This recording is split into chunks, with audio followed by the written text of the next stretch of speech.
Morning, guys. 1 second. I know that your feet is not, like, your shoes is not mostly cushion. I'm live now, woman. Yeah. Morning, guys. Sorry, wrapping up a convo with thing 2. Welcome. I think everybody should be able to hear me because it says that the mic is up and working. We are... Hello there, sir. I was watching the chat. I love that you guys are already so active early in the morning. I'm very happy that this is an early card. I think we all are, so that we don't have to... Thank you, Dan, for confirming. So we're not here up until 2 a.m. or for some, 6 or 7 a.m. So, thank you for your predictions so far. I see them. Oh, the chat box is up. Yay! I'm glad it's up. Okay. Oh, wait, and I never fixed the ticker. Man. You know, as we have been saying each week, we are flying the plane, or we're building the plane as we're flying. That's what it is. Anyway, also apologies if I just sound like a hot mess. I got in from a work event late last night, and my flight was delayed by about 3 hours. And poor Dr. Evil, and I'm thankful to him for staying up for me. I just kept texting him like, my flight's delayed again. I'm coming in at 1 a.m. I'm coming in at midnight. I'm coming in almost 2 a.m. And he stayed up to make sure that he could pick me up from the airport. So we're all exhausted. But I'm happy that you guys are here with me. All right, let me finish up this cleanup. I'm going to go through all the comments in a moment, but I'm going to stop at David's real quick. He says, early card just means more time for fight packs. Hell yeah. You're hilarious. Excuse me. You gonna join me for the stream? You should. You should be my co-host until he gets here. One of these days, we will get thing 2 to join me. Or you could just be the hand. You could sit here next to me, but just be the hand on the screen. Ah, you'll be fine. You'll be fine. All right, let me pull up ESPN. One moment, please.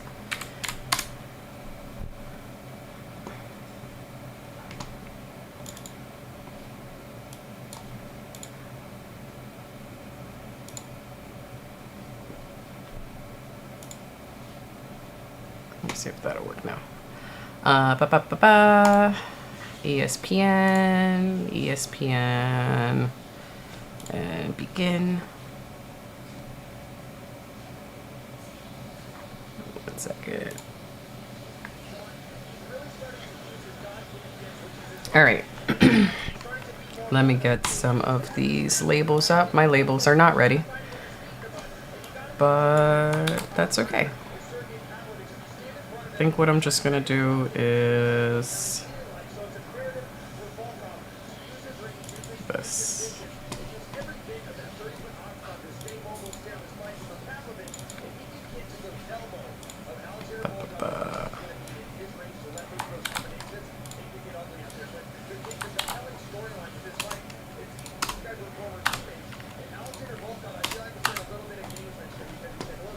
All right, this should be the first night fight today. Okay, comments. Sorry, I'm here. Live chat. All right, David has Walker, the Pirate, Drod, Pavlovich, and Ikram. And I have their photos up on another screen so that I could see it, because honestly, I recognize them more if I see their photo than if I just read their name. Fight of the night, you have Dalby versus, I'm gonna butcher these names, but the Dalby fight. And that's actually in the prelims. So you have fight of the night in the prelims. That's 1, 2, 3. That's the 4th fight in the prelims. Got it? Please hold on to your predictions. And if you can let us know if your predictions were correct or not as the fights go along. I would appreciate that, since I'm not able to go back to it as easily as normal. Someone is going to be tardy to the party. because he is working out. But like I said, he did stay up late to make sure that he got me home from the airport. I landed at 1 a.m. We got home after 2 a.m. And then after traveling, I couldn't go to sleep immediately. I needed to stay up for a little bit, and I think so did he. And then he actually got up early and went to the gym. I did not. I got up and sat here. I'll do the gym later. But he's having a good workout day, and I'm sure he will tell us all about it when he gets here. I know he's going to do his Genius Take the Wheel. I'll probably put that on my cell phone on the side. All right, David says, I hope Whittaker goes back to his poppy karate that won him the belt. He is facing a man that has nothing to lose in Ikram. He's not going to be looking for one haymaker like Costa. I watched a lot of Ikram this week. He stalks his opponents and really hunts to kill them when he senses someone is hurt. I have Whittaker for that fight, but I think any match that Whittaker is going to have, I'm going to vote for him, no matter who his opponent is. But I appreciate that take, David, because I have not watched any of the past Ikram fights. Those odds are pretty close, though. 155 to 130. That's not much of a discrepancy there. As of 11:58, he had 3 sets left. That is Genius Take a Wheel. Those 3 sets are probably done by now or about to be done. Jay says, good morning. Hello, Jay. How are you?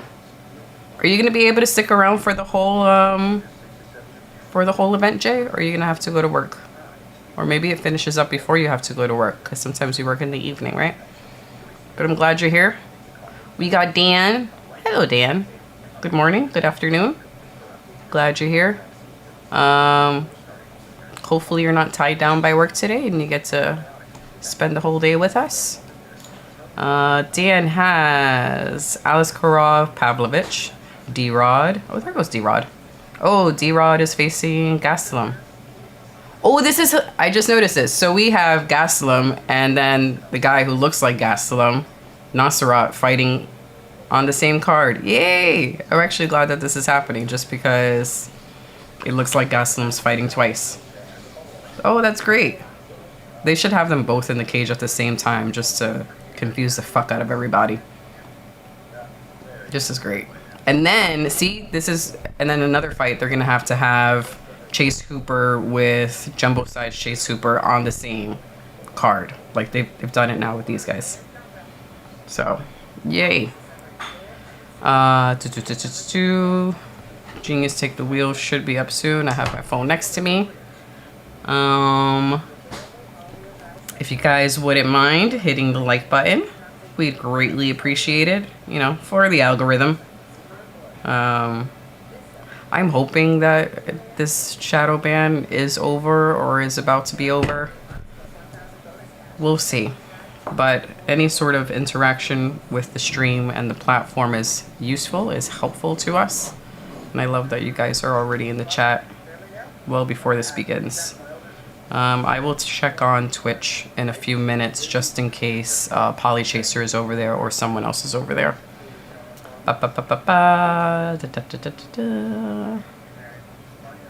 Dan goes, it's evening. Got you, man. DEG says, sorry for being late, Mrs. Evil, but I'm working hard for bigger titties. Well, I like me a big chest. And that's all I'll say. David said, oh yeah, I did read that. Early card just means more time for fight packs. Our favorite thing in the world, fight packs. Fuck. JL gives us his pick. He goes, I got Ozdemir, Sharbullet, Gordon, Pavlovich, Ikram. I'll refer back to these in a bit. Oh, there's a Korean fighter. She doesn't watch UFC, but I like to let her know when there's a Korean fighter on the card. And sometimes she'll come and watch it. And then when they lose, she thinks they lost because she watched it. So she gets a little superstitious in that way.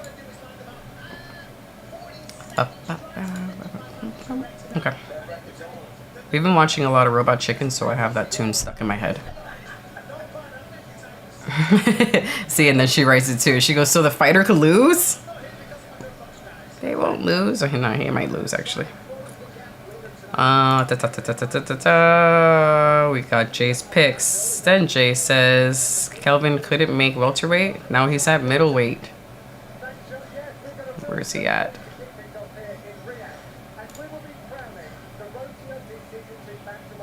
Oh, he's looking like a middleweight now.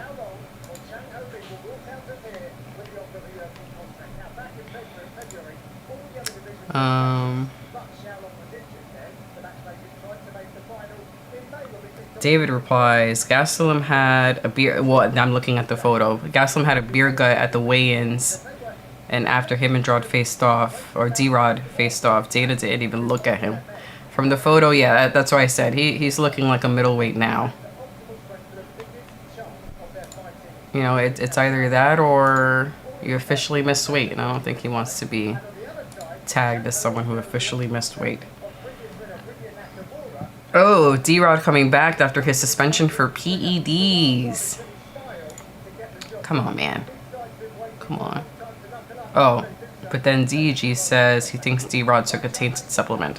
If something ends early, if one of the fights end early, or if one of the fights, the first fight takes a long time to start, I will look it up.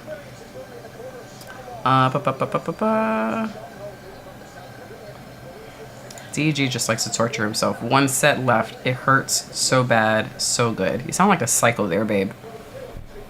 But we all sound a little psycho in this chat. And David says, and then we're gonna have to listen to Mets play-by-play after. Evil, stay at the gym. You know what was funny? I just came back from Chicago and the Mets were actually playing in Chicago. And if I had time, I would have like at least tried to get nosebleed seats.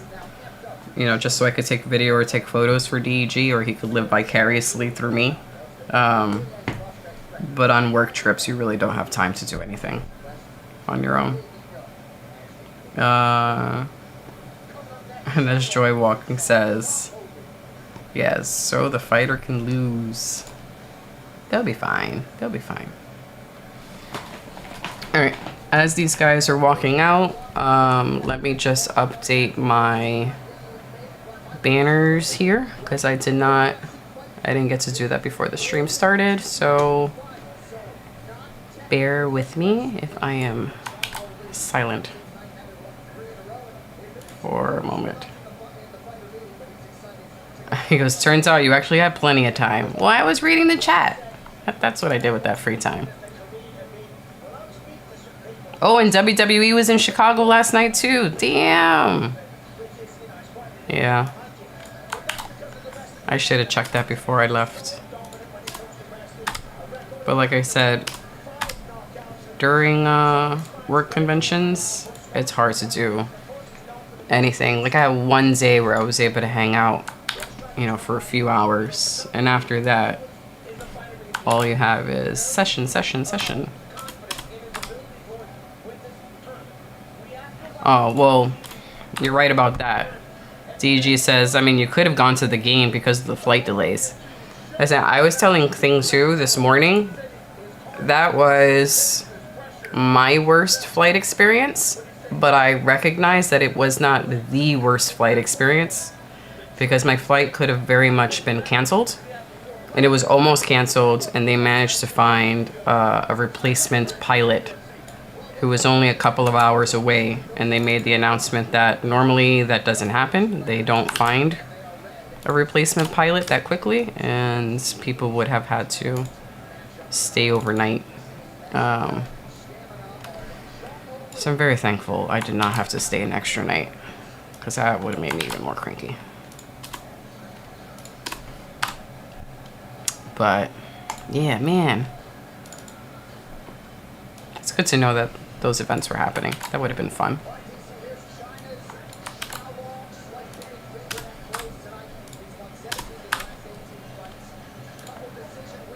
Alrighty. Main fight 1, I'm just gonna say And a chop chop, sir. Get over here. Alright, now up to the prelims.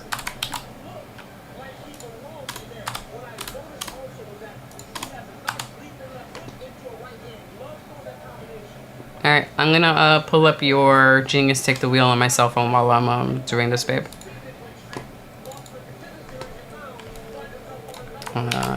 But I can hear that everybody is walking out to the cage or to the octagon now, which makes me happy.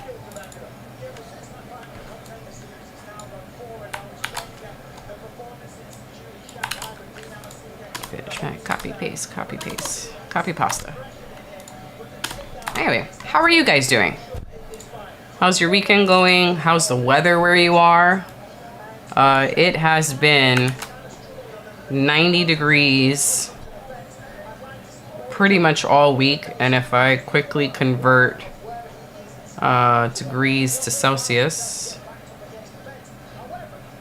sorry, Fahrenheit to Celsius,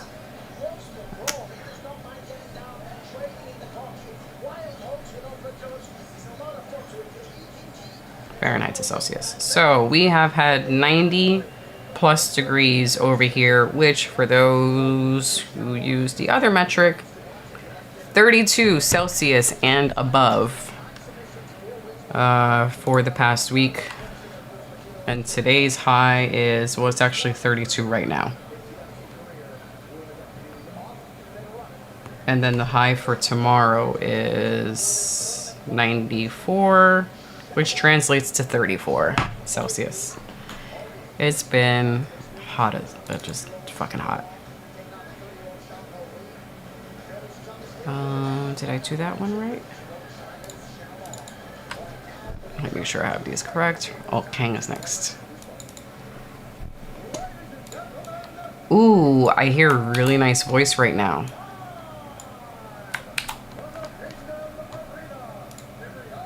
Look at who they have there in Saudi Arabia. Oh yeah, and then this is the UFC's first time being in Saudi Arabia. So I was reading on, ooh, I also need a rating of Bruce's jacket when you guys get a second. That this event, or an event in Saudi Arabia, was originally supposed to happen in March. Correct me if I'm wrong. And that the commission over in Saudi Arabia said no. Oh, a second South Korean fighter. There are 2 South Korean fighters. Focus.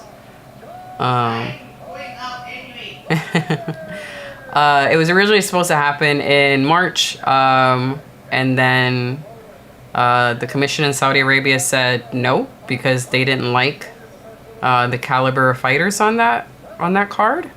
So it's happening now instead. I think that's what happened, but feel free to fact check me. The first there's a South Korean facing Chinese fighter. Asian on Asian violence. Thomas Fan. Not familiar with this ref. Hopefully he's good. Sometimes we get a new ref and they turn out to be ugh.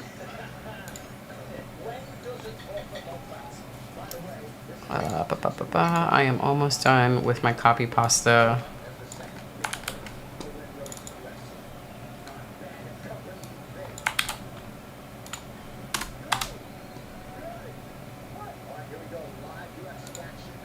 Done.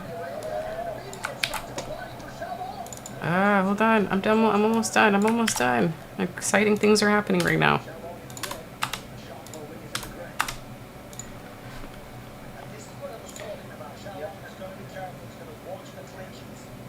There we go. Now I'm up.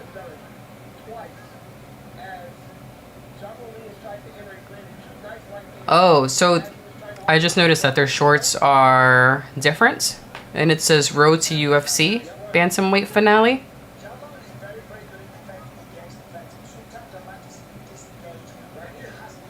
So is it that these two guys are not officially signed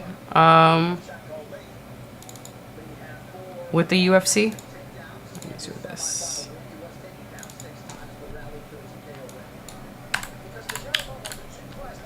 NA. And This is MMA. Okay. I am done with this. Okay, interesting. And then, so whoever wins this fight gets an official contract with the UFC then. Ah, okay. David says the road to UFC is a fight pass thing, and they have it in Asia. Got it. They've had it for a couple of years now. Oh, we got a little blood, Dan. Yeah, we don't have fight pass, so thank you for that, David. Blood.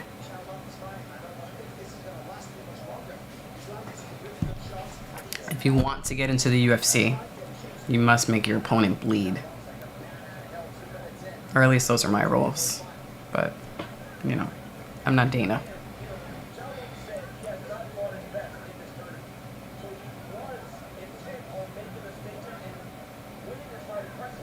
Oh, and he got to take down.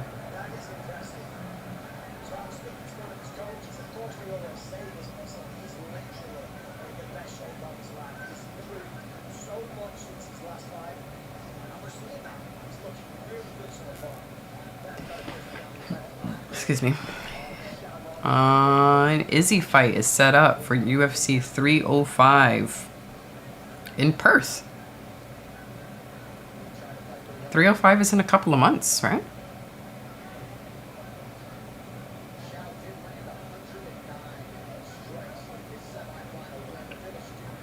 Are they going to headline that one? It's not a title fight. They can't headline it. It has to be like a co-main.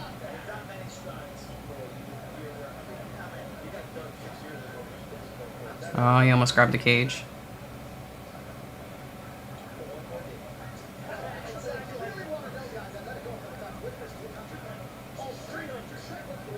It's just all knees here. This is a pretty good exchange.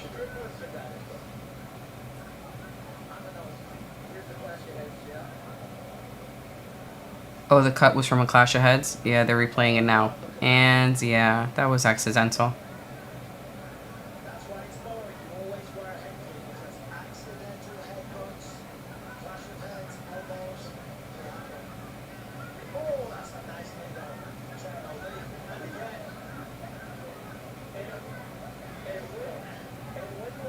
I love this back and forth. This is great.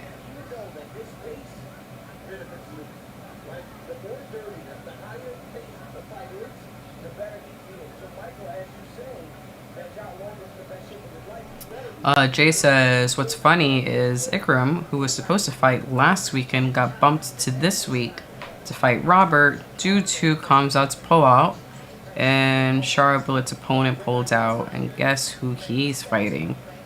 The guy Sharbullet is fighting is the man Ikram was supposed to fight last week. I would be pissed. They're both unranked, but one guy gets a fight against the number 3 guy, and you get to fight an unranked guy. Talk about favoritism. Well, if you're fighting an unranked guy, you really have to make sure you win now. And remind people why you're number 3. It'd be really fucked up if he ends up losing against the unranked guy, which isn't that kind of what happened with O'Malley? Again, fact check me. That he was either unranked or had a really low rank and then went against a high ranked guy and got to basically jump the line for the title fight because he won.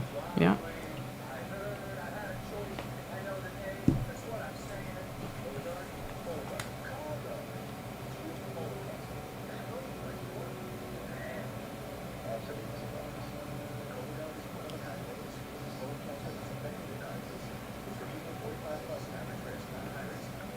Alright, DEG is officially in his car for his Genius Take a Wheel. The shirt that he is wearing today is awesome. I think it's a shirt his sister bought for him.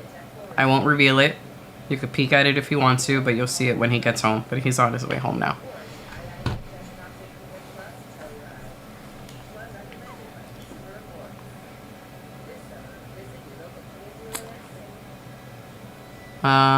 From David, remember when Drickus smoked Bobby Knuckles? KO'd him.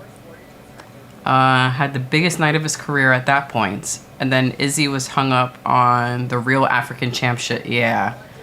Then gave Izzy his own mic and brought him in the cage. And then he blasted the N-word like 18 times and nukes that whole post-fight interview. Yeah. Wasn't that around the time when UFC and WWE, not necessarily that they merged, but whatever company is over WWE sent over UFC, and we're like, this must be because of WWE joining the fold, because it very much sounded like a wrestling promotion, and it was awkward.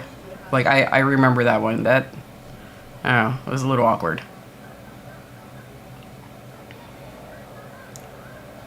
These guys are keeping up that pace from round one.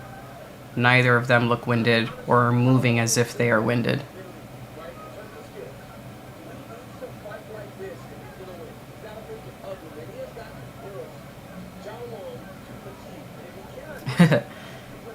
And Jay goes, Trigger said that he's the real African. That means Francis, Usman, and Izzy are not real Africans. It was a cringy promo, a cringy back and forth between the two guys. That didn't need to happen. Whoever's in charge of, there we go. I was just about to say they were missing the names up on the screen. Never mind, they got it. They got their shit together.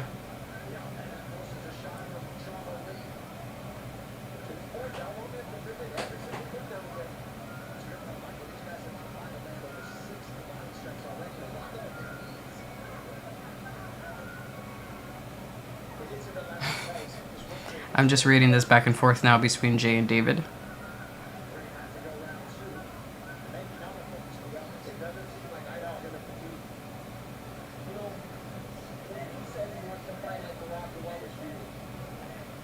Jay's last comment says, why is DC and Bisping both, on in the booth? They are the color commentators. Oh, I actually didn't see them. All right, let me put this chat out.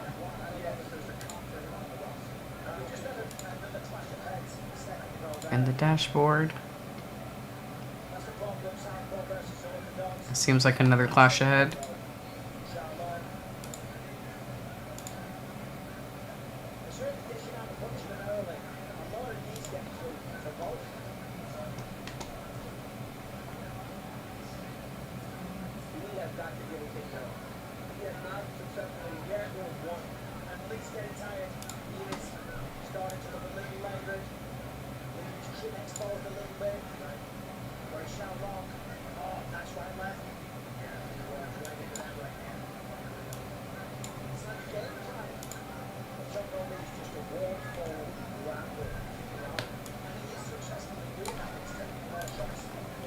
Alright, if anyone is on Twitch, I am going to put the link to our YouTube channel out my hip.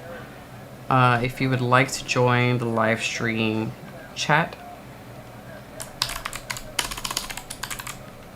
join the watch party on our watch party on YouTube to engage in the chat.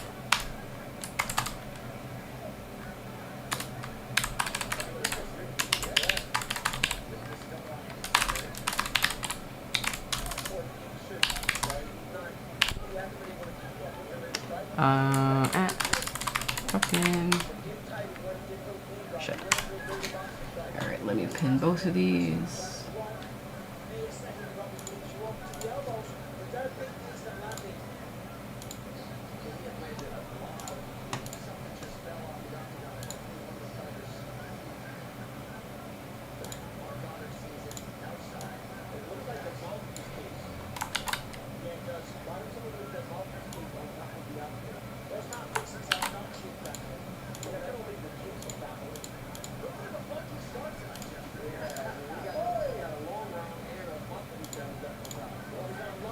Go away, go away.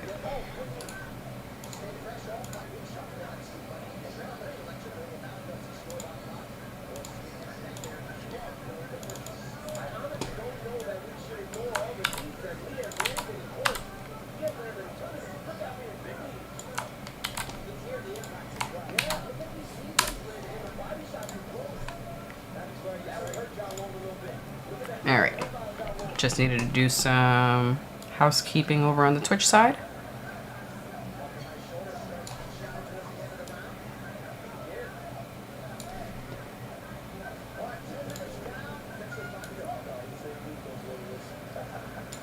Seems like it's been a pretty even back and forth between these two gentlemen.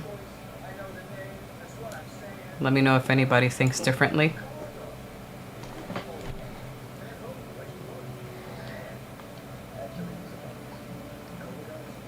Alright, where was I up to? Jay says, imagine Rogan, Cruz, and DC. That would be dreadful. I'll probably get one of those. I did not get to rate Bruce's coat. I just realized I'll do that when it comes back out because I was doing my copy paste for the labels.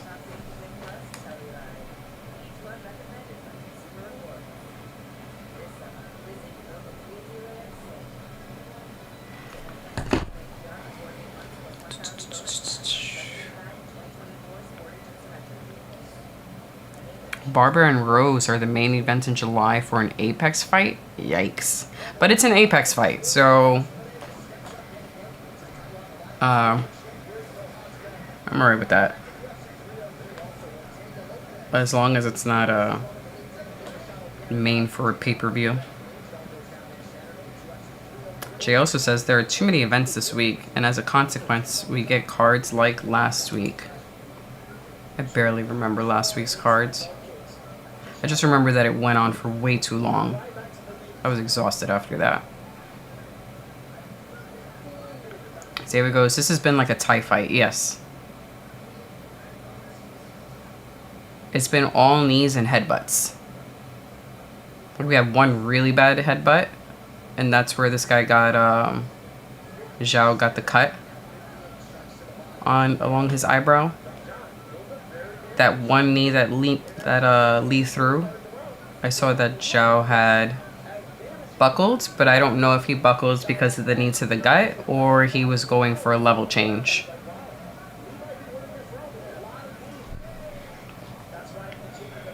Jay feels like neither guy looks UFC ready. Yeah, I don't know if another fighter would, within the UFC, would allow for all of these knees.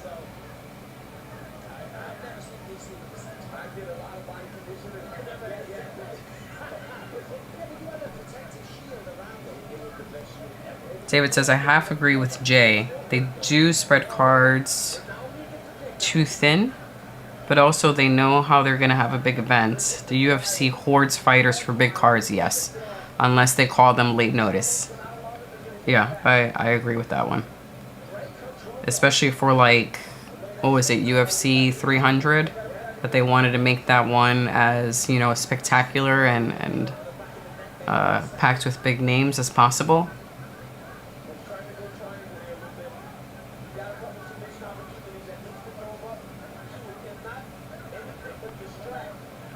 David also says, and even then, guys are hurt and the brass wants to feed them to young contenders.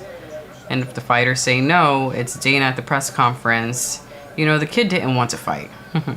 Alex is 37. I have a bad feeling he might get chinned. Good on Alex for taking that last minute replacement for what's his face, to replace Connor, to replace Connor's fight. And originally we were not thinking, we were planning on not doing that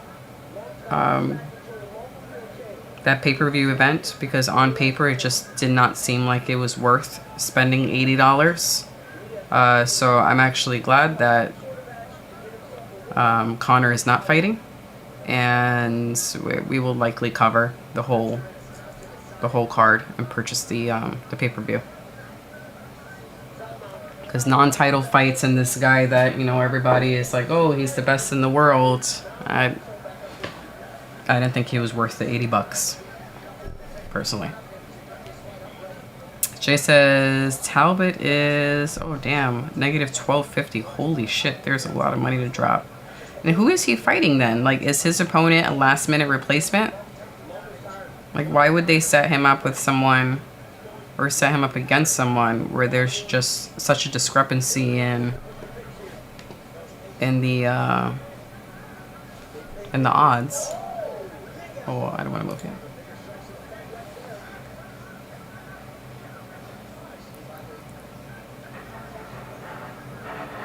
Even though I've been paying attention to the chat a little more than the actual fight, it's just been going like this for pretty much the whole 15 minutes. I don't have a pick as to who would win this one or who I feel like did best.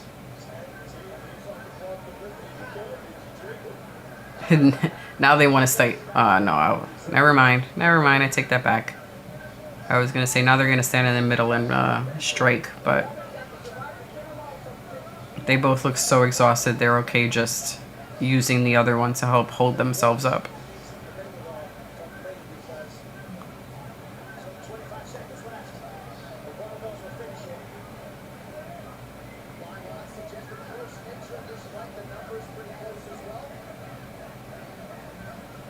I don't know how the judges score this one. I think there was at least one takedown that might decide it. Dan goes, I don't care who wins this hugging match.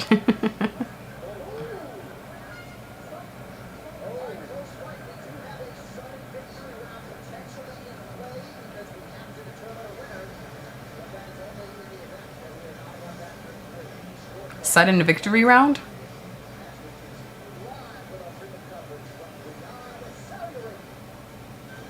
So if they can't decide on a winner, for anyone who's a little more familiar with this type of matchup, this fight night type of matchup, do they go a fourth round, potentially? I don't want to see a fourth round. Sudden, thank you, David. Oh,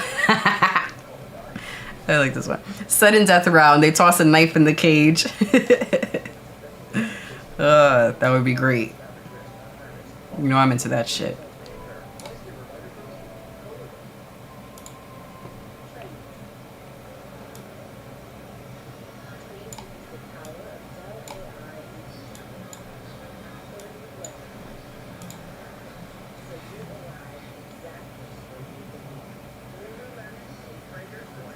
Jay says, how could there be a sudden victory round without a 10-8 draw or a 10-10 round? I don't know. Yeah, I'm not very familiar with that setup where a sudden victory round is needed. Or I haven't seen anything where there was a sudden victory round.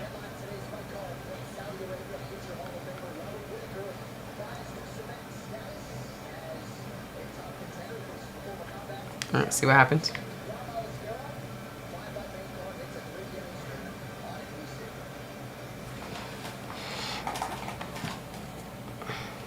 Come on, Bruce. So I could also rate your jacket.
Lee looks slightly surprised.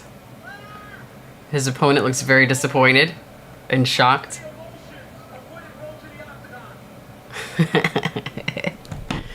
So disrespectful, Jay. He who shall be named, Bruce Buffer. You feel like he's wearing some sort of wrapper paper? Get out of here.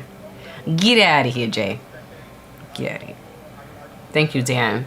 The name is Bruce Buffer. Oh, God, I can't talk. I need another cup of coffee. Say it, Jay. You know the crowd is not going to be cheering right now. They're going to wait until the bigger fights. And these are also two fighters that no one is familiar with unless you've been unless you have been watching Road to UFC, which I personally have not. So for me, it didn't matter who won. The Korean fighter won. See, I'm not watching it. She says the Korean fighter won because she's not watching it.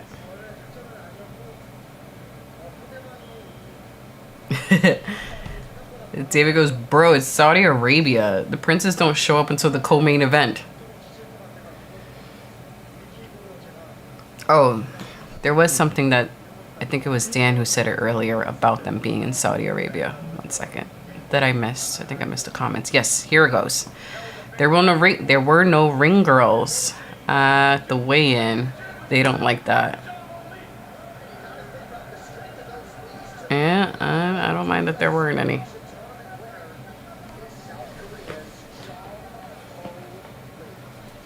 I hope they show a clip of what this arena looks like from the outside. Be cool to see. I want to see how large this building is.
Alrighty, so the next fight up, I found this article, which helps me keep up with what the heck is going on, if anybody wants to take a look at it.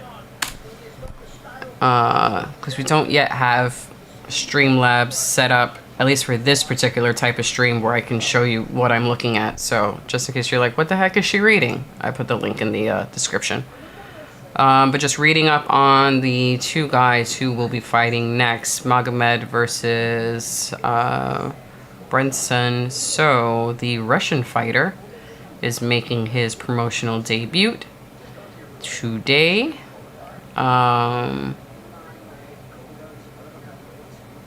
Against a recent Dana White Contender Series graduate in Brendan.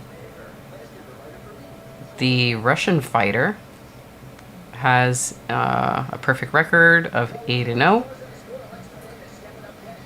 and has earned 5 first-round stoppage wins on his way to the UFC.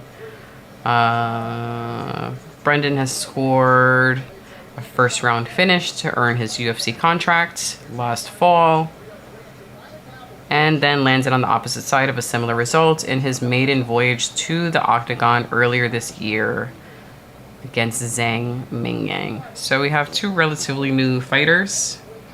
Not new to fighting, but new to the UFC.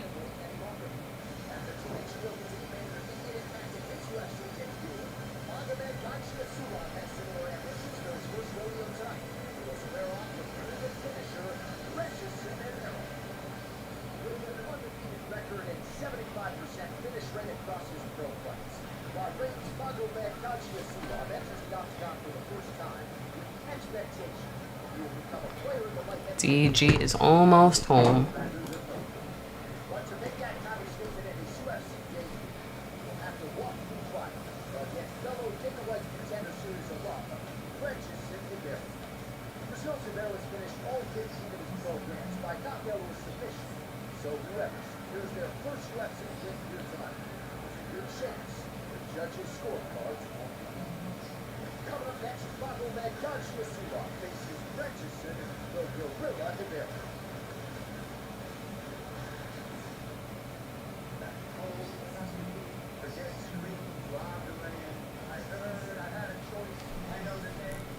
I have to mute these commercials.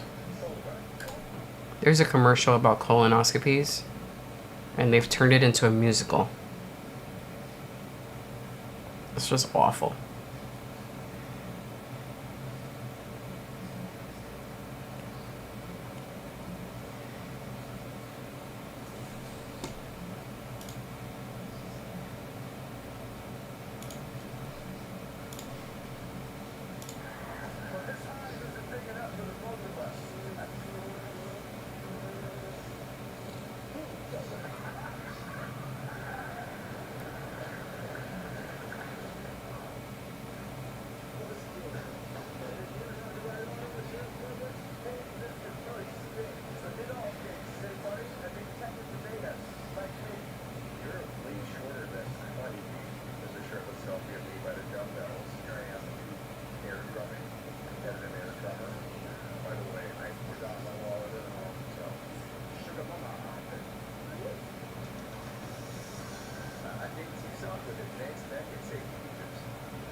I'm glad everyone was able to join us today early. As much as we love an early card, I know you guys got to work. You probably have other responsibilities. So I appreciate that you're up a little earlier than normal with us.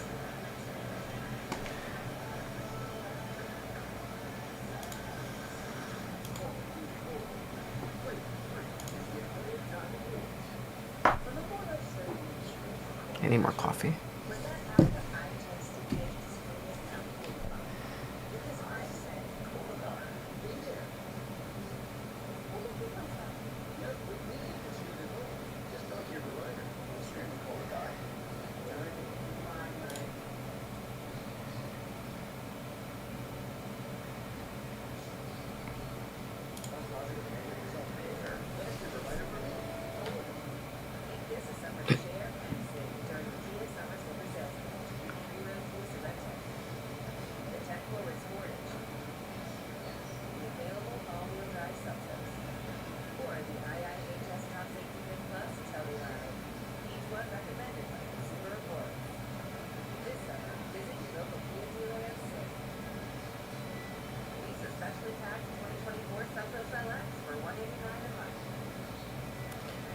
All right, next fight. Chop chop. I'm ready for violence. It's been too many colonoscopy commercials. I want violence.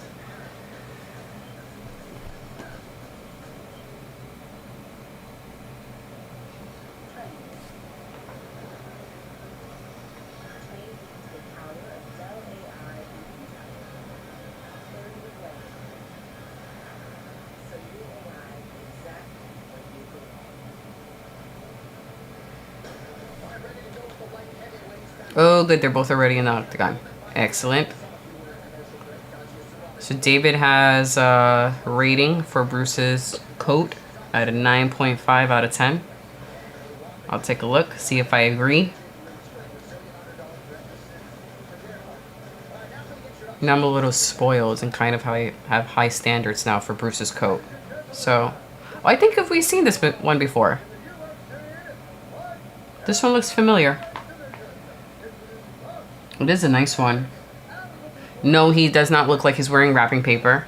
Jay. Disrespectful. I like it. I don't know if I would give it a 9.5 out of 10, personally. It's just based on personal taste. Can I say... Okay. I think it's a great coat. I've just seen other coats where I like them better. But for Saudi Arabia, it is nice and flashy. And it pops. Can I give it... And don't yell at me for saying this. Don't judge me. Can I give it an 8.8? Is that a fair assessment? Or am I just being ridiculous? I give it an 8.8. I feel like 8.5 is too low. A 9, I would even give it a 9. But I am spoiled by the jackets I have already seen him wear. But this is just me being a spoiled fan. So 8.8.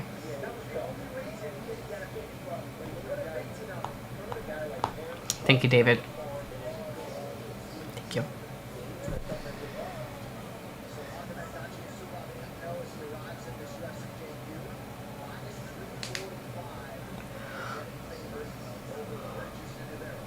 Oh, sorry. Battle of the kicks right now.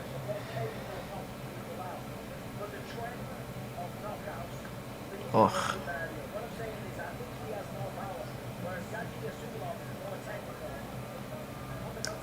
Gadsia Zulov? Is that how we say his name? Gadsia Zulov. Oi.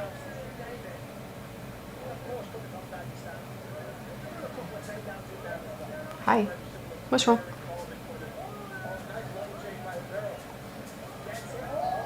What's this? You want to make it? Really? Cottage cheese. Has anyone had cottage cheese ice cream? Interesting. Oh, what's happening? Oh no! I think the website went away. I don't know what happened. Refresh. Oh, there we go.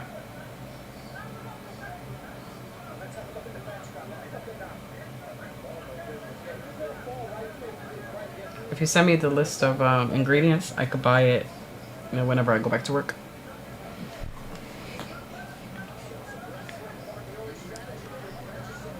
Oh God, I'm just gonna call him by his first name. Magomed tried for that back elbow against Brinson. Didn't quite make it. David goes, I wonder what the game plan was for Whittaker versus Kamzat. I assume it was going to be a lot of clinch breaking and... Did you mean anti-wrestling? What was the last part, David?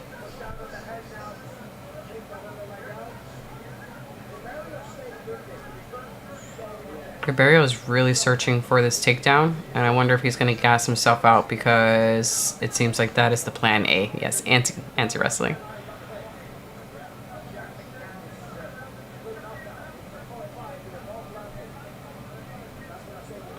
Yeah, because you know that Whittaker wants to stand up and just fucking brawl. I haven't seen where he wants to do any wrestling. That would have been interesting to watch.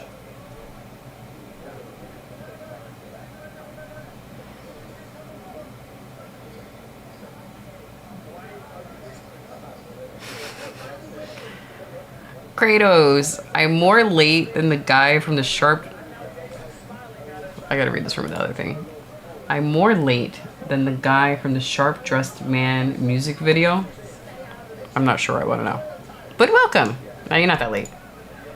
We're on the second fight. The first fight was a finale for the... I forgot what it was called. For like a UFC tournament thing. So you didn't miss much. And these guys that are fighting now are from Dana White Contender Series. And even though it's another one of like just up against the cage, it's not as exciting as the first fight, where I think it was David or Jay who said it. You know, it felt more like real Thai fighting, where it was just knees on knees on knees. And this one, it was more of like hugging against the cage. So I'm glad that they're back in the center of the octagon.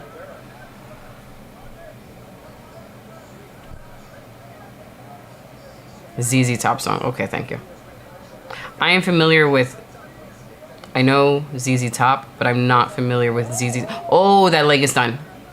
That leg is done. That leg is done, and you can see the swelling. Yeah, he's going to have to take him down. He can't stand on it anymore. Look at that swelling on the side of his calf. Oh, that's disgusting. If he gets another strike to that leg, it would be, what, TKO by leg kick? Oh, my calf hurts. Just look at that welt. Ow. Ow, ow, ow, ow, ow. Yeah, but I'm familiar with who ZZ Top is, just not with ZZ Top references. Sorry.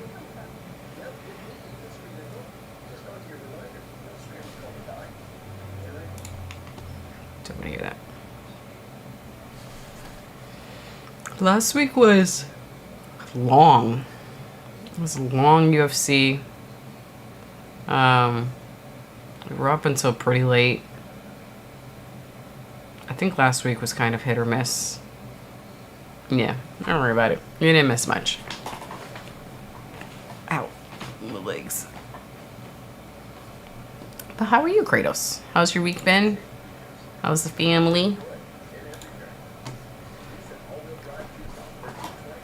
DEG will be here in a couple of minutes. I think he literally just parked the car and he might be on the elevator on his way upstairs now. Oh, look at that. Oh, yeah. That last kick looked like it landed on the calf, but also like in the back of the knee. I think one more hit there and the fight is over. And I don't... Oh, God. It's like his calf has a calf.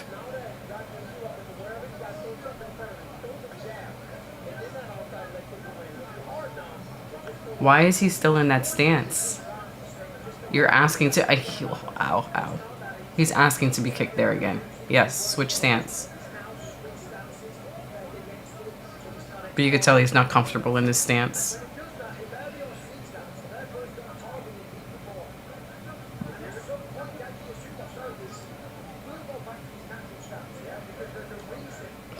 Excuse me.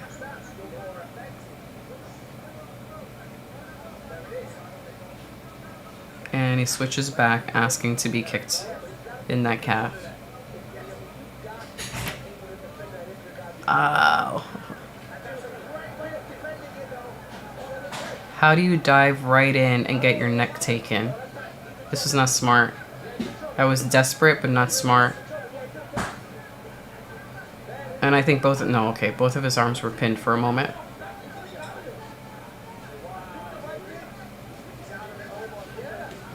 You should see Magomed's calf. It's gross. Kratos says, I've been well. I'm glad, sir. You want to show off your shirt? You want to show off your shirt?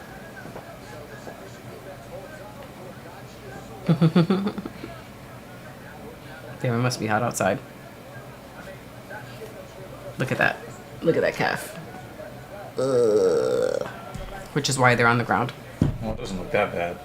Ouch, it looks We've seen disgusting. a lot worse. Yeah, we've seen worse, but it doesn't mean this one doesn't look bad.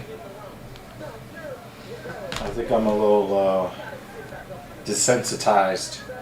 We saw some guy get a bullet hole kicked into his leg. Yeah. We're both a bit desensitized to some of this stuff. There was a little blood in the first fight. The first fight was a final for a Fight Pass tournament. I forgot what it was called. It was a Chinese guy versus a Korean guy, and it seemed like more of a Thai fight. It was just a lot of knees. In the clinch, a lot of knees. But damage being done versus Road to UFC. Thank you, Dan.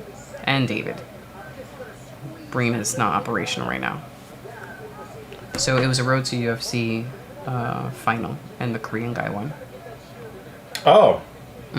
Did Joy Walking watch the fight? She did not watch the fight. Oh, okay, well. She was in the chat, and she's like, yeah, they won because I didn't watch it. Oh. And there was Yeah, she doesn't want to see Koreans fight. She wants to see Koreans cry. So. But I think she also thinks that if she watches it, that means the Korean's going to lose. Right. But if they cry, that means the Koreans are winning.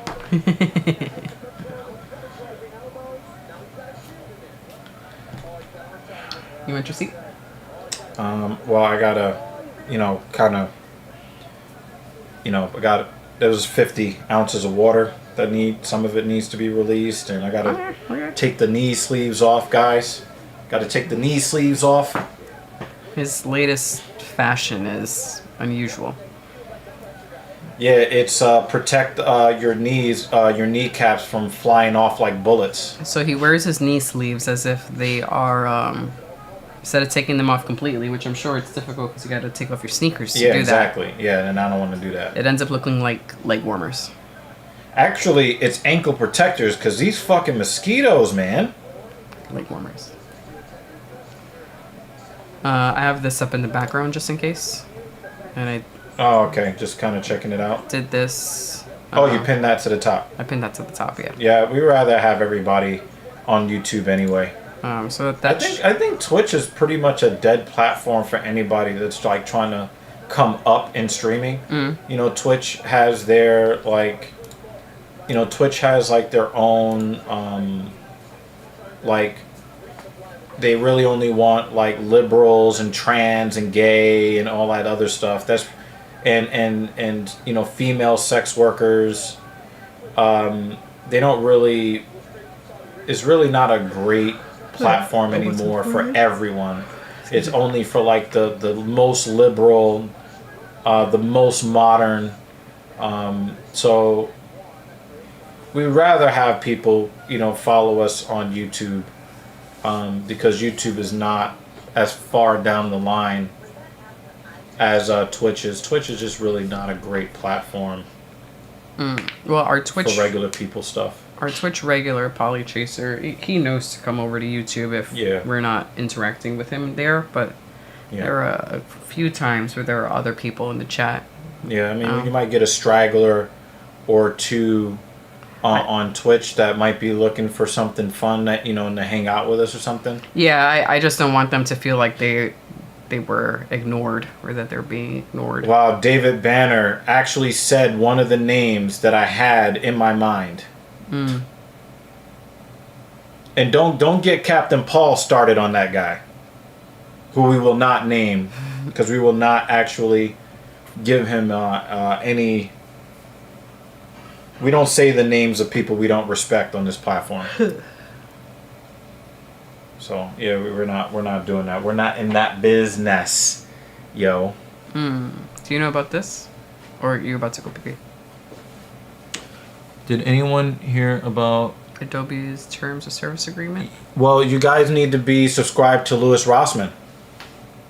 You guys need to be, guys, subscribe to Louis Rossman. He's been covering that story in depth. Absolutely. You need to absolutely...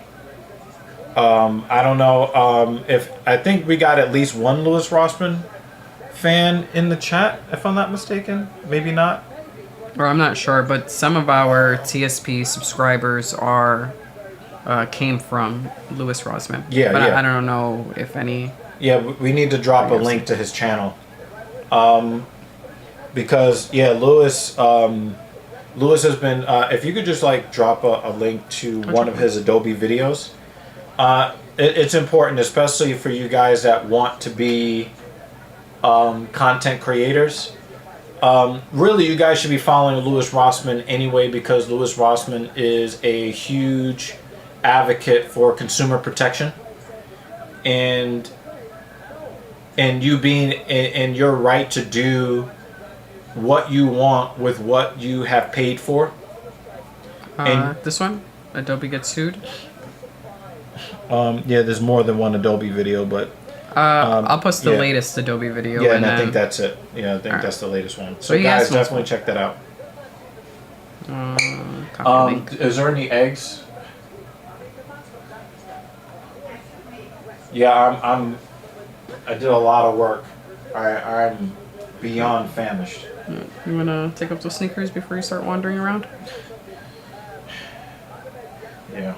Alright, link to his latest Adobe video is there if anyone is not already familiar with Louis. I think definitely sub. He's got over 2 million subscribers. He doesn't need to get subs from us, but good for him. You know. Yeah, I remember when he got to 1. Yeah. I remember when I met him, he had 445,000 subscribers when I met him. Yeah. And I didn't even know who he was. I thought he was a Mexican day laborer who couldn't speak English. Kratos says... Oh, I didn't see this one.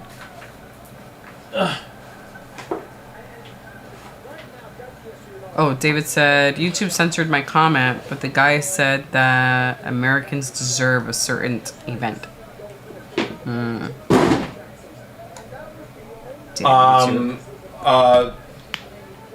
The emergency number? That's what he said that America deserved? I'm going to assume that he said the emergency number. Okay. What guy? Who is that guy? I'm going to assume that David's talking about that guy who he named. Oh, why would you even waste our time with that, David? Come on. You got better comments than that. Fuck that guy. I mean, we already don't respect him.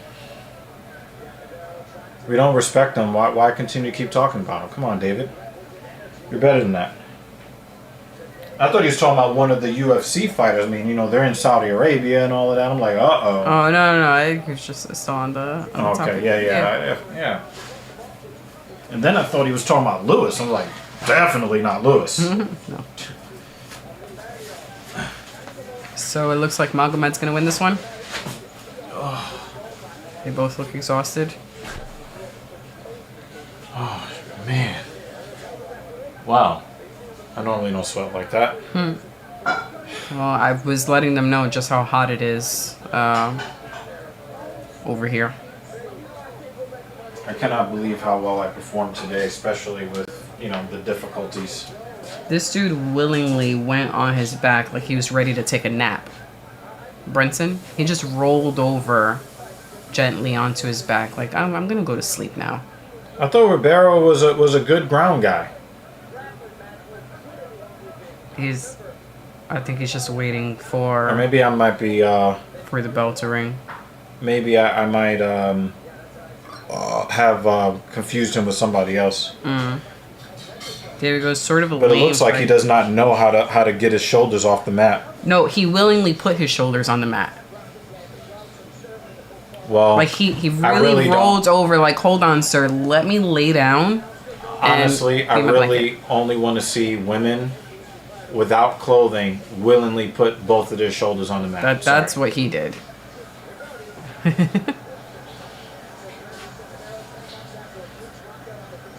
Good for Magomed because he was about to lose to leg kicks.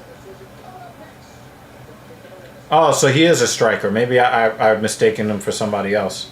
He was getting his leg chopped off, and then he went crotch sniffing. Magomed? Yes. Okay.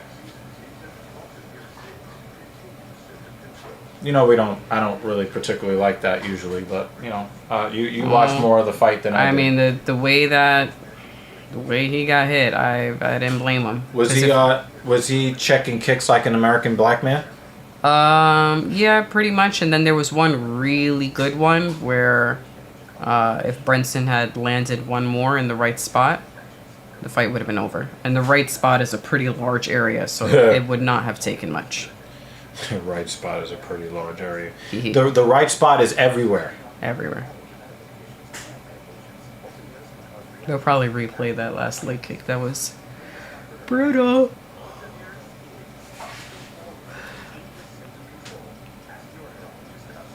Split decision? I think so.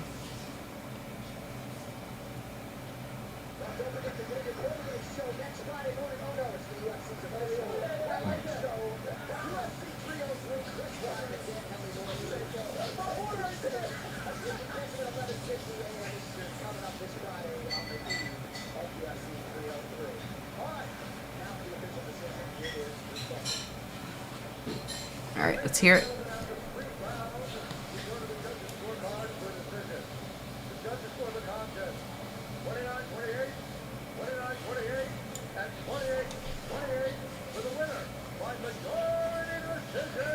Is it 28-28 round?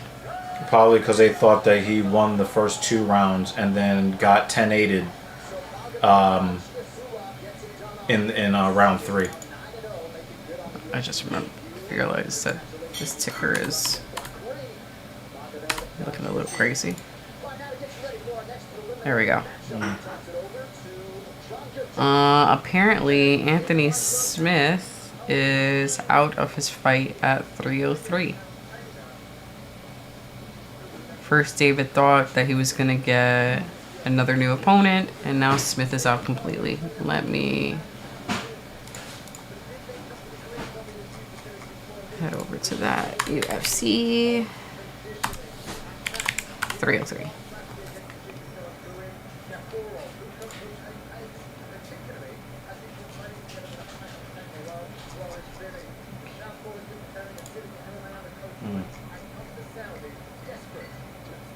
Did they just make this announcement, Dan? They still have they haven't changed the lineup on the UFC website yet.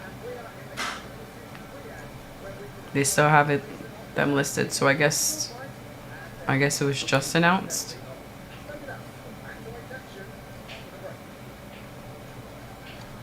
Yeah, maybe they haven't updated it yet. Oh, Dan saw it yesterday. Yeah, then they're behind on updating their site. Let me see if it's on Wiki. 1 second.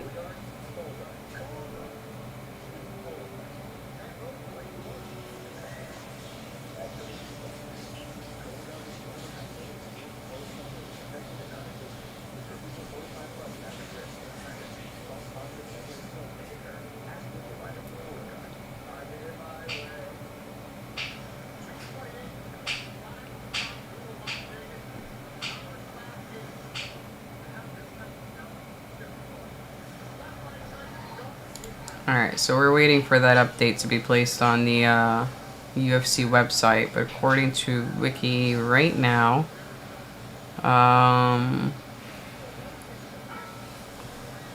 Hill pulled out due to injury and was replaced by former title challenger Anthony Smith, subsequently for unknown reasons.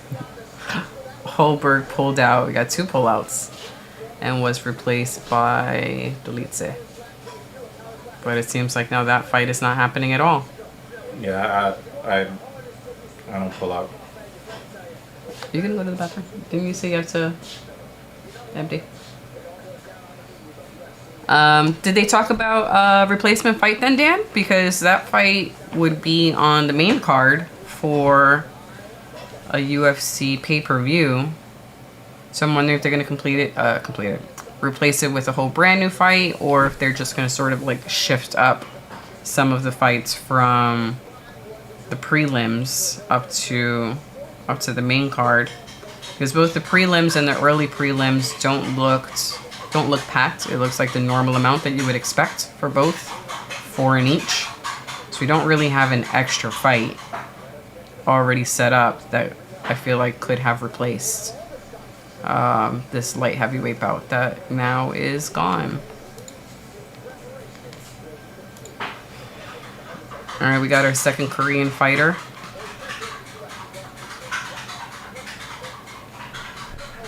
All right, Dan's update is the last guy Smith should fight was Carlos Ulberg, and they're looking for a new fight for him, they said. Okay.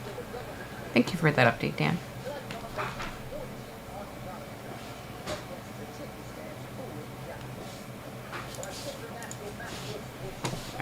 that one up.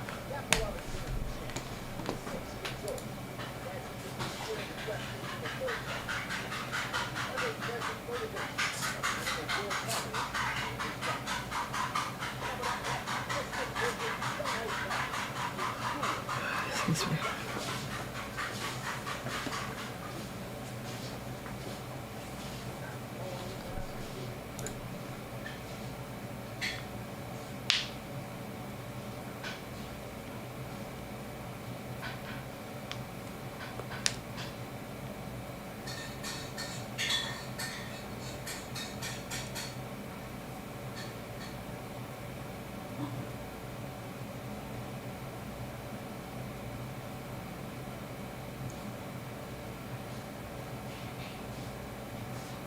David says Roman Dolitze accepted. Yeah, well, that's what I'm seeing on. Yeah, he's moving up in weight to take that fight on short notice. Yeah, that's what I see listed on both the wiki and UFC website.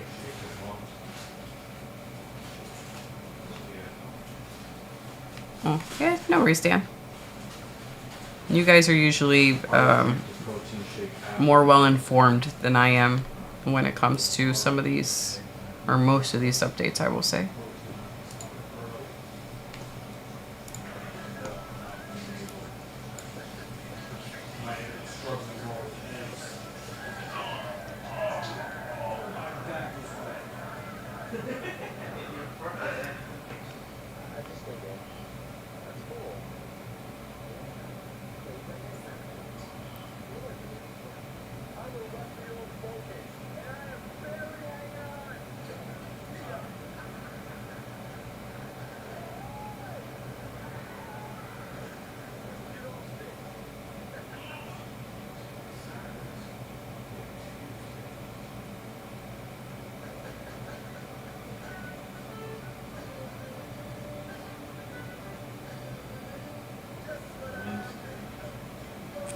Kratos asks, who saw TV court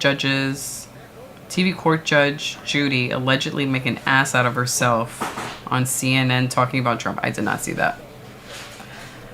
The last court thing that I saw, because DEG was watching it, was about that guy who was on his way to his court hearing who didn't have a license and he's on Zoom driving. That's the last court thing that I've seen. Or probably the only court thing I've seen. Stupid. But no, I did not see or hear anything about Judge Judy making an ass out of herself. I haven't heard anything about Judge Judy in, like, forever. What, did she say some stupid liberal stuff, or did she say some stupid conservative stuff? What'd she say, Kratos? Well, Kratos, I think, is on the he's on the conservative side, right? So she probably said some stupid liberal stuff. I don't know. I can't really tell. I know that no matter what Trump does or says, we know Jeremy Lewis is going to ride for him. No matter what he does or says. Good, bad, evil, indifferent. Jeremy is going to ride for him regardless. I wonder if I should make this yellow a different color.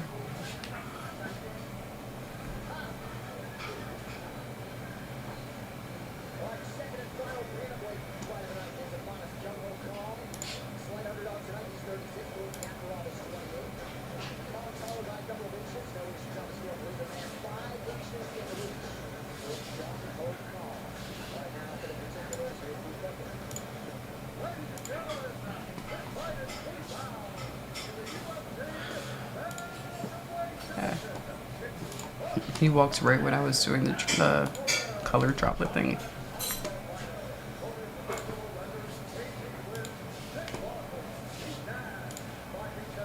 See how that looks. Something that pops. Do you have any picks for tonight? I don't even really know. There we go. I mean, besides Whittaker? I think Pavlovich beats Volkov. I would like to see D-Rod win because I think Kelvin Gastelum, this should be his... whether Gastelum wins or loses, this is his last UFC fight. He's done. So for me, his new name is Fat Nasrat. That's his new name. Did you see it's Gastelum and Gastelum are in the same card? No, I'm saying he's Fat Nasrat now. Because before, Nasrat was like, little Gastelum, No, it's the other way around. I used to feel like a lot of, I felt like a lot of sympathy for what he has gone through, but the dude can't make weight. He's unprofessional. Can't win the big one. The dude has so many problems, and it's just like I'm ready for. I'm good if I don't see him fight in the UFC again. And the thing is, like, of course, I wanted Izzy to beat him when they fought. I think it was the interim title fight, but I was really impressed, and it was very endearing to see what he did. To it was a really valiant effort that he put out there. That it was one of the best middleweight title fights of all time. But the problem is he's just not. He's just not. He's just not. And it's time for him to move on and do something else with his life. That's my opinion.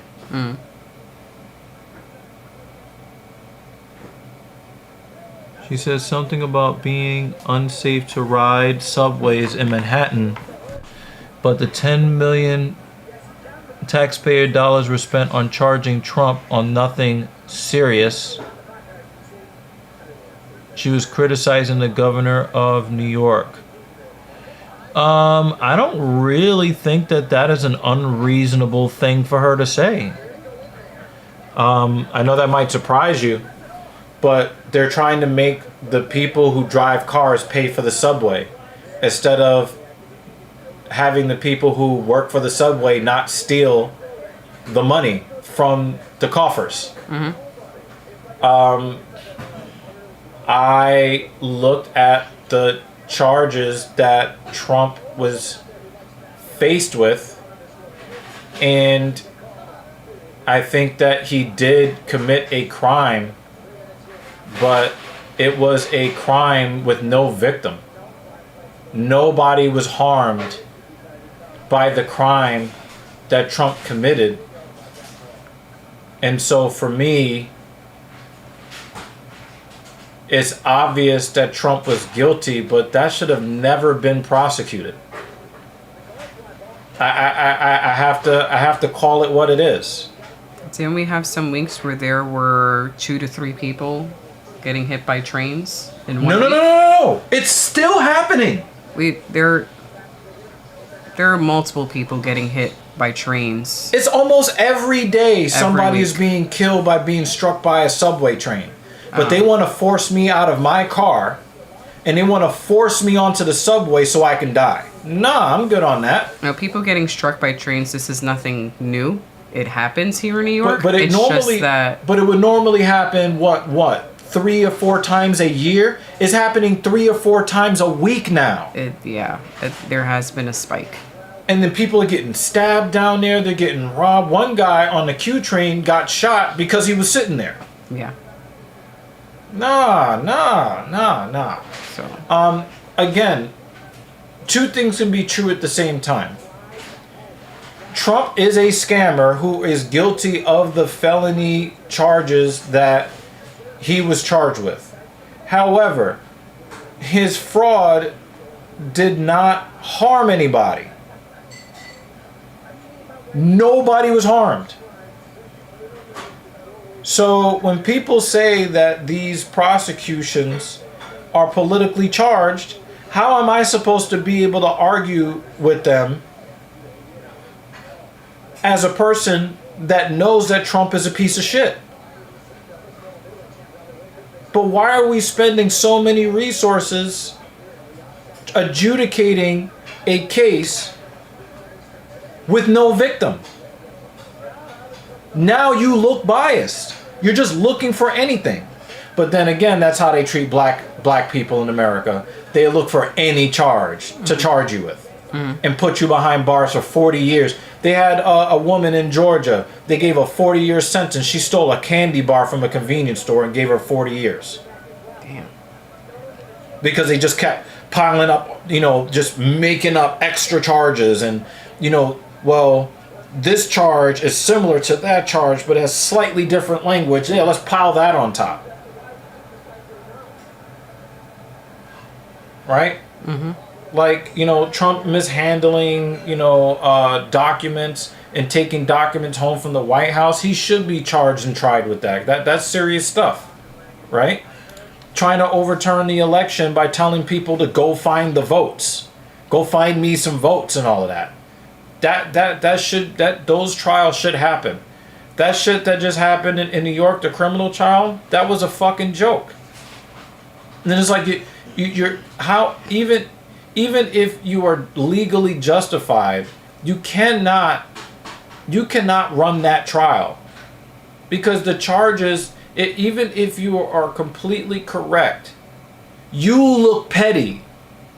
He looks like a martyr. You're helping him by charging and convicting him, even if he is guilty. I just think it's stupid. So I don't think that what Judge Judy necessarily said made an ass out of herself. I think that she's I think that she's pretty based. Well, I mean, and you're hearing this from me. And these days also, you know, if you say anything about the MTA or the subway, you know, with this whole, you know, congestion pricing garbage. And then you have, you know, one side of New York saying we need the congestion pricing because, you know, it's better to be on the subway. Those people just don't make any sense, and probably not from New York. Versus the other side that are like, I'd rather not get hit by a train or stabbed or shot. Nice level change from Kong. As I'm trying to get to work. Yeah. So I'm just gonna deviate from your position just a little bit, Kratos, on this one.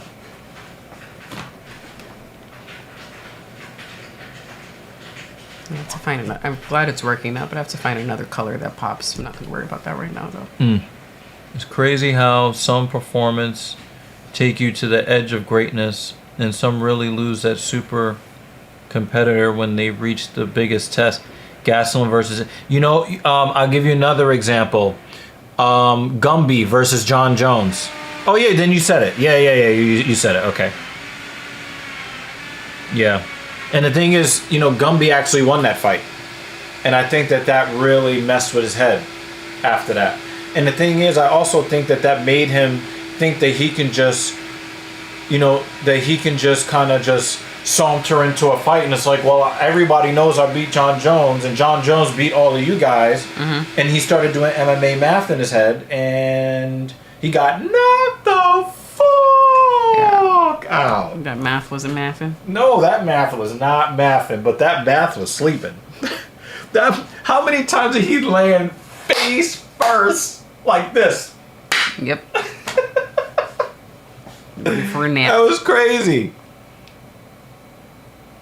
Hendricks crumbled after the GSP loss in the war with... I mean, if you get into a war with Robbie Lawler, you're going to crumble. Robbie Lawler was the original Justin Gaethje. Let's be real about that.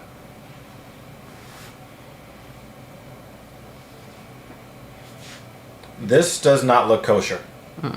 But the second round is much better than the first one.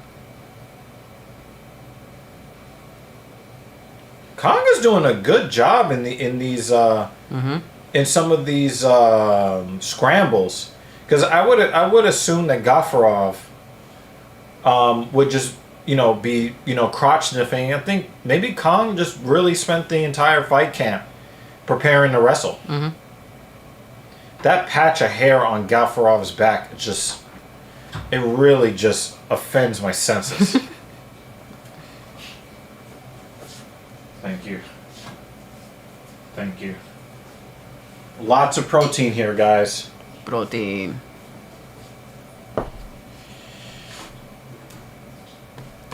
Kratos goes, I don't think she made an ass out of herself either, but social media thinks otherwise. Well, anytime you say anything that is not Trump is evil and needs to die, people are going to say that. You know what I mean? I think that what she said was super reasonable.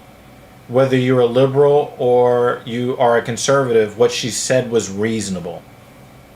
She didn't say that he wasn't guilty. She just said it was a waste of resources. Mm-hmm. And they had to do a lot. You know how much of the government's money was spent by, transporting his sycophants to the courthouse. Oh, Gafarov just gave him the business with that combo. Blogger G. Ooh-wee. Welcome, Blogger G. Vlogger G, what's up? Yeah, we usually bounce around in topics. Yeah. Talk about a little bit of everything here. Yeah. Including But yeah, fights. you can bring up anything you want. If you want us to focus on the fights, definitely say so. That was a nasty combo. Mm-hmm. And you can tell that it hurt him because Kong did one of those desperation crotch sniffs. Yeah. From across the fucking cage. Vlogger G, if you have any predictions for Yeah, please the put all fights, your predictions, please. give us your predictions. Oh, Kong's left leg is toasty. David goes, yeah, almost in time for Mets talk. David was already talking shit before you got here. No, I saw. Yeah, there's no reason to there's no reason to talk. I mean, I might look at the game. It starts in 30 or 40 minutes. Kong is in a lot of trouble. He is. Kong is in a lot of trouble. I like that strike from his knees. That was like a fuck you punch. Yeah, he's not sloppy. He got beat up. He got hit with a X-Men Children of the Atom combo across the cage. It was like a 2D fighting game. He went right across and hit him with a 5-hit combo. And he made him you know how they used to dance in the 1920s? Oh God. I'm sorry, guys. He did at the end of that combo. Dude was swing dancing. We get a new viewer, and this is what you do. You're gonna chase Vlogger G away. You're like, what the fuck am I watching? Well, guess who got chased? Kong got chased across the cage. Oh man, that was funny as hell.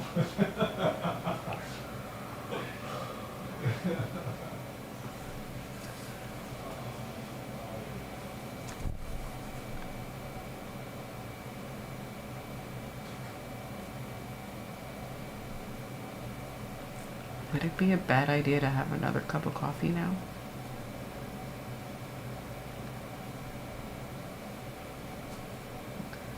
Maybe I'll just do a regular coffee when this is done. And he takes his seat instead of a latte, so it's not just like milk on milk on milk.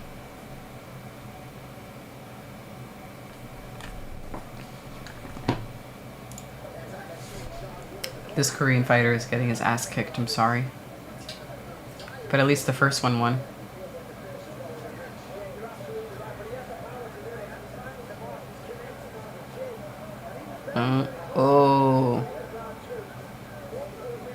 Kong was about to be... Well, Kong was about to be taken down, and as they were on their way down to the ground, he was able to position himself in a way so that when they landed, he was the so he did fighter get him on to top. scramble again. Ah, gotcha. He scrambled. But it seemed like that only happened because both fighters are tired, not necessarily because Kong did something spectacular. Right. And skilled. Or maybe Gafarov was just in a bad position. Because Kong looked like he was in a lot... Oh, he's got his arm pinned... Oh, he got his arm out. I was about to say, Gafarov is in a lot of trouble here. Gafarov should not... As much as I like Ho Kong,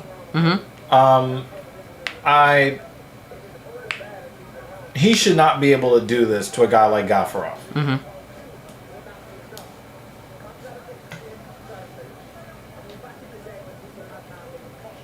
I got the Frank's Red Hot. Anyone here into hot sauce? You want to show them what you put on your eggs? I mean, look, the It's all mess. Oh, well, you know what? Because Everybody knows about Frank's Red Hot. I think when we bought this one, it was raining that day or the day before. So I think when they stocked it, it just feels like the... It's in tatters, man. It's in tatters. Like it just got wet, that's all. It got wet. That's what happens. Moist. They get wet. Start falling apart. Start falling apart. Jay says Frank's is not hot. It's not. I like it for the flavor. And he also says try some Scotch bonnet peppers. No, thank you.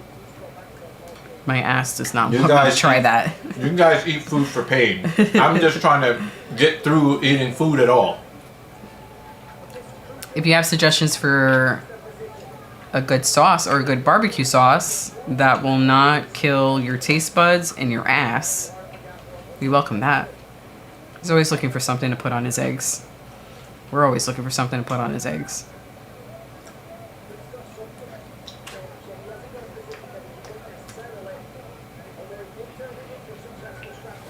Connor's fighting a very intelligent fight.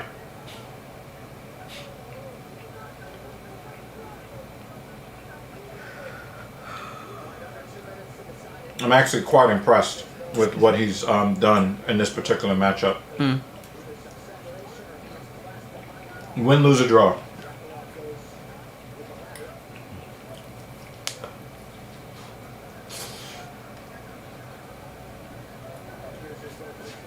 Jay says split incoming.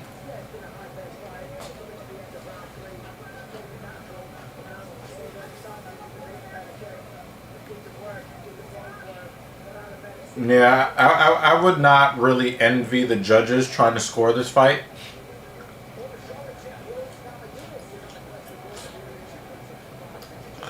This is a good one. Kelvin made a YouTube video a month ago joking about how not to make weight. Seems like then it was just a vlog. Yeah, I'm done with Calvin Gastelum. I'm ready for him to run over to PFL, claim a couple of paydays, and retire. Oh, good job, Kang. Connor's doing a good job. I mean, he might end up getting a 29-28 out of this. What happened? I think he pulled his toes out of the cage.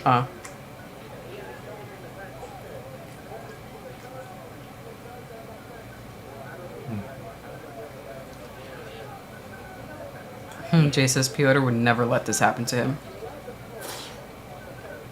Yeah, he'll just knee you in the head.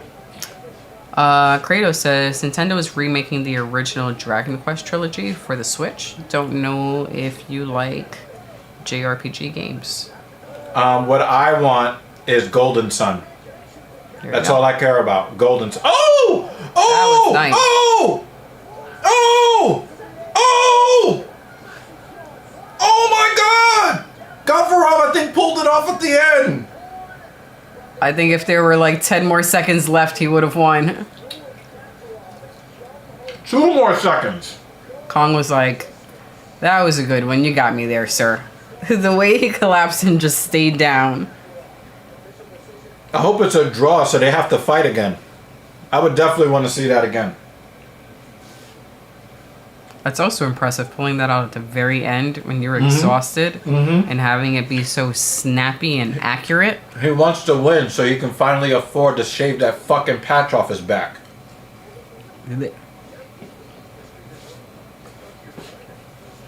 He needs laser. Right? Right? Finish your breakfast, sir. I am.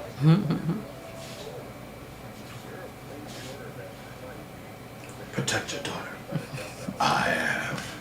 Let me kick you Yo, off. that dialogue just didn't make no sense to me at all. I need more coffee. I am wearing the John Wick t-shirt today. Mr. Wickle. You want to binge that later? There's a couple of things I like to binge. Jay says, I heard Shavkov versus Usman House in of the NYC. Dragon. Oh, yeah. Well, Thing 2 is going to be stepping out later this evening. So we cannot watch that today. At least not until she gets home. She's doing social stuff. Social stuff. Good.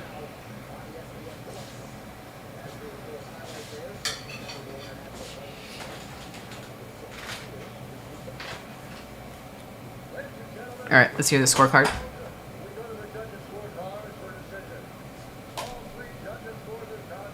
Unanimous.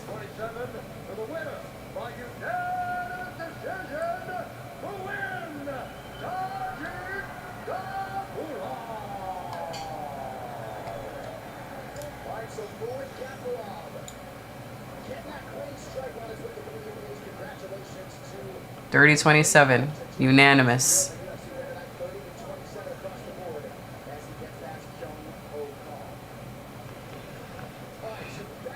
Excuse me.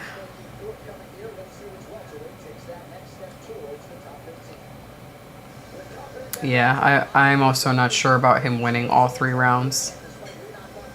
I don't think I would have been upset if there was a split decision, but all 3, maybe not. All right, Renat versus Dalby.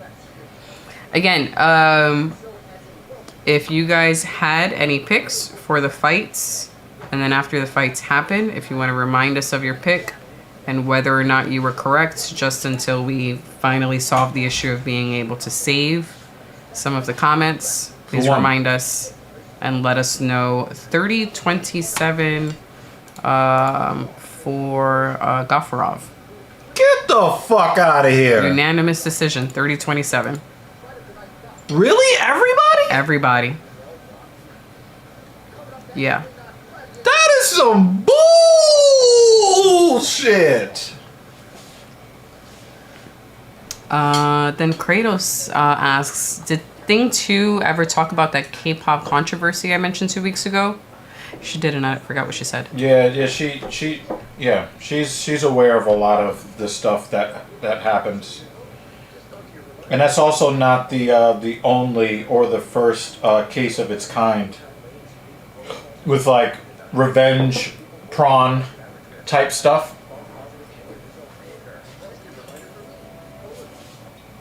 I don't remember what the controversy was. It was the celebrities basically trafficking or basically passing women around and taking footage of them in compromising positions.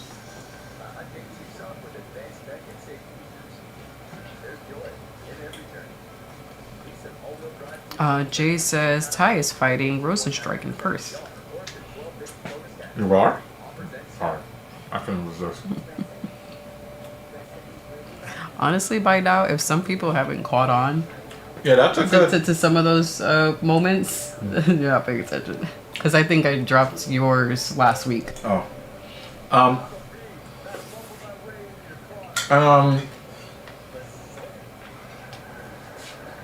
That's the style of fight that A, the fans want to see, and B, the UFC, Mick Maynard, put together specifically to give Tai Tuivasa an opportunity to keep his job because he's a fan favorite. They're not going to give him a wrestler.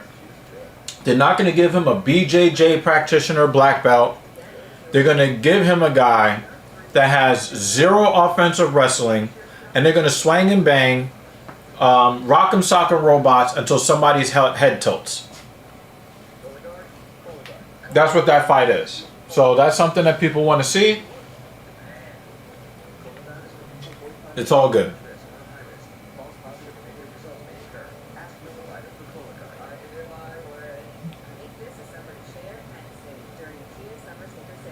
I don't think that's true. I think Smiling Sam Alvey holds the record for most losses in a row, if I'm not mistaken.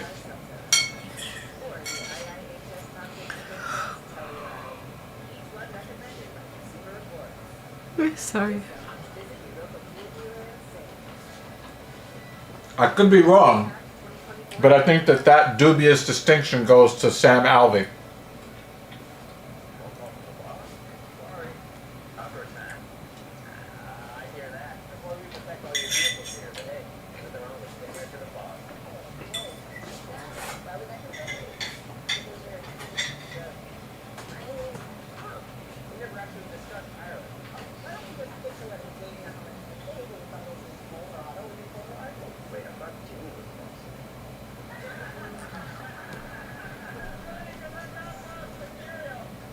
I like that commercial. Funny, because I'm not boss material.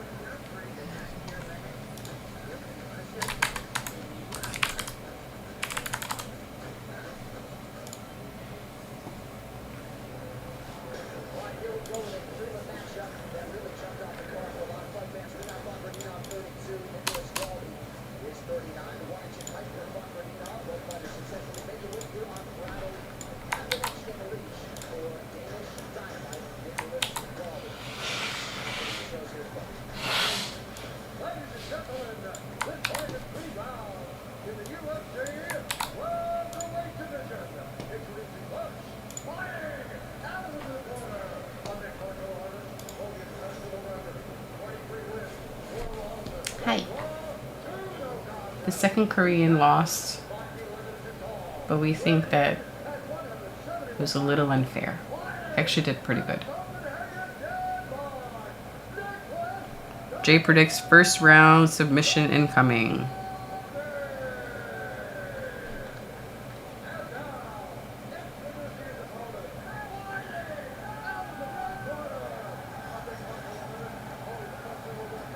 Oh, bummer.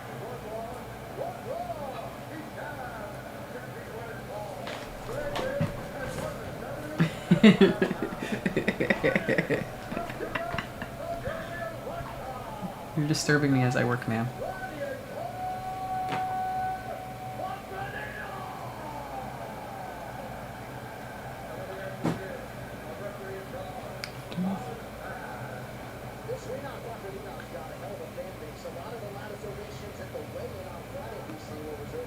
That's it?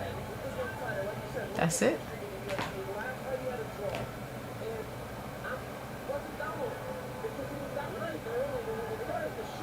Whoa!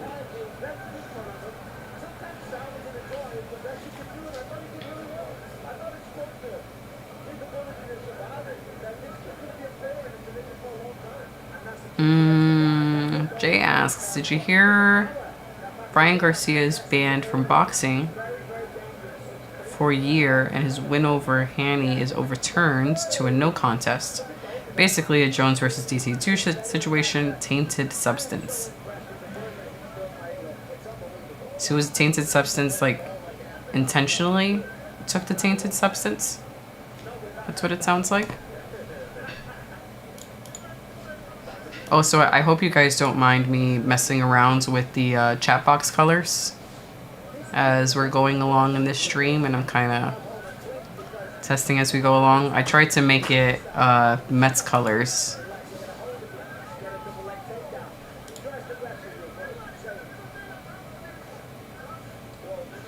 And try to find something that pops.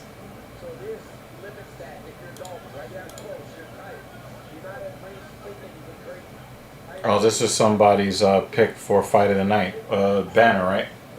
I think so. Banner, did you have this one as a fight of the night?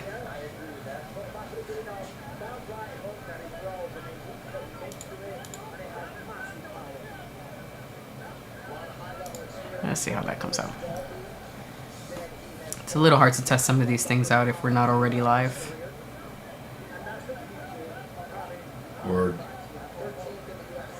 Both Dan and Banner have this as fight of the night.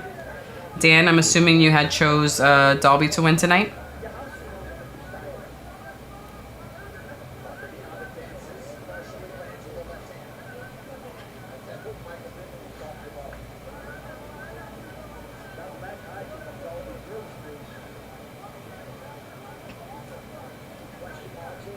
Looks like he just brushed his forehead with his with that kick.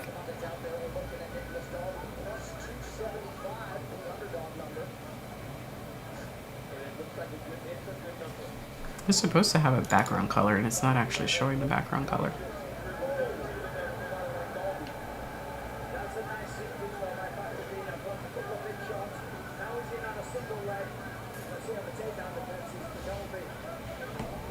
Dan is here. Oh yeah, he's been here. He was lingering, but he's been here.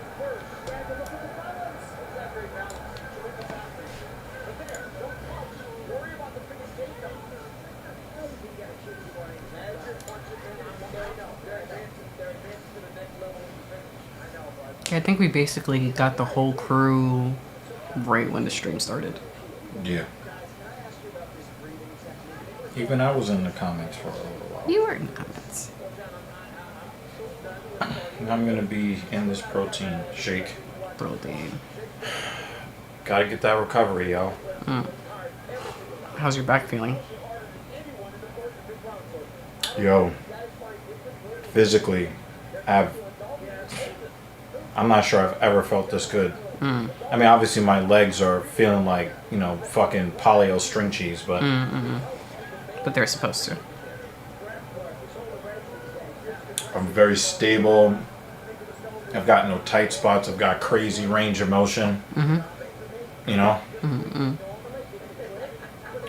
actually getting good stretches at the bottom of my quads. Oh! Dalby was knocked down. Oh, and he put the toe. Oh! Dalby is just a tough cookie, man.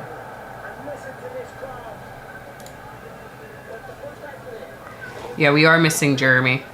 I'm actually not surprised. I expected that he'll probably come later because it's pretty early today. And Jeremy is working on the Trump campaign right now. He's probably also hanging out with the family and taking the kids out. So if he does come by, I don't expect that until much later, probably. Oh, big elbow, Fakhretdinov. That was a big elbow. Dalby has the warrior gene. Like, the worse the fight goes for him, The better he does. the more aggressive he becomes. I'm not saying he gets better. He gets worse. But he's nobody's bitch. Oh, what a knee! Fakhretdinov is starting to get really annoyed. Because he is torching this guy. And the guy's still walking forward.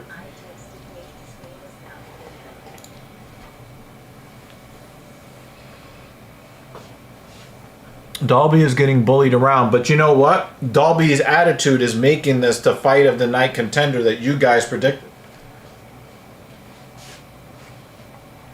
Yeah, David confirmed this was his fight of the night pick. Yeah, it doesn't honor the background color, which is weird. It's like, why even ask for a background color then? Oh, it's for preview purposes only. That's stupid. It's for what purposes? This background color? That's for what purposes? Hex code for the widget background. Oh, this for is preview. for preview purposes. It will not be shown in your stream. Then why is it even here? I was trying to do like Mets colors. Maybe so it's easier for you to see the comments. Yeah, but I don't even see that here. This hex code is not being used here at all. Just dumb. Dum. Fakhretdinov is giving him the business, but Dalby just doesn't care. It's almost like he enjoys getting beat up. You think he reaches final master mode if he were to bleed Dalby? No, but it would make Dan Jensen. It would make him depressed enough to not comment for the rest of the stream. No, I figured that the presence of his own, it would make him happy. Yeah, that's what I was thinking. I was thinking that the presence of his own blood would actually give him a boost. Nah, he wants to see Fakhretdinov's blood. I mean, at yes. Dalby's hands, not the other way around. I think he'd be like, ooh, yes, there goes my power, and then fuck him up. No. I think that Fakhretdinov has some sort of timing advantage right now. He's more precise with his power strikes. And Dalby is still in. Oh my, that overhand right. Oh man. If Dalby wins this fight, That was I'm excellent gonna lose timing my from mind. Dalby.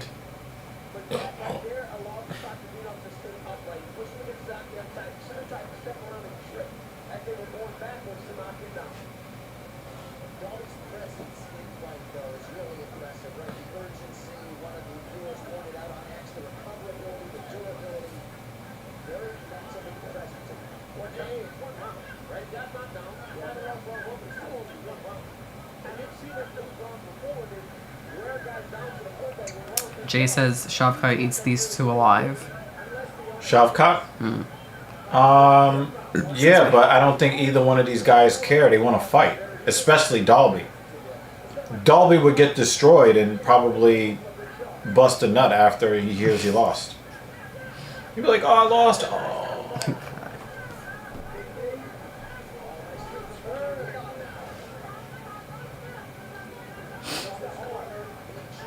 Nice kick. straight left from Dalby, and then the right high kick after. One of the things that the Dagestani types do very well is they keep their chins down. Another good kick.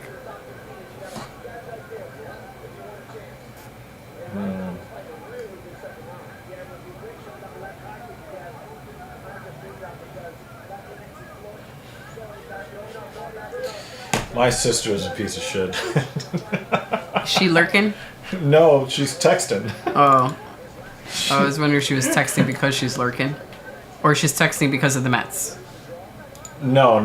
Like, I was texting her about today's workout because I wore the shirt that she bought for me, you know?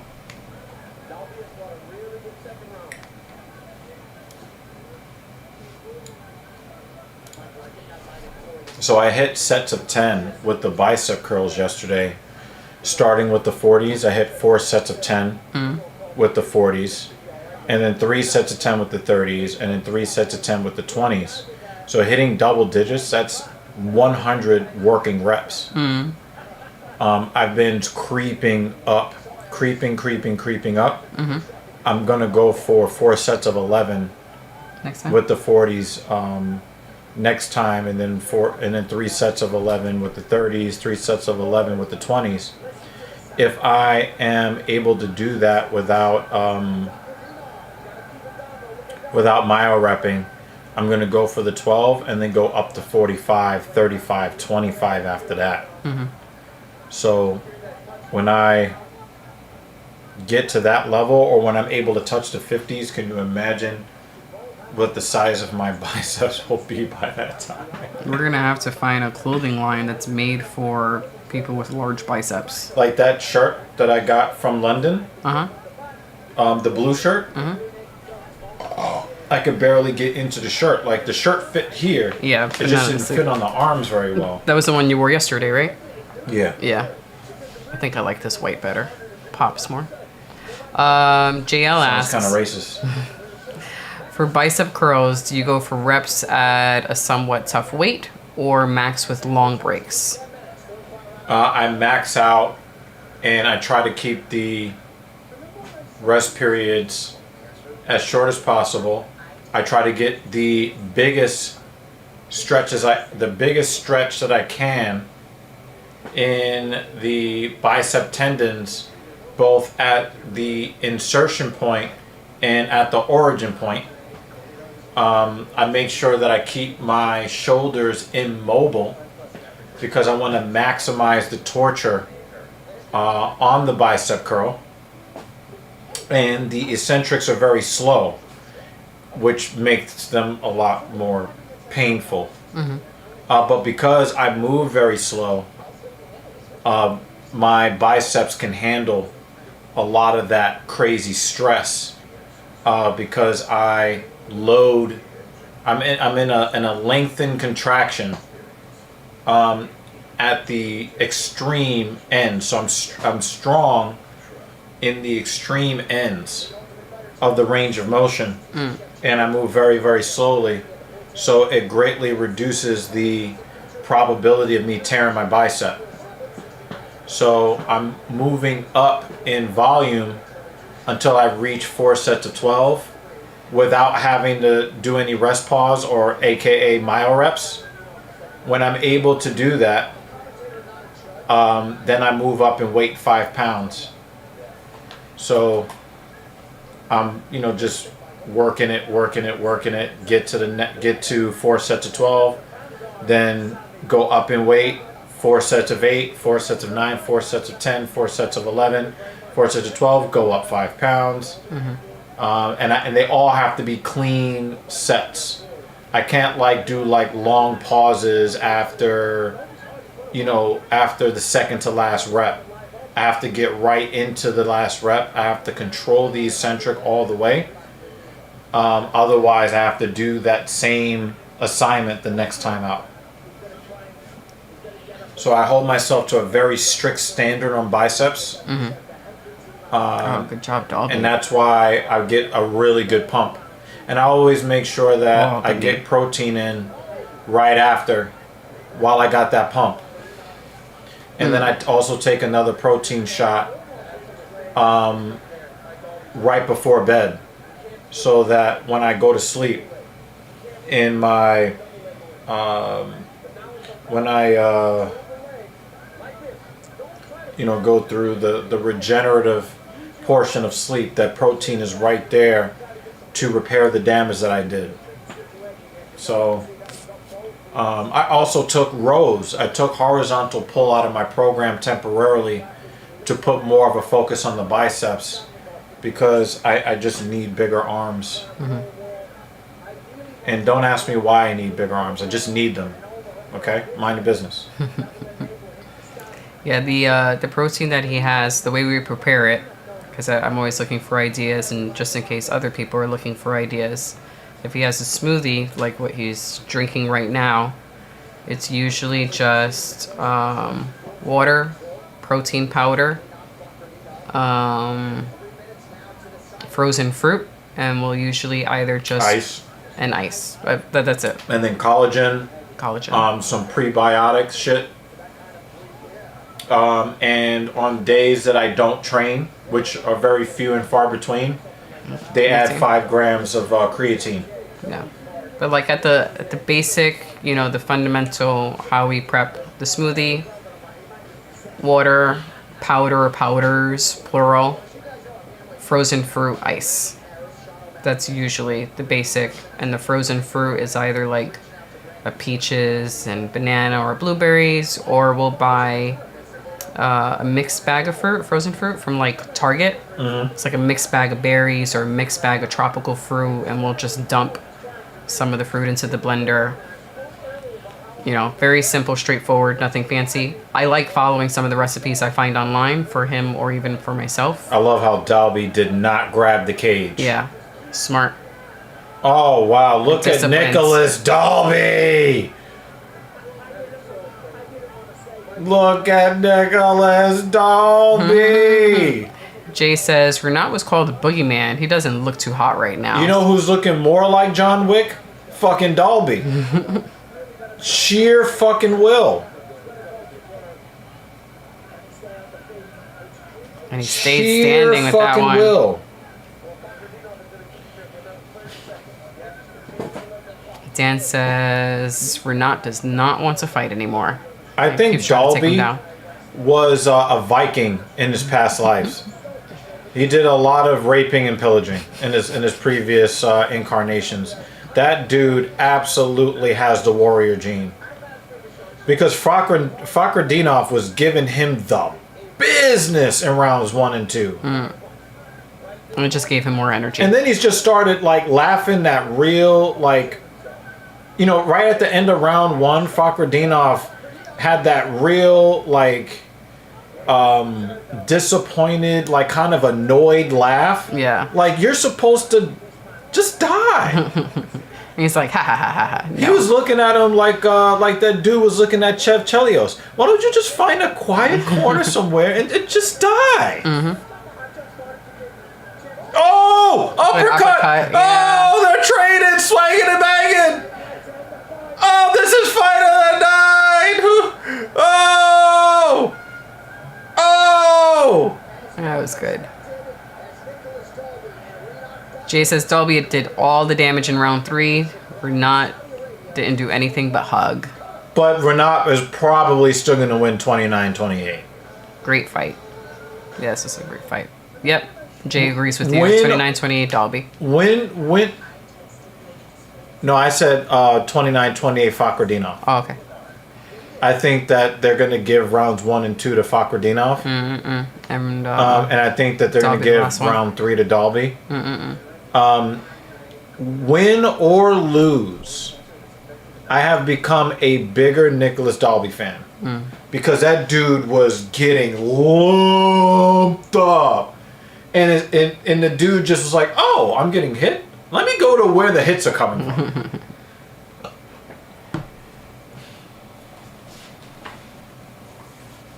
Very proud of Nicholas Dalby.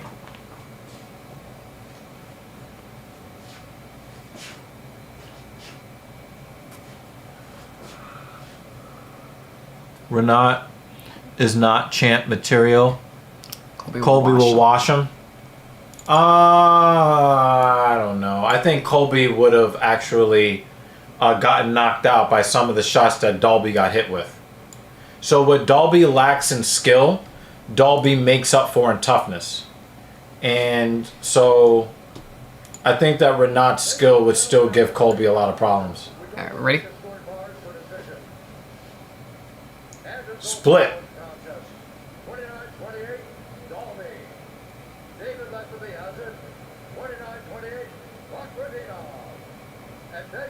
I don't have a problem with that.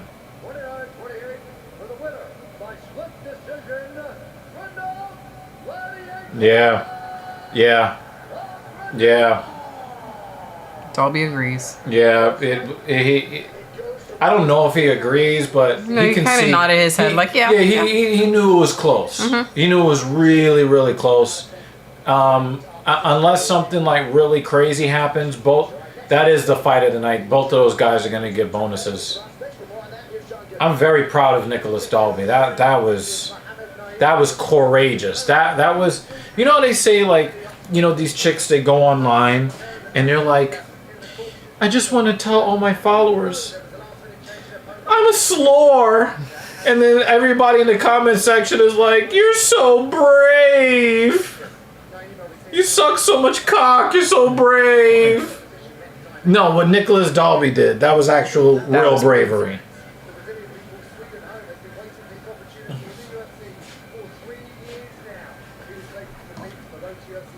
All right, for the group, odds for Robert to get a finish. They'll have some dude with some really annoying lisp get online.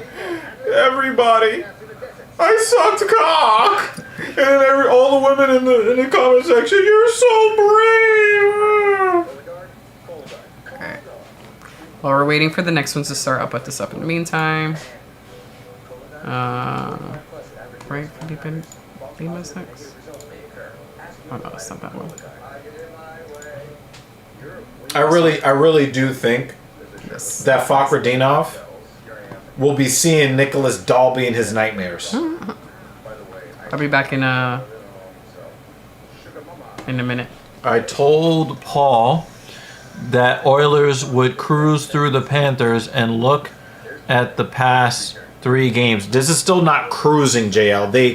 They were looking like they were about to get swept. Don't try to change the fucking narrative, Jay. It's going to game 7. Do you want me because nobody cruised. Do you want me to put up the camera so you're not just like the... No, I like being the headless bicep. You're the The headless horseman. No, I was gonna say from was it Powerpuff Girls? I think it's Powerpuff Girls, the secretary of the mayor, and you never saw her face. Oh. Like you saw her hair, but like you never saw her face. They always cut off her head. Give me a couple of minutes. I will be back. Enjoy the with your chair. The headless. Well, that's what I was asking if you want to sit down. Yeah, I mean, I wasn't just gonna make. I mean, now that you're ready to get. No, I'm saying now that you're ready to get up, then I'll take the chair. I'm almost done with this protein. All right, BRB. Oh, here I go. Oh, my quads. The bottom of my quads.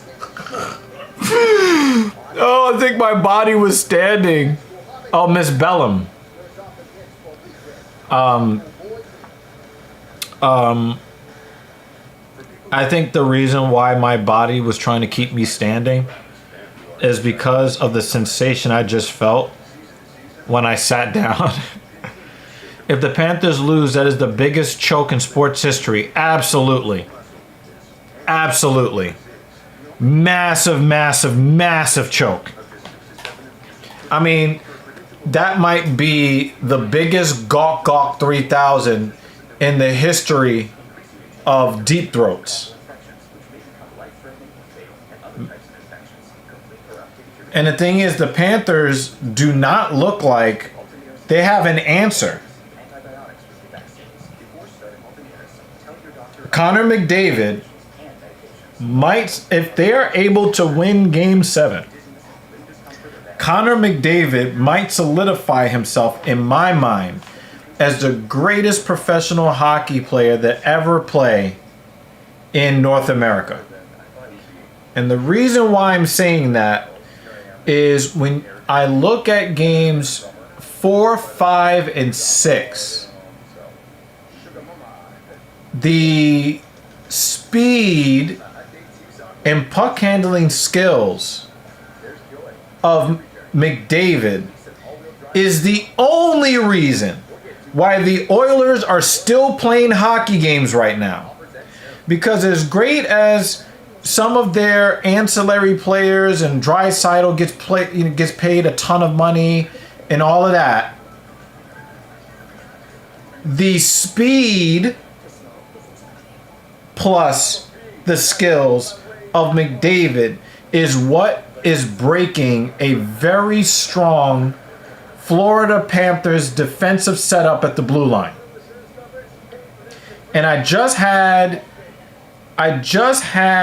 this discussion with Captain Paul, I think yesterday, and with one of my neighbors about the fact that when you look at how the Rangers played the Panthers, the Rangers skill guys are 2 levels physically slower than a large Connor McDavid. Connor McDavid's speed coming out of the neutral zone is what is completely disintegrating the Florida Panthers defense, and he is opening up opportunities against Bobrovsky that Florida just doesn't allow. Florida's defensive setup is what has made Bob look like an all-timer. Draisaitl is not hitting the offensive zone and breaking things down. It's not any of those other guys. And when you have somebody like McDavid causing so much havoc, then Florida cannot just score 1 goal and play keep away. They can't afford it because they're down a goal, 2 goals. Now they can't just stack 4 guys at the blue line and block your entry and force you to dump and chase. They can't do that anymore. Now they have to take more chances. And one of the defensive mistakes that I've seen Florida make is sometimes their defensemen will pinch in the neutral zone along the boards, and then it leads to odd man rushes. Well, they have to do that because they have to take a bunch of chances because they're down in the game. Florida has killed the Rangers by scoring the first goal of the game and then just playing keep away. When you can't do that because McDavid has just destroyed your entire defensive setup that has destroyed everybody else. McDavid just might be the greatest North American hockey player who ever lived, man. And I know that JL is talking about Gretzky and all of that. That's the easy thing. That's the easy choice. But I'm looking at the dynamic. I'm looking at team dynamics and how one player on a defensively deficient Oilers team taking over the game, taking possession of the puck, and really protecting Stuart Skinner, not because of a good Oilers defense, but because of a great Connor McDavid puck possession offense. is saving Stuart Skinner's fucking skin. Incredible.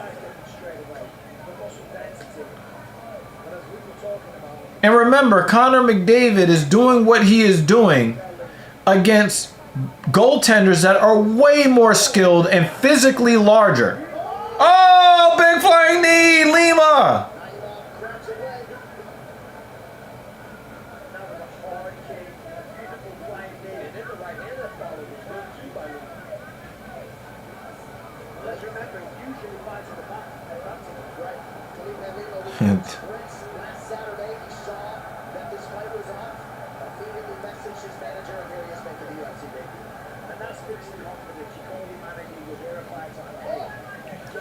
Very nice, snappy approach to striking on the break from Lima. I really like that.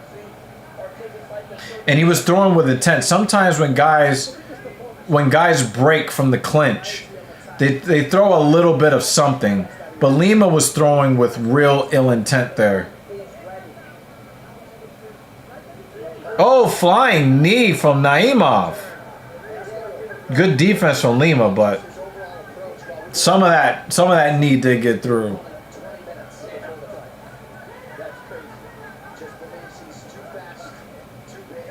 I'm not even gonna front. Lima, I thought for a split second I was like, is that Dustin Poirier? I was like, Poirier's not fighting on this card. He looks like a miniature version of Poirier.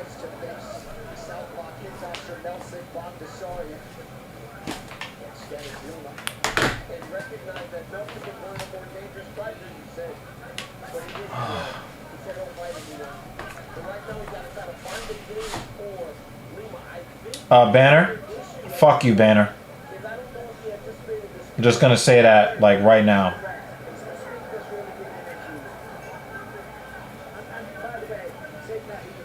Because I know you're gonna say some dumb shit.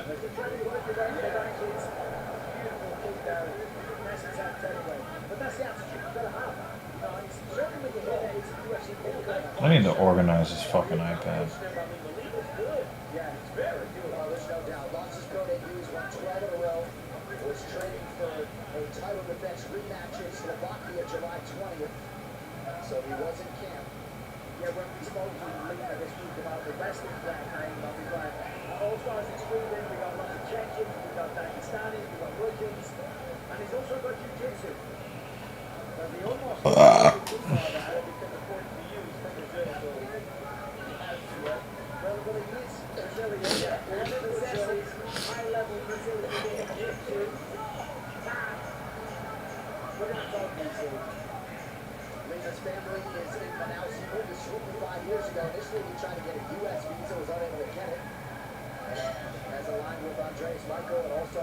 He stepped over, now he's in half guard.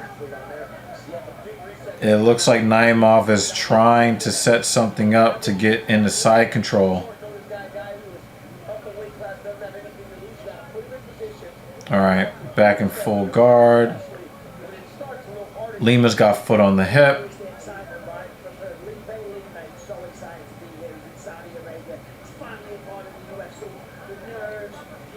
Lima's very focused. I got to give him a lot of credit.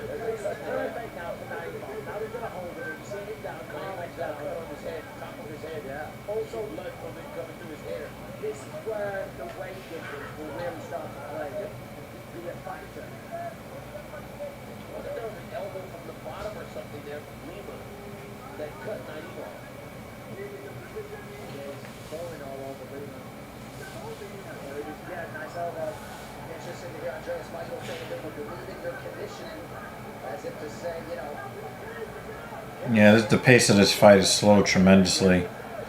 With this control time, they're probably, especially being in Saudi Arabia, probably going to give this round to Naimov.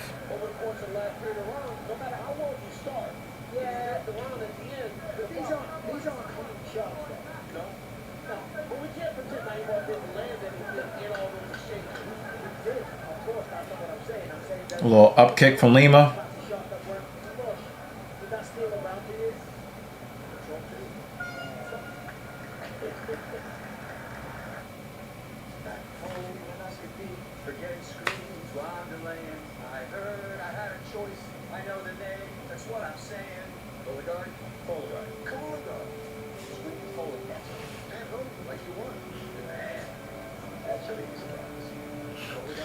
This comment is the biggest sports choke in history.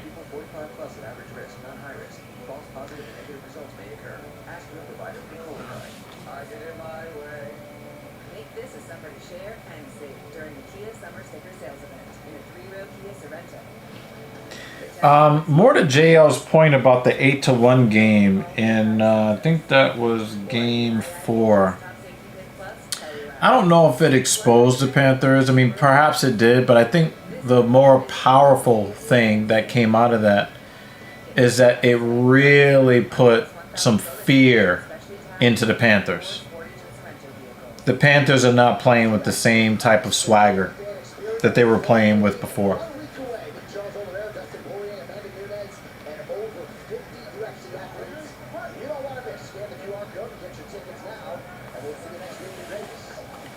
Wow, nice front kick. He threw that shit out.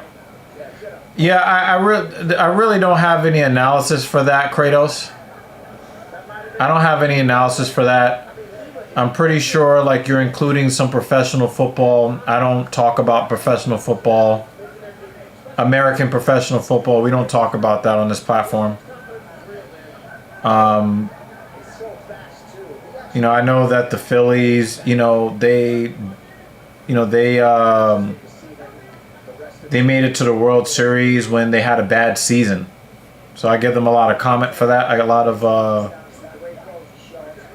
I give them a lot of credit for that. The Philadelphia 76ers, was basically messed up with injuries this year. The Flyers haven't been good in a while. And I don't really know anything about soccer because it's boring. So. Oh, he went for it with the left hand. Both of these guys are relatively sharp in their approach to this fight.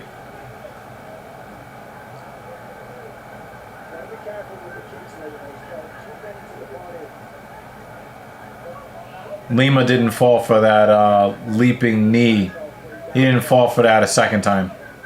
But he is taking some damage to that calf on his lead leg. Oh, wow. I know he heard the air move past his head.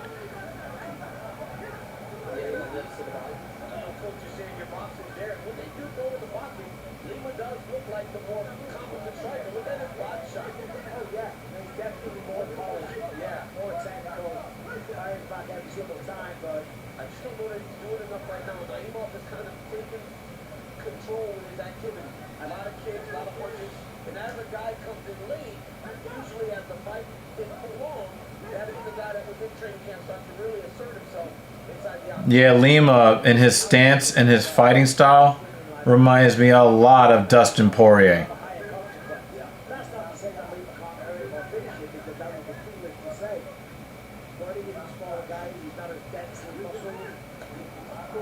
Naimov just missed with the left hand.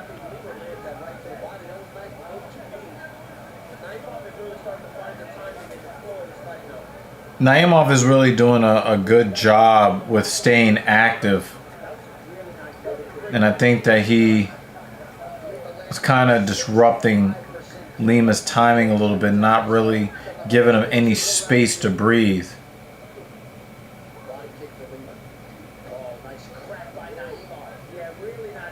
Wow, Lima even acknowledged how hard that shot was.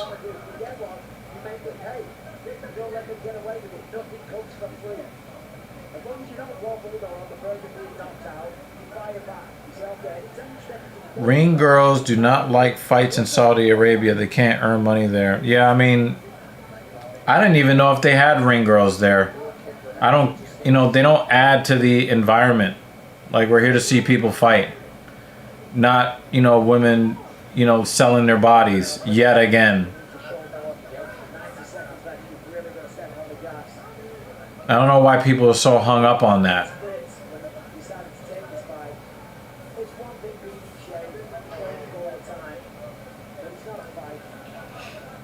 There are no ring girls there. Yeah, I mean, do we enjoy the fights any less? I don't. Wow, Lima was swinging for the fences there.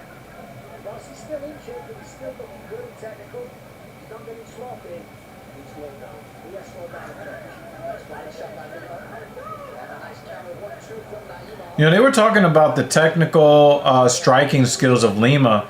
Naimov is not far off. He's got nice mechanics on his strikes too.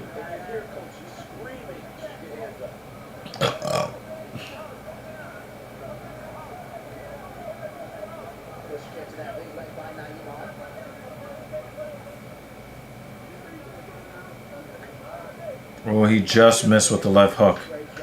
Lima just kind of ducks his head down at just the right time.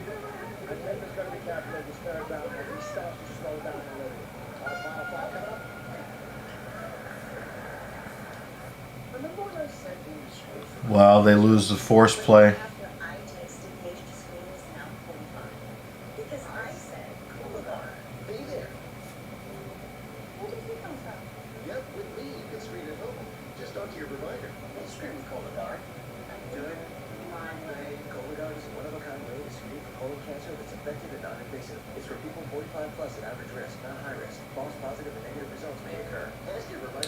Now I gotta ask you, David.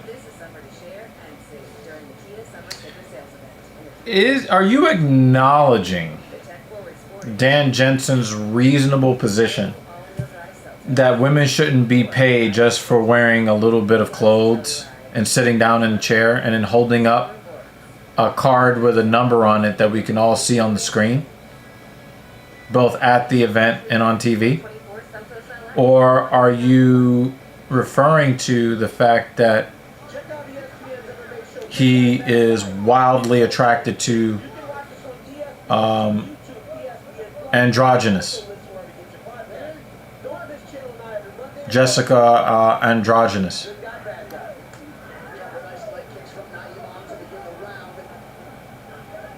That looked really stupid, what Lima just did.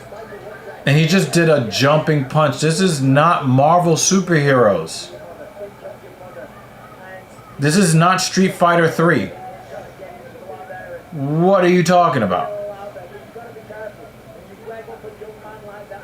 Like, what is he doing?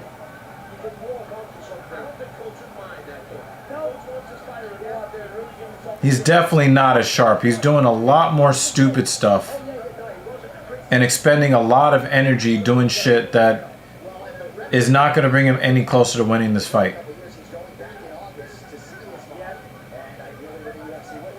He's got double underhooks. He's got his hands locked. And you can't get this trip?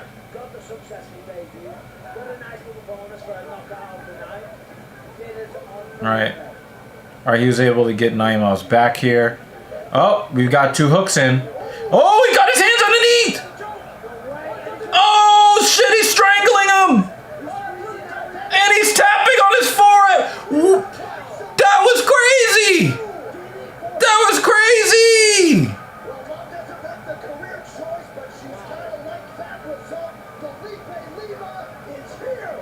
Lima, in the midst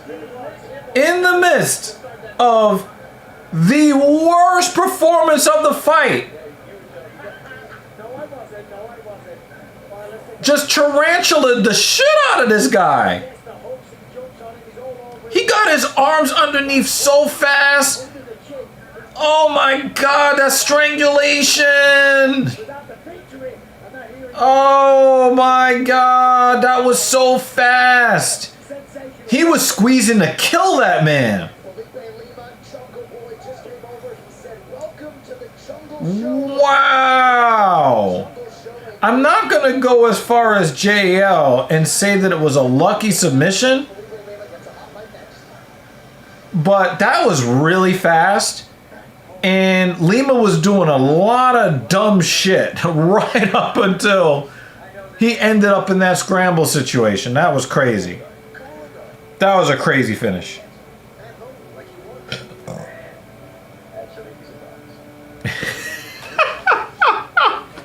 Damn, I'm not going to go that far. You extrapolated on the they don't deserve money part. I was talking more on the fact that Dan averts his eyes to dimes. That's what I was asking you. That's what I was asking you, David. And yeah, we all kind of, we've had to come to grips with the fact that Dan Jensen is not attracted to attractive women. Yes, JL, absolutely. Grasso Shevchenko type finish. And the thing is, Lima did look very good up until the start of the third round.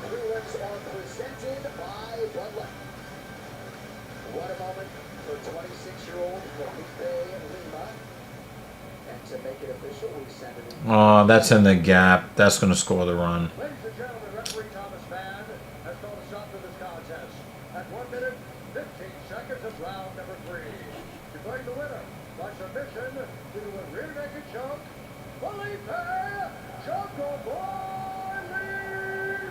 Win or lose, Kelvin Gastelum will not fight in the UFC again.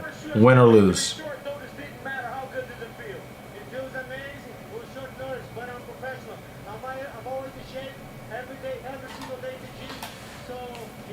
Before he petitioned Daniel Rodriguez to allow the 185 catch weight, if he would have made weight at 170, which is what he contracted for,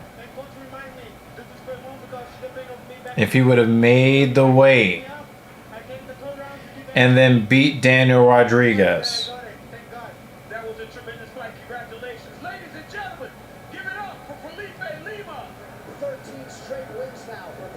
Fat Nasrat would have been able to save his job with that victory. I believe that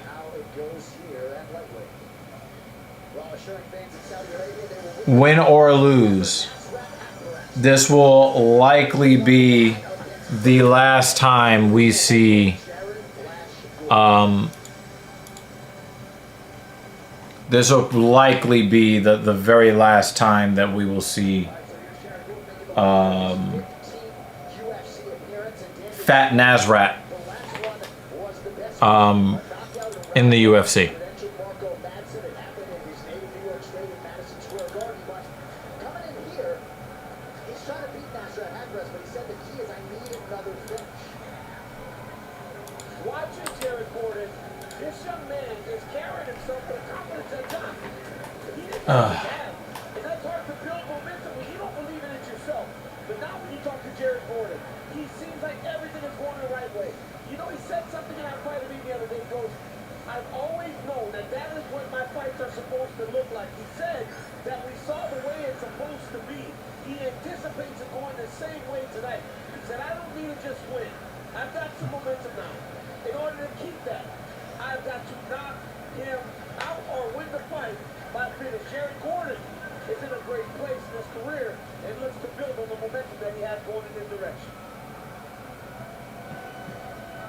Okay, let the run score. Yeah, JL, a 185 catch weight, and you saw how Daniel Rodriguez, even though he agreed to the catch weight, he was upset, and I'm pretty sure that the UFC brass also upset.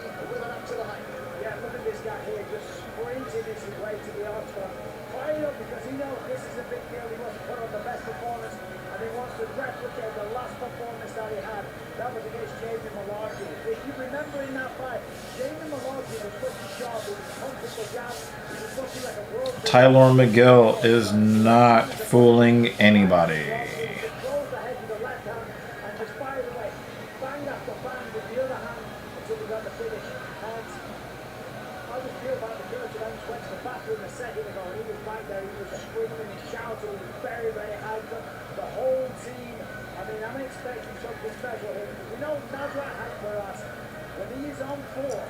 This man delivers nothing but violence. Well, he's been giving Jared Gordon the death stare from the moment he hit that inspection zone. He is the minus 230 betting favorite tonight. And if he can't produce a full straight win, in all likelihood, he When was the last decent card? Prelims for the last 2 months? Yikes. The last decent card was probably 300. for the main card. National Hackgrass 28, Jared Gordon is 35.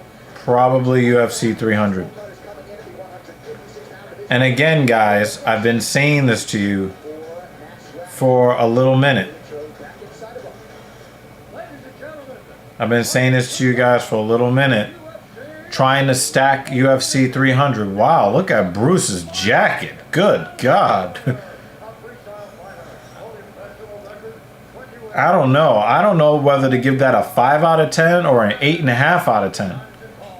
It definitely looks like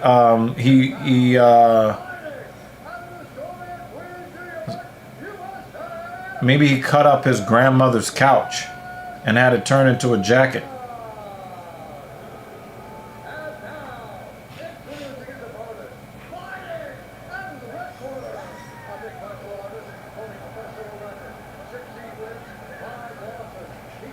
That's a boring name. They're calling it Kingdom Arena. It sounds kind of cool, but it also sounds kind of boring.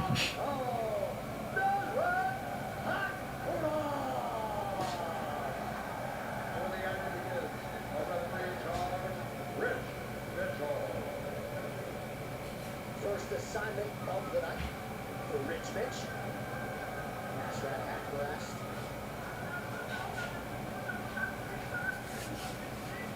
Chasing 4 straight win against that man. The proud New Yorker, Jared Flash Gordon. Wide feature prelim is underway. Hackgrass in red. Jared Gordon center with octagon in black. Gordon likes facing southpaws. He's trying another one here. Nothing's gonna boost confidence by getting the knockout the way that he did. Well, it looks like a clash of heads there. The way that he put Marco Madsen down.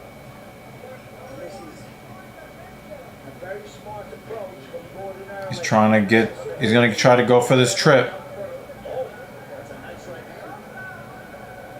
Oh, nice right hand from Gordon. Love that Gordon fixing that wrestling. Just let them see it. Yeah. I just think that like Gordon is tired of being disrespected. And again, I'm definitely not on the Jared Gordon train like that, really. But Jared Gordon goes into the cage like he's got a chip on his shoulder, especially after that BS loss to Patty Pimblett. Every time he gets that leg up, Eric's trying to trap him. I'm gonna go out and let me say he wants to finish it. Well, because every time he takes that leg, he walks it back to the octagon, tries to throw it right on. He does. You're right, he did. Well, that approach dovetails with everything he said in the fighter meeting. He sort of intimated that a decision tonight would not be good enough in terms of his aspirations. They might go after us now. Kafarov said that his training had gone to the next level for the hobby crew. He just proved that Nice right hook from Jared Gordon there. Jared Gordon in the second that found the mark. Didn't get his interaction, but the time was Looks like another clash of heads. Are you annoying David with Met stuff? Oh no, there's nothing to actually say. There's nothing to say. Or just start? Yes. Oh, okay. This is the first inning.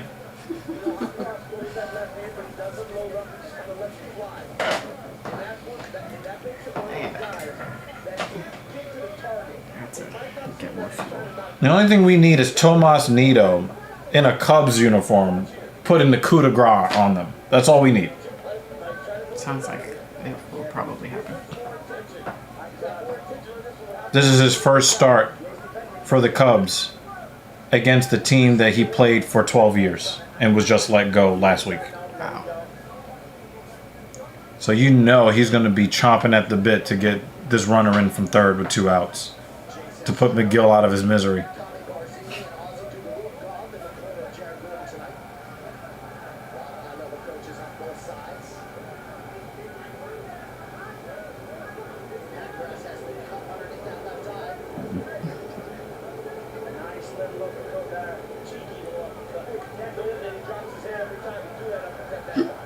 see as well, because what he's doing as well with the straight left, he's going to the chest a lot of the time, and that's what you want to do is get somebody like Gordon that's clearly trying to take you down, because what are they going to do? You're going to level change, they're going to dip their height, they're going to come down to your level. So you throw them in the chest. If they don't level change, you hit them in the chest with a solar plexus, and if you do, you get it square in the face, stops the takedown. Gordon is getting a good whiff of Nasrat's fucking jockstrap. Lifts him up off it. But Gordon just stays under pressure. Gordon's left eye starting to show some swelling as he hits a jab there. Nice little combination for Hakparas. Try a little bit. Hakparas is so much faster. Yeah. Gordon unofficially 0 for 6 on his takedown attempts. Some of those haven't necessarily been concerted wrestling efforts. Yeah, I think he's trying to mix things up. You know, and of course, like we always say, the threat of the takedown opens in the hands. Yeah, a lot of guys are starting to pay the price for holding on to these single leg takedown attempts along the side of the cage. And guys are just starting to pepper them with shots. We've seen a couple of knockouts like that recently too. So really well with these left uppercuts. Yeah. He's not seeing them. Definitely on the side of Nasrat Hakparas. Maybe even the power as well. Hakparas' hands look great tonight. And just stuck that leg out there. Rocket Hakparas. Oh, stumbled in. Remember when I said we would screw for colon cancer? Was that after I texted Kate? I don't need musicals about colon cancer. That's what these commercials are. Every single one. Oh my god, it's so bad. Mm-hmm. And what is it with like every commercial is for a pharmaceutical now? Like, are they serving us trash and calling it food so that we're all forced to get on every fucking pharmaceutical known to man? Because they sang about it, so it must be good. What happened to the old days about singing about car insurance?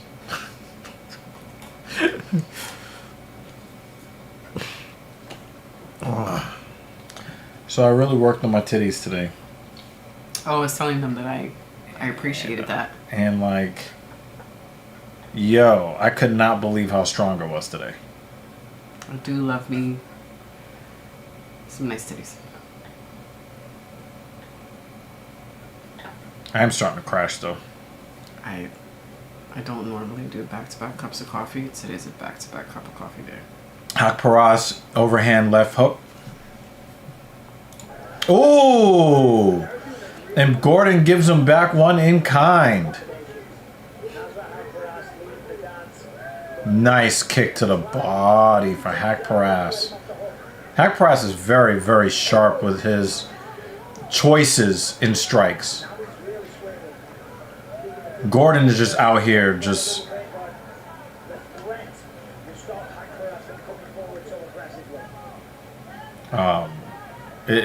he's just brawling.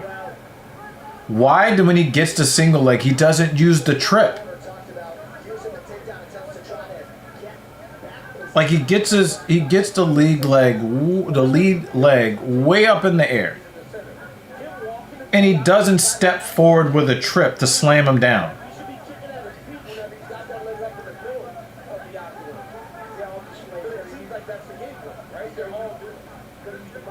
A little dirty boxing here.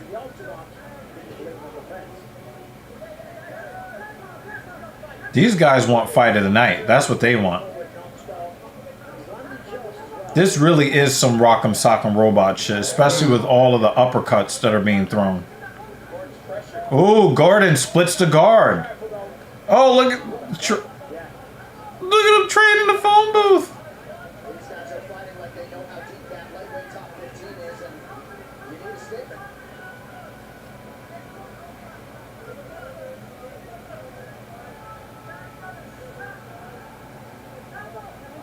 Just grabbed him by the throat. I love it.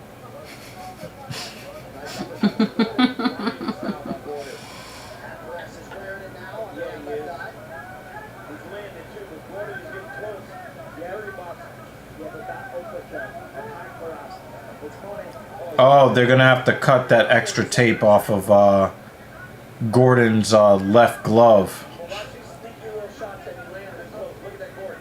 Touching those cuts. Catching it behind the head. Land a dirty boxing strike. Hop across that space is the better fighter. You see that extra? Yeah, it's coming off. Yep. I knew it. Give me the scissors, quick. I wanted to make a joke, but it just didn't. It just didn't flow. He said, hurry, give me the scissors. He's not hurrying. He said, "Give me the scissors." He's not hurrying. I will go back and try it. Sit out in front of the class. Teacher asked somebody to help. I'm always raising my hand. Yeah.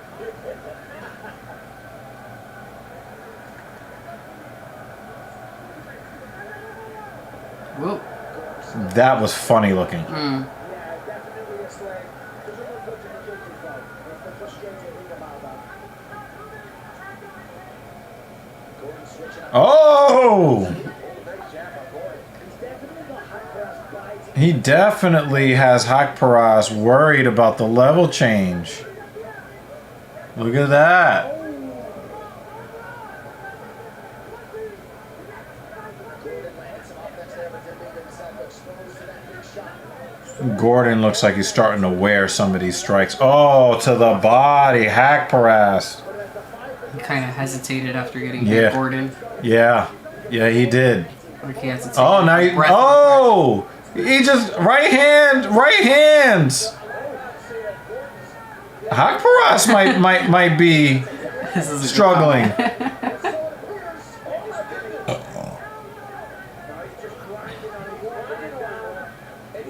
Uh-oh. Gordon is winning this round. Just his pace is pressure. If Kelvin wins both his fights, does he get a double bonus? He may...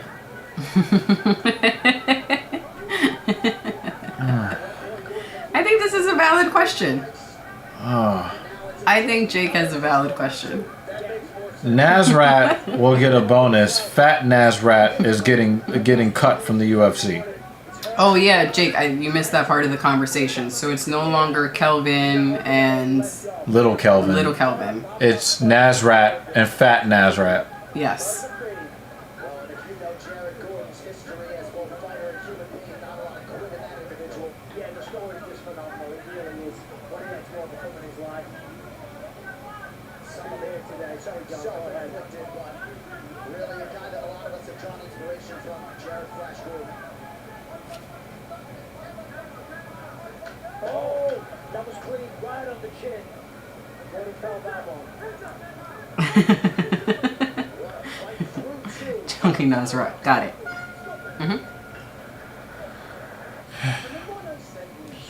I'm having a tough time scoring the fight, Jay.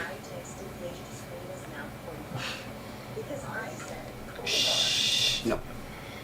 And they're just gonna play this over and over and over and over again. Gordon does not look great, but he does look tough.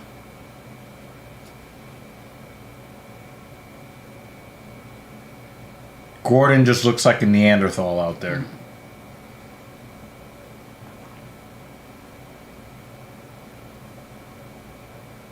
I know we were talking about coconut oil Oh for certain yeah. usages, Uh-huh. but the usage that I want to talk about is... No, yeah, I know. I gotta clean that container so that I could set some aside for you. I wasn't able to do that that means before. two things. Before I left. Yep.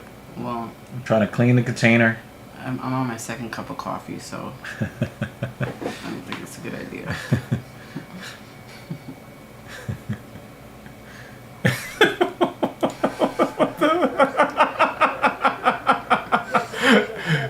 Have you just become Roberta Frank? I don't get that reference. Your arms better be fucking swole. Oh, well, I mean, you did work on chest, so. He said arms. Well, yeah, I mean, you worked on chest today. A lot of missed strikes. Who missed less? Gordon turning his back after every exchange looks bad to me. Nah, I think Gordon has really been He's put on his hard hat today. The thing is that he's had Hakparas backed up for most of round 2. Once he started connecting with those right hands, I think he connected with like 6 or 7 right hands in a row.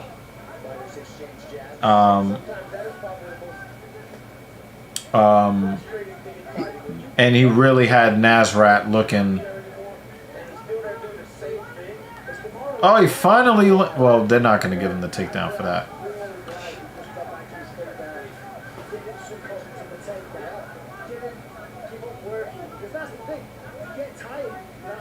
Tired. You didn't get to spend enough time in London. That's all that means. Gotta go back there. McGill looks fucking awful today.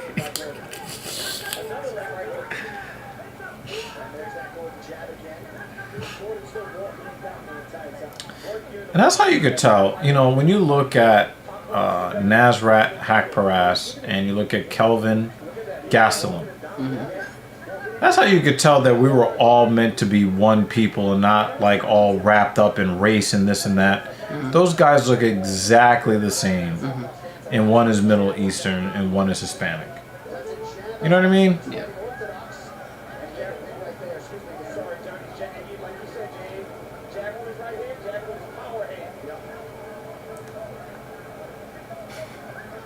He just punched his hands.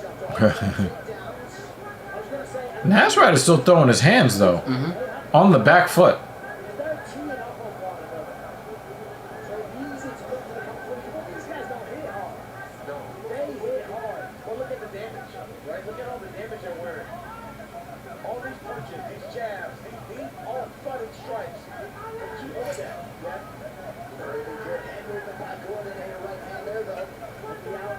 Yeah, I think that the live odds should have been even on both sides.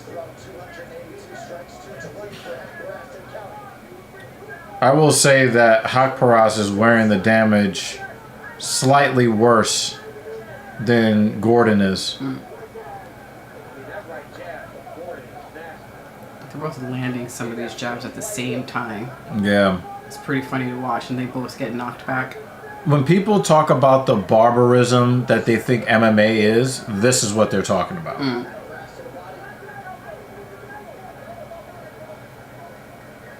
WWE street fight match. Oh. Jake Miller's on fire today. Good uppercut to the chin.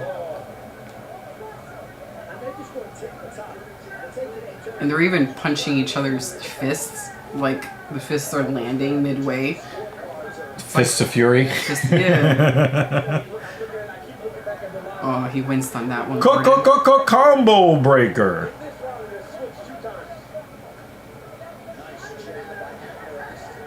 Agreed, Jake. Agreed.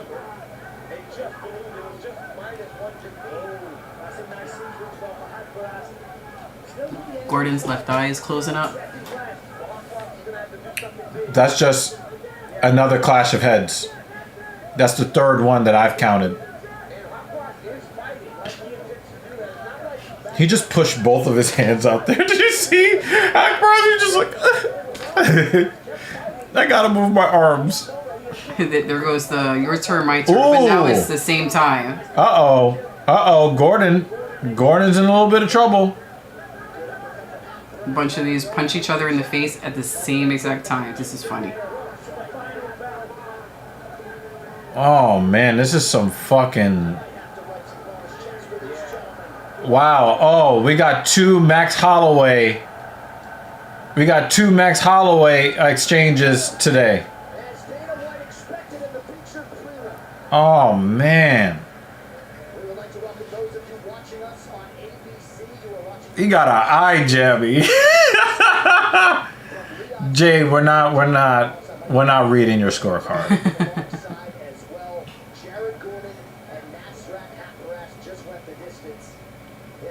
I think if Nasrat wins, they're gonna give him rounds 1 and 3. If they give it to Gordon, they're going to give him rounds 2 and 3. At least in round 3, because I didn't watch the whole thing, those strikes seem pretty even.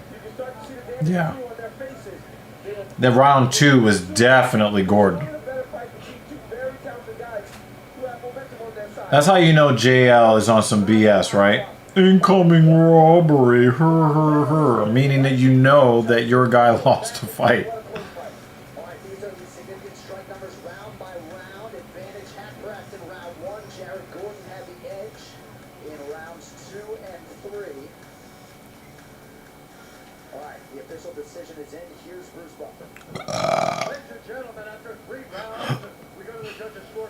I agree with Jake Miller. Split.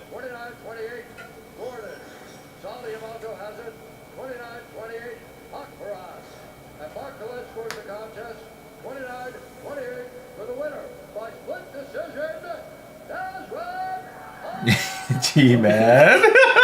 He-Man. He-Man. Are you okay, Jay?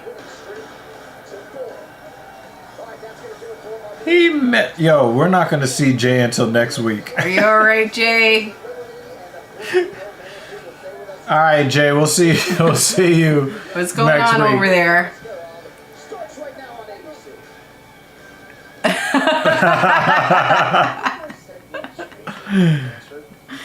Oh, man. Yeah, we'll see you next week, Jay. Thanks for coming. Oh, that was the first guy to ever get knocked out in the UFC.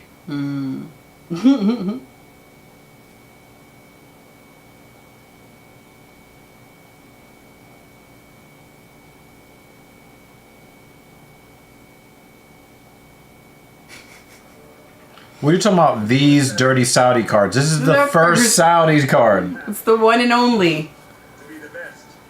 Yo, Jay's having a bad day. yo, He's cranky. who is saltier?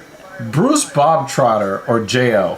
I think JL is making up for the fact that Bob Trotter isn't here. Although, I am just like a smidge worried about Bob Trotter because the last time we heard from him was before he his said trip he was to New coming. York. Yeah, I hope he didn't end up in front of the fucking subway. His trip already passed. He should be home, Like a month ago. and we have not heard from him.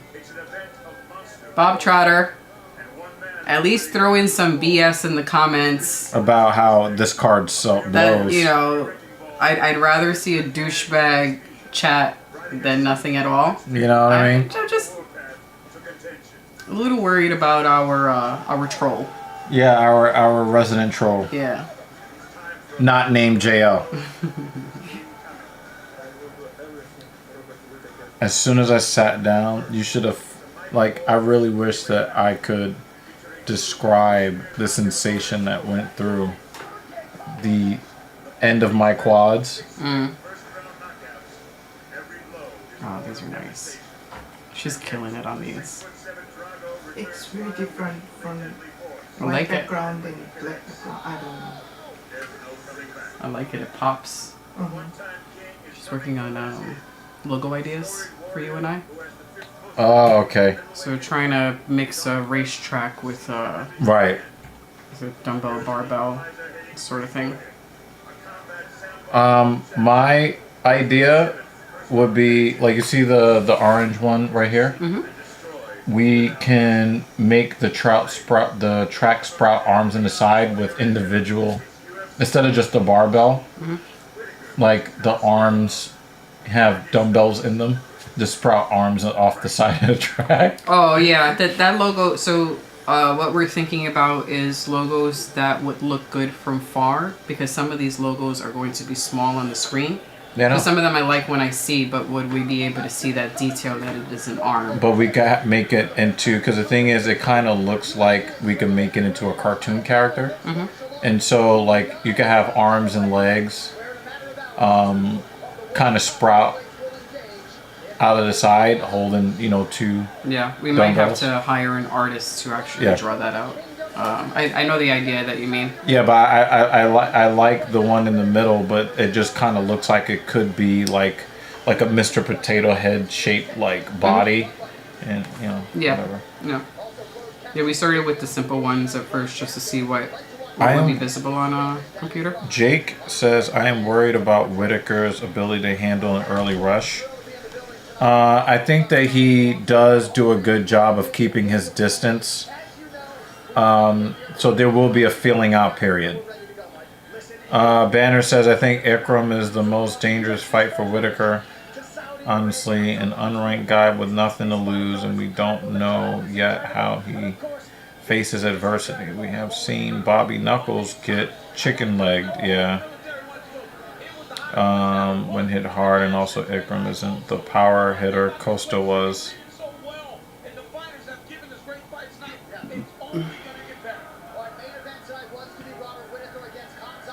So he was minus 325 after the bell. That's BS. Well, I don't. Who? Who's minus 325? I think he's still salty about It's pretty obvious who they are picking tonight.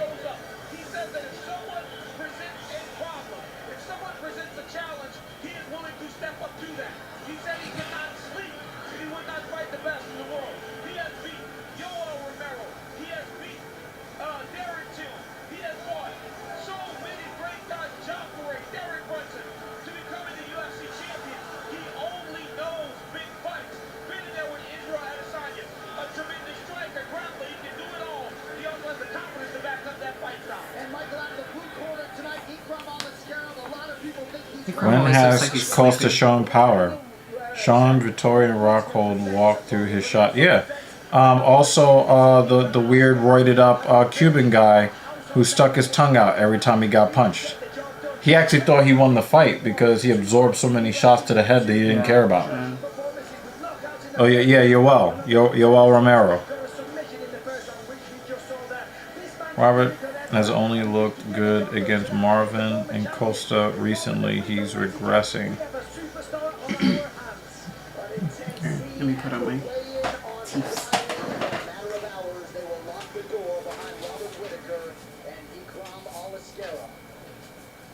With that, we are ready to go with our main card from Riyadh. Great to have you with us this afternoon.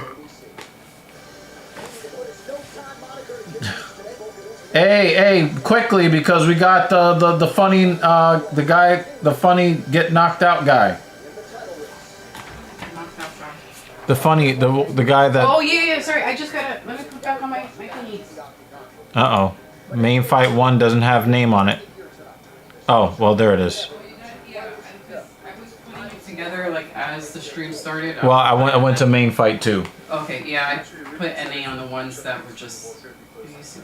Okay. Funny guy is a very wild and unpredictable opponent, so I'm ready to put on the show. Costa looks like a hard hitter, but besides his head kick, he isn't feared. Yeah, I mean, after he got diddied by Izzy, nobody respects him anymore.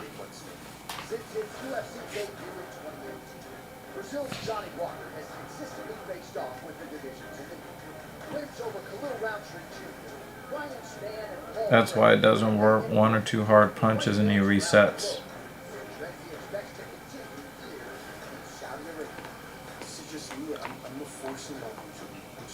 Vulcan needs to see if Walker sells an RKO like a punch. Oh man, could you imagine if a dude catches somebody with an RKO? That would be so funny.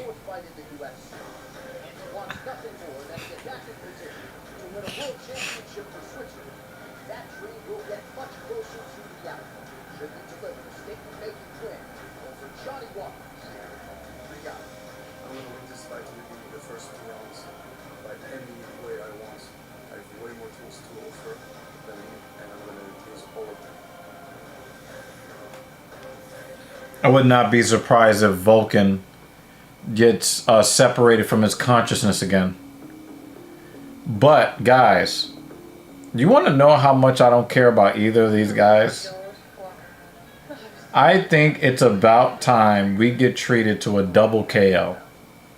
When other vacation rentals have surprise drop-ins, try one you'll have all to yourself. When someone is diagnosed with cancer, That's what I think that we should be treated to, a double KO. retailers are there to help.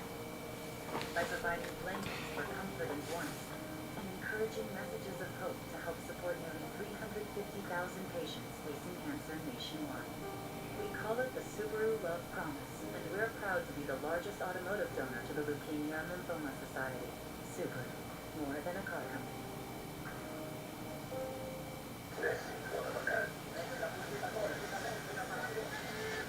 Well, it's only the way of nature.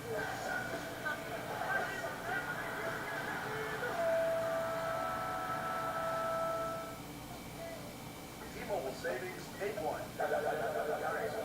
Here's the line. At T-Mobile, you get tons of benefits and you can still save versus the other guy. Okay. Come on, T-Mobile. Follow that. Okay, stop. Just say it like this. At T-Mobile, you can save on every plan and you get great benefits with magenta status. Magenta status. Yeah. I'll show you my magenta status. Okay, I'll just do it. Check out the T-Mobile savings calculator to see how much you can save. And right now, we'll even pay off your phone when you sleep. When Mario needs to be at his best, he needs protection that goes beyond. Dove Men with 72-hour protection and 1/4 moisturizer. So he can forget his underarms. Walker has no chin. If that was true, then there would be no target for him to get knocked out. There'd be no target for him to get hit so he can get knocked out. He has plenty of chin. It's just not very strong. And he always looks like wildly surprised when he's on his way.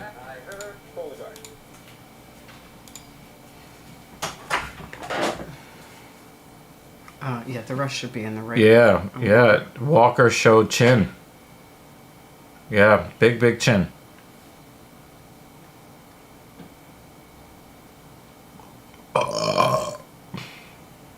He does a good job showing his chin. Oh, I have my watch light. Oh, don't need that right now. Yeah, I put my watch on the charger.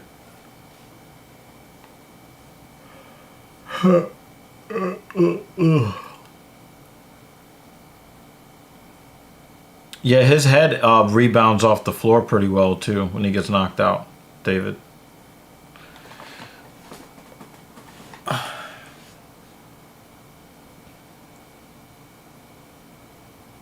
I mean, I guess we could turn this back on. Alright.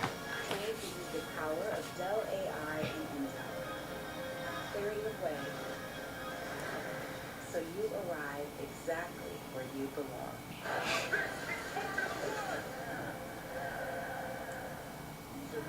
Johnny Walker, complete. Well, we're ready to go with our main card opener. Here live on ABC, here's your tail to tape. Johnny Walker, 32, is the slight betting favorite at close. Volkanovski at 34, 4 inches in height for Johnny Walker. I was saying that this is the time where UFC fans should be treated to a double KO. Ladies and gentlemen, we are live from the Kingdom Arena in Riyadh. Johnny is going to try for something stupid like a flying knee or a rolling thunder and get it. Watch. I hope they both get it. And now, this fight is 3 rounds in the UFC. Remember, Johnny, don't say you're in the desert when Oh. the doctor wants to. Yeah. Oh, shit. The second question would be which desert?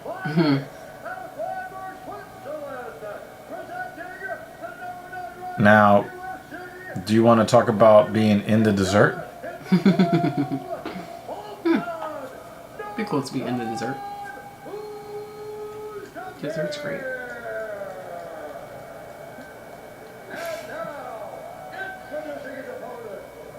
That would be the second question. Dessert or dessert?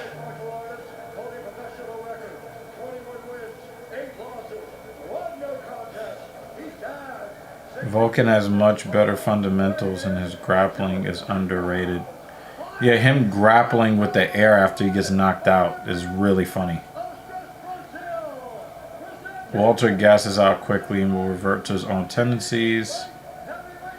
I am in the one that can build sandcastles, Doc. Oh, man. Herb D. Herb Herzog. Walker is too wild to give a guy an edge for fundamentals. 185 pounds and higher for all 5 rounds. This Blood Clock is brought to you by Bud Light, official beer sponsor of the UFC. Ustamir in red, Johnny Walker in white. Look at the size of Johnny Walker.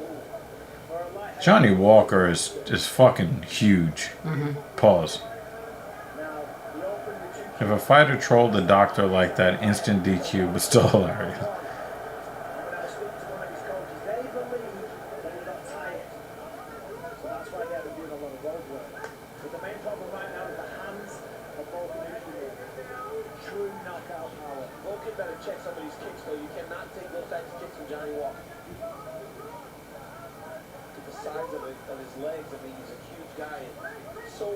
Massive reach disadvantage for Uzumir. Okay, he makes Uzumir look like a tiny dude. Yeah. Which is not. And he's not, yeah. You can also see that Uzumir's quads are twice the size of Johnny's. So that's where the weight is made up. Yeah. Also, a little bit flabby Uzumir. Johnny is hiding the chin with the beard. Smart. Oh, man.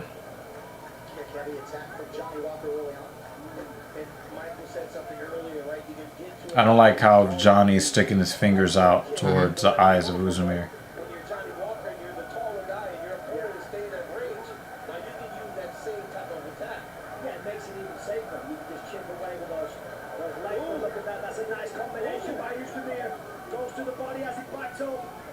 Come on, double KO, double KO. Oh, he didn't like that shot to the body. Yeah. Johnny's in trouble. He just threw a baseball at Walker just now. Yes, Sasato. Nice. Oh, big left hook. Oh, and there Johnny goes, getting knocked out again.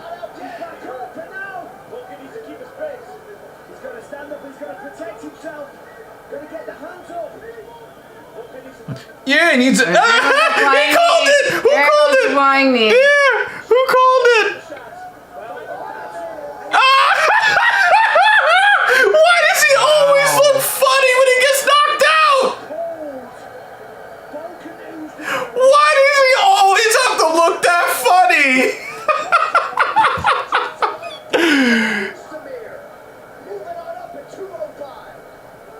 Yo, somebody. Here we go, right there. Like if David said it. Johnny is going to try for something stupid like a flying knee or a rolling thunder and get it. Why does he always have to look so funny when he gets knocked out? He also Why? didn't really look into it, Johnny Walker, when the match started. Nah, I think that he was really going to try to fight a technical fight, and he just got hit too many times.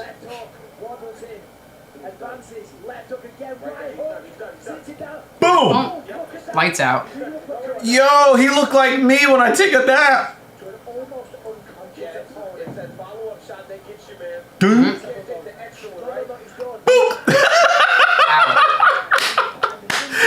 Oh shit! And then he dabbed on him. Yo! Oh man! Don't be surprised if that is the last time you see Johnny Walker in the UFC. Oh, and then JL basically says the same thing. Yeah, to agree. Yeah, basically it was loser gets fired. The rip currents over here have been pretty bad, and 2 teens died. Like, They got carried away. They got carried away, and I was listening to it on the plane ride while we were Well, waiting Wait, to in take our off. area or in the In other our area? area. Yeah, they got carried off, and as far as I know, they still haven't found them. So basically, they're going to be raised by like the dolphins and the killer whales, and they got taken by the rip current right after the lifeguards clocked out. oh, so it was kids doing stupid shit. Yeah, So- like the lifeguard. It was time for the lifeguards to go. They went, and then, yep. So basically, it was Darwinism. Got it. Understood.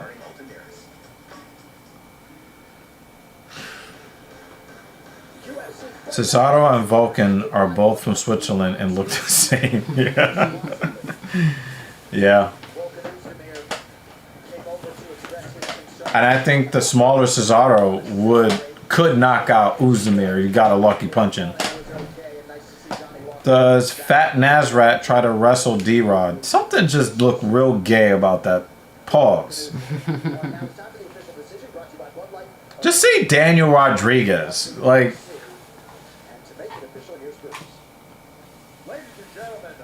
that looks sus as hell. Oh wow, he's still Johnny couldn't even stand with him.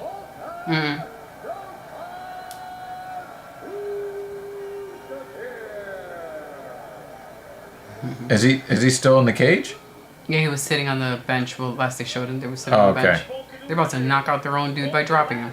Walker cuts a lot of weight. Cuts from 240-ish. Poor chin. I mean, if he went to heavyweight, he would just die. Mm-hmm. Let's take a look at your work. Earlier in the week, you told us that your pressure would be the difference. You were able to pressure him, land that leaping left hook. Then when you hit him with this right hand on the way down here, he was done. Look. Oh, come on! Why did y'all cut that? Crazy, you know, in the first 2 minutes.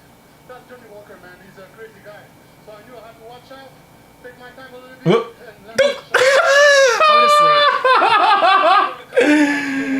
Yo, he complied. Look. It almost looks fake. I know, because it's Johnny Walker. Like if you were playing with a kid and they're like, oh yeah, you know, you got me, and then you go, oh, that'll look like. Yeah. Oh man, isn't there a song called Comatose? Yes, I think so.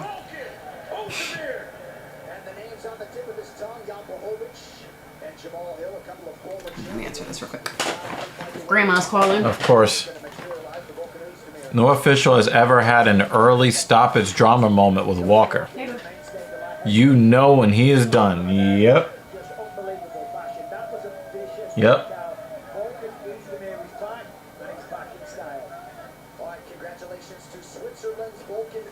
I don't think it's enough to overturn.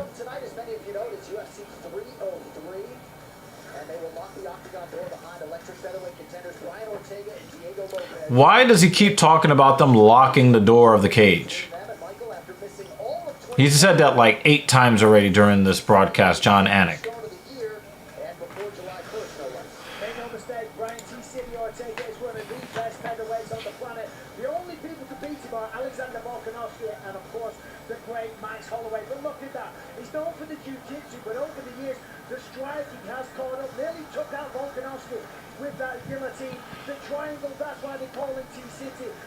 Vulcan poses trouble for nobody in the top 5. Uzumir had his time. No, Yair lost to Ortega. Unfortunately.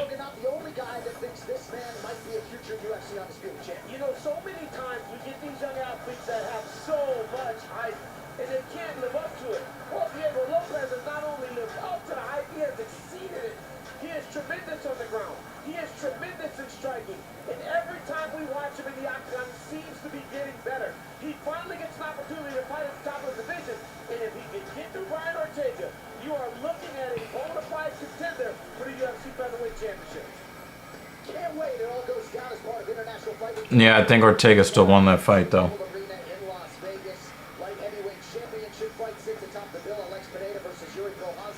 When I was in high school, my neighbor's son called me a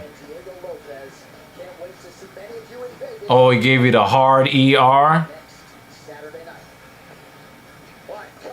I broke his nose on one punch to his face.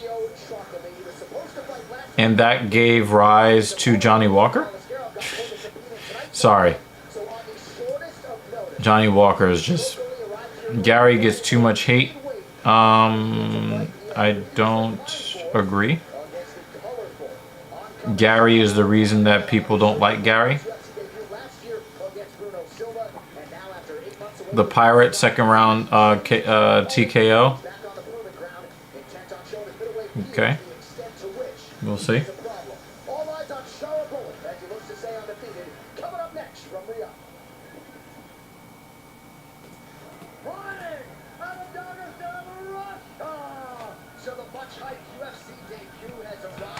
This dude's got one eye. One eye. One-eyed Willie.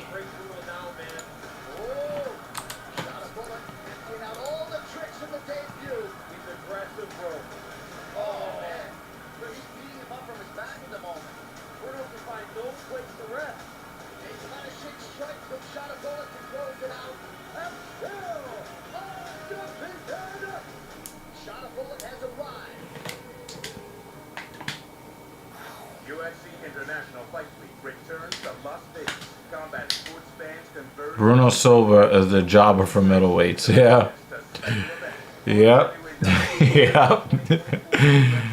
Yep. Ian Gary gets the right amount of hate. Yeah, it's definitely very balanced.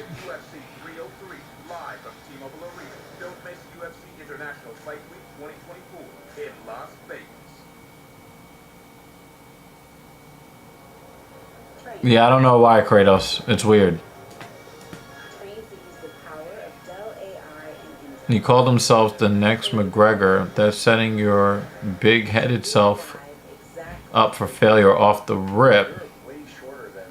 First it was Hill versus Roundtree, then Hill versus Ulberg, then it was Ulberg versus Smith. Now it's Smith versus... Yeah, that's crazy. Yeah, that's actually quite crazy, JL. There are two car companies I would never buy a car from. And I would probably say that Hyundai is now on that list.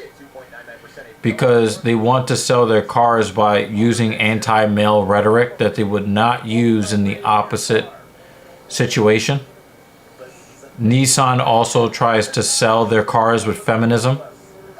But you kind of expect that from Nissan because it's they make cheap, shitty cars that women who are strong and independent, they buy those cars or they lease those cars because that's all they can afford. So it kind of makes sense that Nissan would jump on the feminism train to sell their cars, but the anti-male rhetoric that Hyundai is now using to sell their vehicles, and I like the Ioniq 5, I just would not. I think that complaining about misandry is not good enough anymore. We need to vote with our dollars. And I just think that that's the way to go. If they're going to sell their products by denigrating you based upon sex because you're male, then don't buy their products. Don't lease their vehicles or whatever. That's just my perspective. Ryan Garcia says he wants to come to fight UFC. Ryan Garcia is just... he's just annoying. And the only reason why he's relevant is because you guys talk about him. Y'all using OBS or something? My comments aren't coming through again. But I can see your comments. I can see your comments popping up on YouTube, Kratos.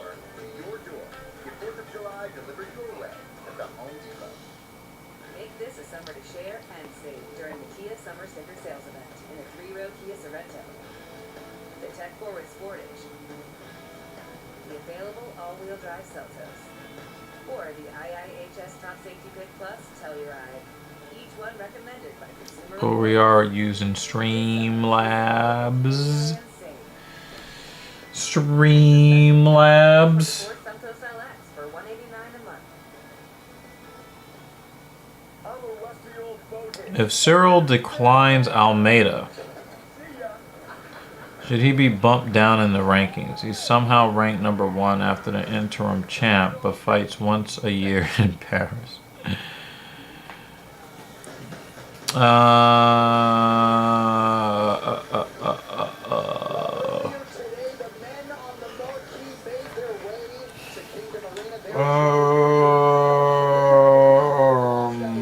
Why would he still be ranked number 1? Well, he lost an undisputed title fight.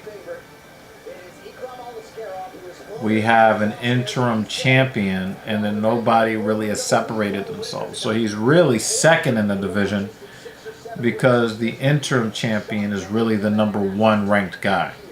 In Saudi Arabia, where we are absolutely thrilled to be in Riyadh for the first time inside Kingdom Arena for this year's UFC Fight Night, Whittaker versus Yeah, but declining a guy and declining because you're under contractual obligation to film a movie, those are different things, right?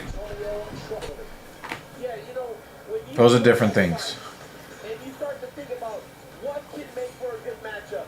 It's these two. And for Shower Bullet and for Trockley, both of these guys are so explosive, so aggressive.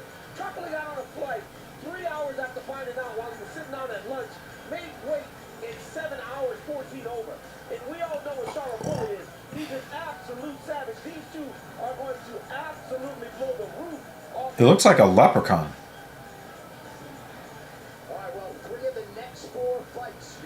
Ikram is stepping up huge in competition, but it is at a very Homer crowd arena. I think we see a new contender after tonight. I hope not, because, you know, you guys know that I'm a big Whittaker fan, so.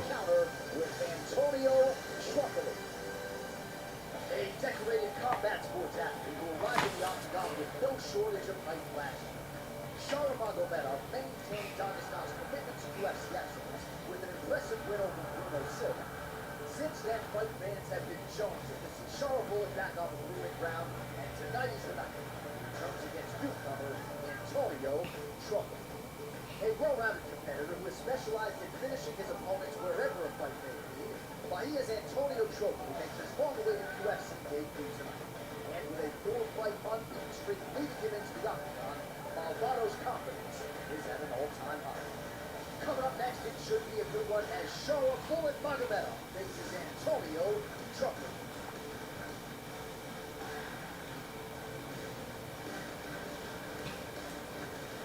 Antonio Trockley has a wild story of how he came to be here tonight. Last Thursday in Las Vegas, I was in fighter meetings with the man, and he was getting all kinds of emotional, telling me about his 1,500 days of my Dynamite Contender Series appearance, and I'm only just making my UFC debut. Later that day, Aliskerov got moved to this event in the main event, and he would need to wait again for the UFC to come in July 13th. Fast forward to fight week, Wednesday. Yeah, you're just a hater, J.O. It's okay. We're used to it. First one, would you be willing to take a fight at 205 pounds in Saudi? Second, would you be willing to fight the same opponent at 185 pounds? He said yes to both. They rushed him to the airport. He got here early hours on Friday morning, weigh-in morning, stepped on the scale, made the weight. What a professional and what an opportunity he has ahead of him today. All right, John, thank you. Yeah, Michael, what else can you say about Antonio Trockley? We can't even overstate how impressive it was to see this man arrive here at 1 o'clock in the morning and then step on the scale 8 hours later. Incredible. Now we'll see if he can produce a win against Shower Bullet. That's right, I have no sympathy. Nah, this is not the WWE, Jay. Had every excuse not to do it, and what did he do? He sucked it up, and he was a professional. Now, the man's got a great record, 12-3 on the contender series against Kenneth Berg. You saw the signature grappling. He's got a hold of his opponent, hit a hip throw, followed him down, got the rear naked choke. This man's a real fighter, not only a professional, as John said there. 3 opponents he's agreed to take on in the last week. He was supposed to fight Whittaker and Aliskerov. They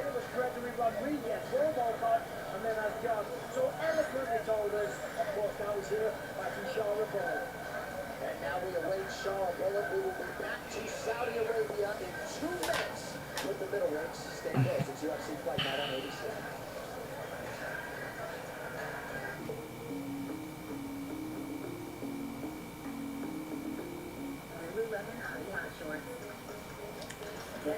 Give me a moment while I clean my face and get rid of the hot sauce. Oh.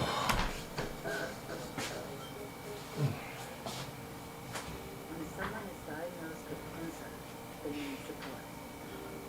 Subaru and its retailers are there to help by providing blankets for comfort and warmth and encouraging messages of hope to help support nearly 350,000 patients facing cancer nationwide. We call it the Subaru Love Promise, and we're proud to be the largest automotive donor to the Leukemia and Lymphoma Society. Subaru, more than a car company. The cynics will tell you one vote doesn't change anything. What they don't tell you is how everything can change with just one vote. One vote to guarantee health care, defend reproductive freedom, and our civil rights. One vote to fight for a New York we can actually afford.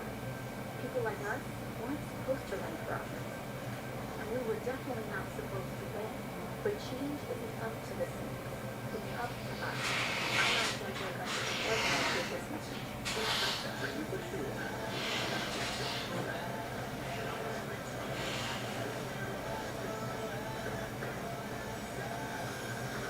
Call of Duty Mobile. Play for free and get limited time rewards. This hot, delicious KFC meal is just $4.99 all day, every day. Good luck finding a deal this juicy anywhere else. What is the good deal? Yeah, it's a really, really good deal. And the pick is in. It's so hard.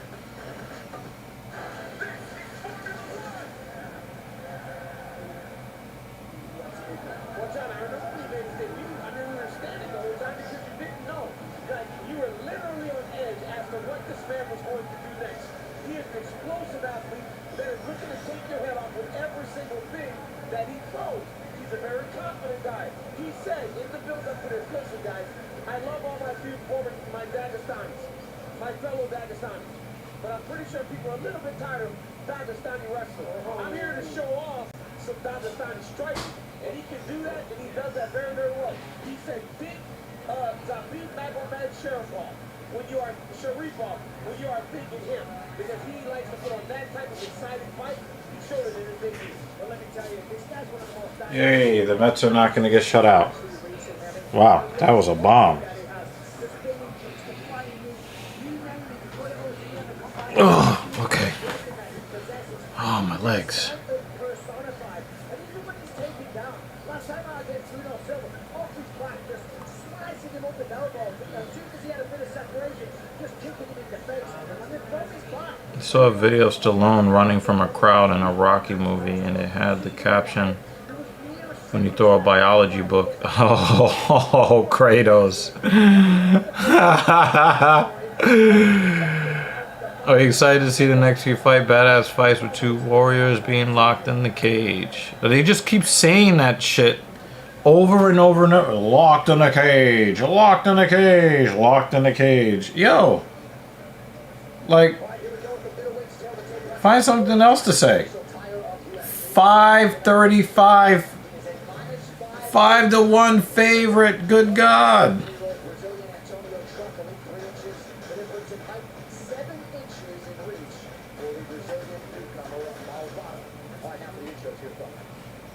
Ladies and gentlemen, this fight is 3 rounds in the UFC middleweight division. Introducing first, fighting out of the blue corner, a Muay-Thai kickboxer holding professional record, 12 wins, 3 losses, 1 no contest. And 6 feet 5 inches tall, weighing in at 185. Probably the dumbest Mets fan I've ever seen in my life.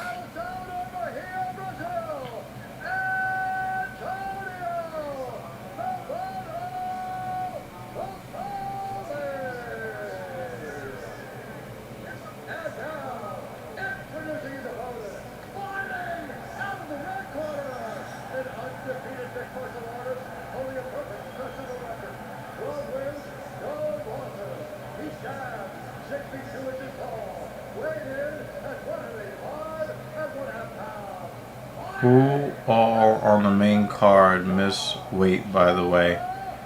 Fat Nazrat. Fat Nazrat miss weight.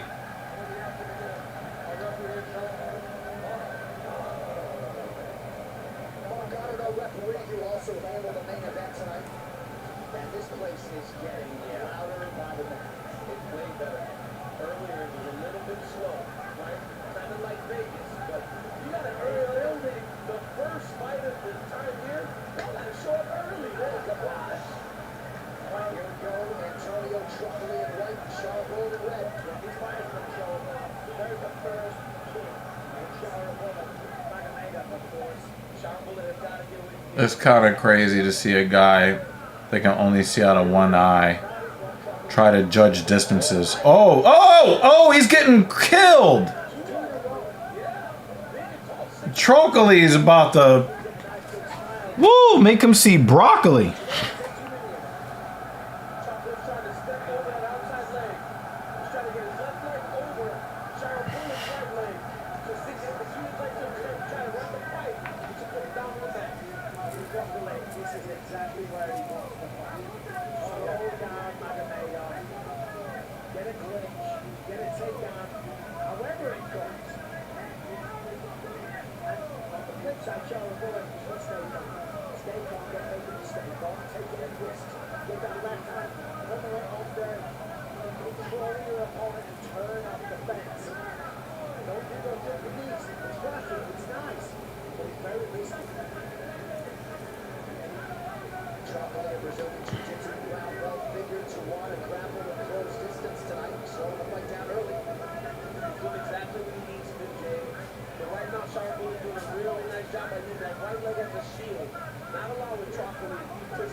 Oh, wow. He pulled that right straight.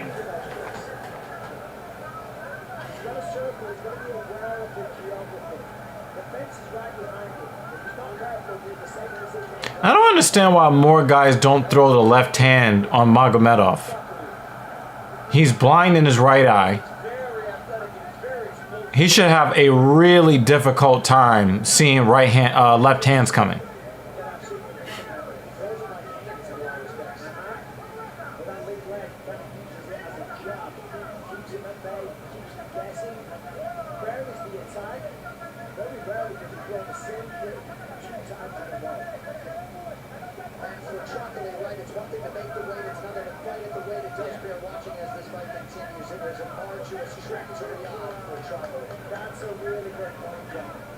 Inside leg kick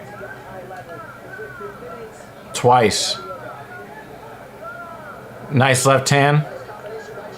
Trocoli doesn't really seem to care very much about what's coming back at him.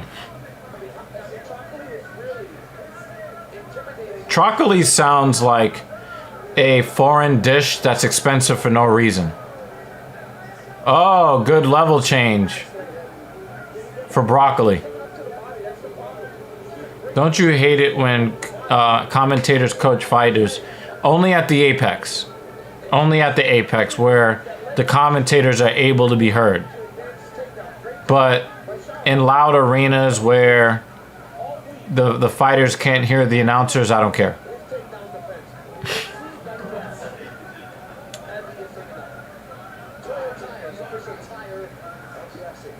Trocoli's got a hand of that ankle.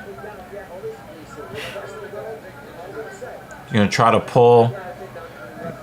Nope. Shower just did not accept that position along the side of the cage. Nice knee to the body from Trocoli. Chocolate. Imagine Magomedov getting Weidman punched in his good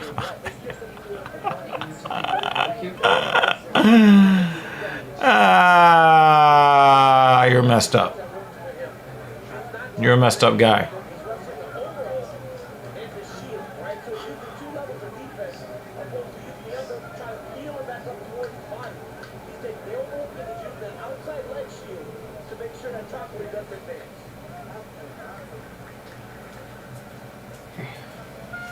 We were chatting about annual family barbecue things. Tentative date in 3 weeks. During the Kia Summer Sticker Sales Event near 3 Road Kia Sorrento. The Tech Forward Sportage. The available all-wheel drive Seltzer. Or the IIHS. Jake Miller's just. He's got a Jewish comedy writer sitting behind him. Like, yo, come on, think up something for this comment section. All right, yeah, let's just put that out there. Oh, Kratos came back. Yo. I know. Lots of water. Don't die. Oh yeah. Put grab a couple of salt packets or something to put in the water. Take an umbrella with you. There's a chance of isolated thunderstorm. You probably would want to get rained on. Actually, yeah, probably. They're both middleweights. One has one leg in.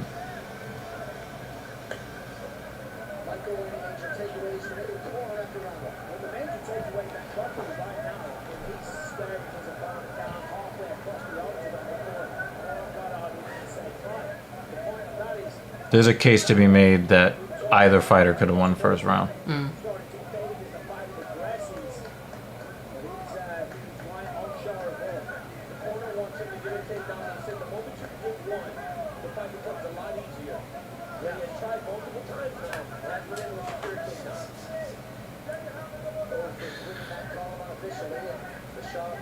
Bullet does a good job of doubling and tripling up on leg kicks.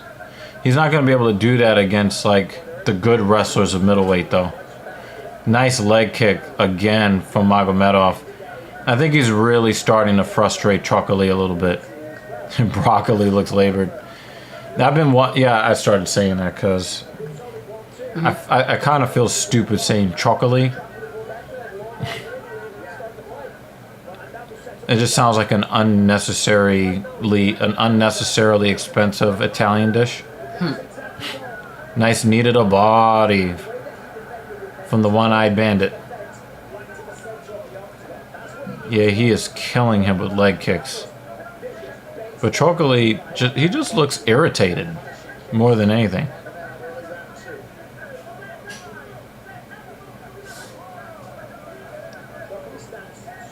Yeah, that's what I was saying, Jake. I wonder why more guys are not throwing their left hands. And even when you're facing an orthodox fighter, they just should be throwing that left jab out there constantly.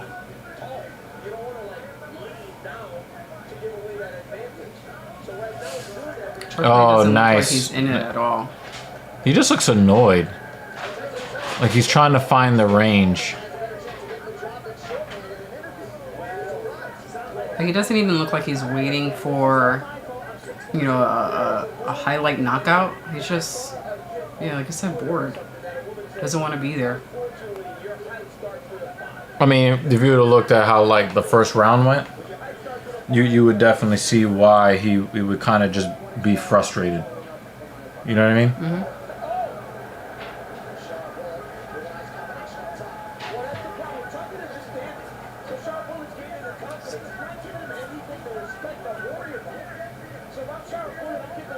Oh, wow.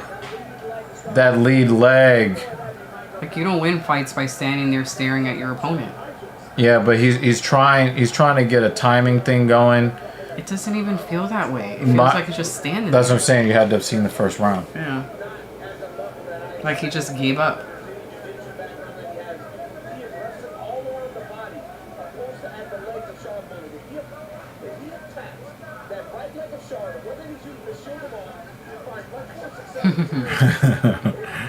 Good point, Jay. Yeah, Imavov definitely has better striking, as far as what I've seen.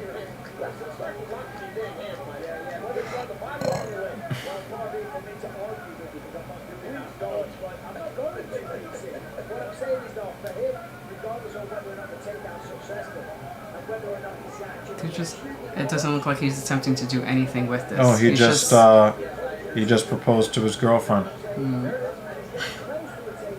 She got a fat booty, so he wants to be hitting that for life, or at least until her sex drive disappears.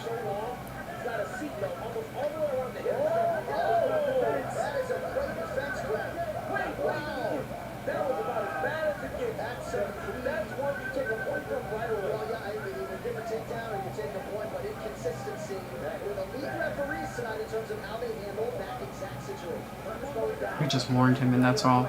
Well, there was a warning going in the other direction too.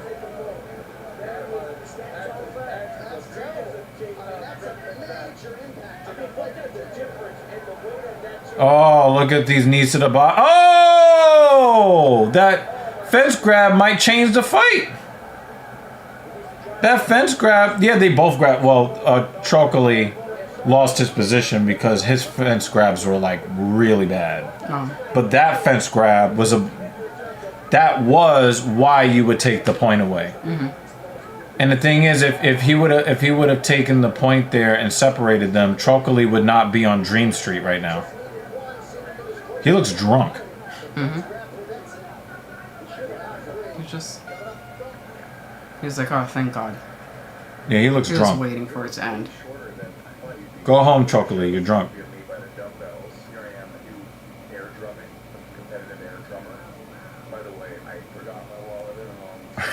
JL is mad. And you know JL is mad when the guy he's rooting for in Bullet is the one out here cheating and he's complaining about his guy cheating. You want to read David's comment? I'm gonna actually allow you to I'm not gonna say it. I think everybody would like to hear your version of it. Nope. The fact YouTube makes you call it Dream Street. He made weight on 3 days' notice, flew to a different continent. And then he, I think they said he stepped on the scale right off the plane. Almost. Just hours after stepping off the plane.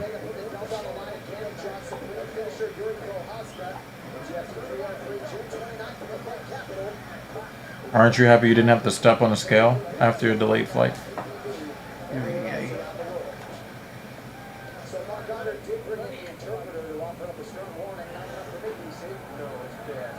Yeah, that was an apology from Magomedov there. But Trocoli is still in a lot of trouble. He just does not look... Oh, man. Oh, man. Oh, man. The way he's standing there, it's like he just wants to be put out of his misery. He's like, yeah, please knock me out. Yeah, at this point. At this point. Like, he's not going to tap out or, just forfeit. He's going to go out on the shield. But in a weak way. No, but he has his shield in front of him, and he's like, can you just... Yeah, that's what I mean, yeah. Yeah, please do that.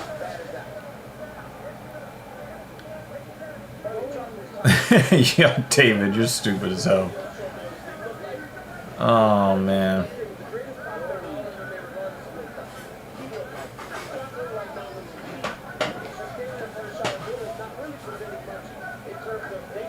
He is killing his legs. He's allowing his leg to be killed. Oh, left hook. This is an awful fight. Knock the guy out. He wants to be knocked out. We are talking about a one-eyed Willie here, so...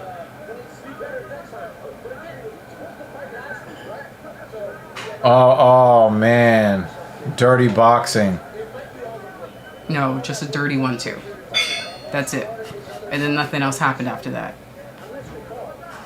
Yo, you're bad ornery for no reason, yo. Nothing is happening! This dude is asking to be knocked out, and his opponent is like, nah, I'm just gonna, you know. Calm down. His name is not Johnny Walker. Oh, yeah. Only Johnny Walker goes down like a pile of flapjacks. Yeah, I can't even say like a sack of potatoes. It is flapjacks. Johnny Walker wants to be knocked out. He's trying out for the other TKO company. It better not. Maybe bonus footage with a round 4. Oh! I think, yeah. Put us out of our misery. The way he fell! Okay, now he's Johnny Walker. David Banner said exactly what I was thinking. Have fun. Have fun now. Is it your friend that's leaving? Mm.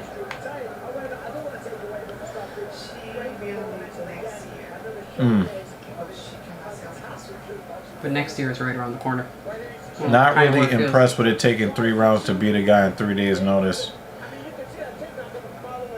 Alright, keep us updated. Bye. You might. It said isolated. Yo, the thunderstorm. way You he might be sat fine. down, yo. Oh, man. The way he sat down. I think it passed.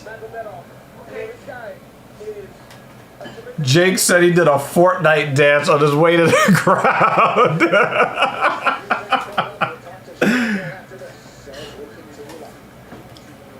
I don't think that Shara Bulin, I don't think that he doesn't look like he came into this fight 100%. Or we know the other guy didn't either. Available all-wheel drive Celtos. Or the IIHS Top Safety Good Plus Telluride. Each one recommended by Consumer Reports. This summer, visit your local Kia dealer and save. Don't give anybody to Kamzat. Give Kamzat an IV. 24 Celtos LX for $189 a month. Okay, when you turn around your desk, you sit down. Number 2. Let's imagine that LL Cool J has a bubble around them. We want to, hey, I'm their parents just can't. Hey, I'm Keith. There's my nephew. I got a video of him playing piano. Just let me take a selfie. Progressive can't save you from becoming your parents, but we can save you money when you plug them all in all of them. 3, 2, 1. We don't need a countdown. Just take the picture. No, Shara needs Shara needs a guy that actually got a training camp to prepare for him first. Now, Magomedov versus Joe Pyfer, yeah, we need one of the hype trains to go away. Or a double KO, so both hype trains go away. Disabled American veterans keeping our promise to America's veterans. To make this one official, here's Bruce. Ladies and gentlemen, referee Mark Goddard has called a stop to this contest at 2 minutes, 27 seconds of round number 3. Declaring the winner by knockout and still undefeated Shara. But I have to agree with like JL and the rest of you guys. This was not one to write home about. How good does it feel to win your second UFC fight, but to win by finish?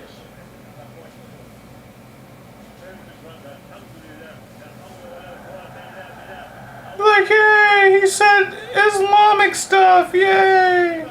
Thank you very much, my brother, Arabi, world, Russian, Kazakhstan, Uzbekistan, Turkmenistan, Azerbaijan, Armenia. Thank you very much. All fans, my support. Thank you. Sharpula, let's take a look at your work up here.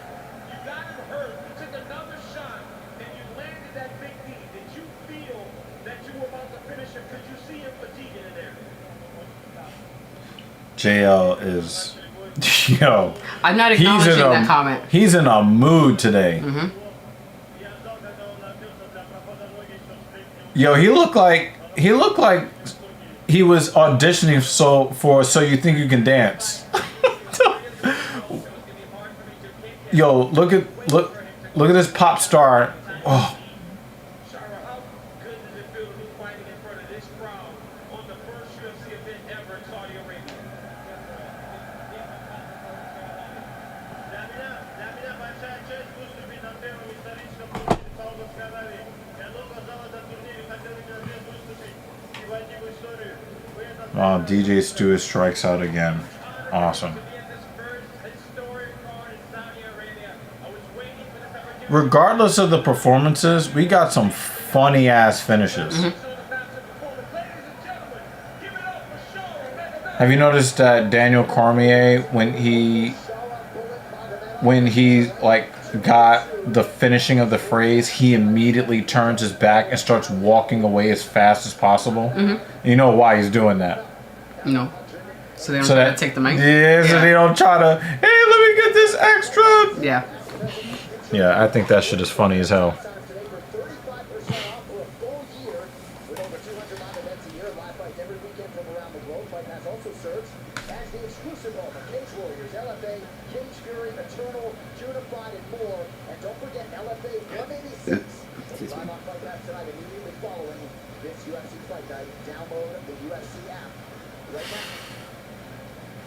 Alright, as we get you ready for our next matchup, it is time to take a look at Find Your Rings, brought to you by New Amsterdam Vodka. Do you see your keys to victory for Kelvin Gastelum against Danny Rodriguez tonight?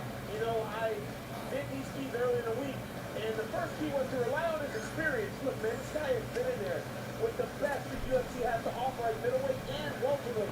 He has fought guys like Michael Bisping, Tyron Woodley, Israel Adesanya, and so many others. And he's got to be a bully. I mean, he's got to be a bigger man out there. And this is before, I promise you guys, I promise this is before the weight miss. Mike, I was like, yo, be the bully, be the bigger man. You're shorter, you're more durable, you're a guy that can wrestle, so use that to your advantage. Yeah, absolutely. But on the flip side, So we have Fat Nasrat versus Daniel Rodriguez.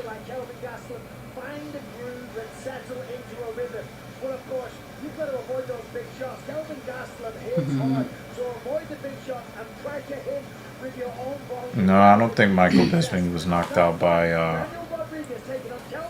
Kelvin Gastelum.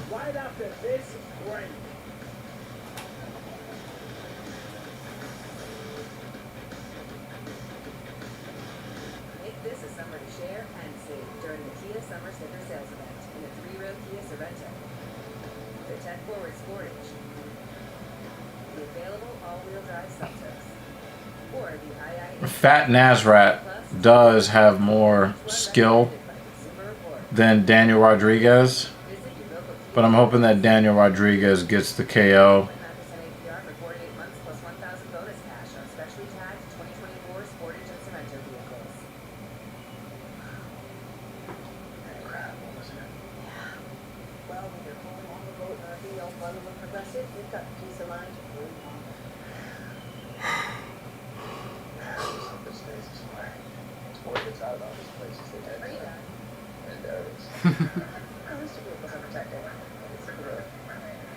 Hey fam, I'm just at this beautiful lake that I just discovered, practicing gratitude, manifesting abundance.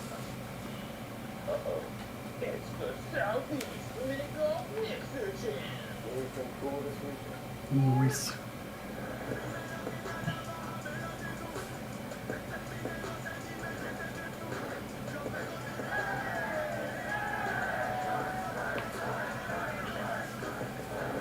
Or I just stayed in. That's cool. Cleveland or South Beach. Either real view.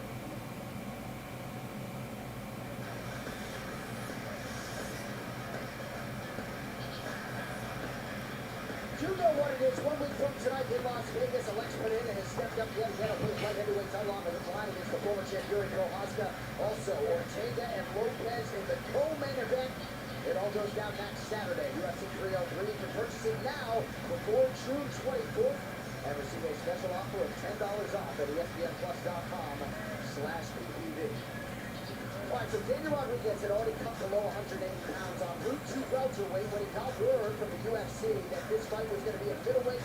Kelvin Gastelum speaking of some obstacles in training and here in Saudi Arabia, so seemingly his request to have this fight 2-1 favorite.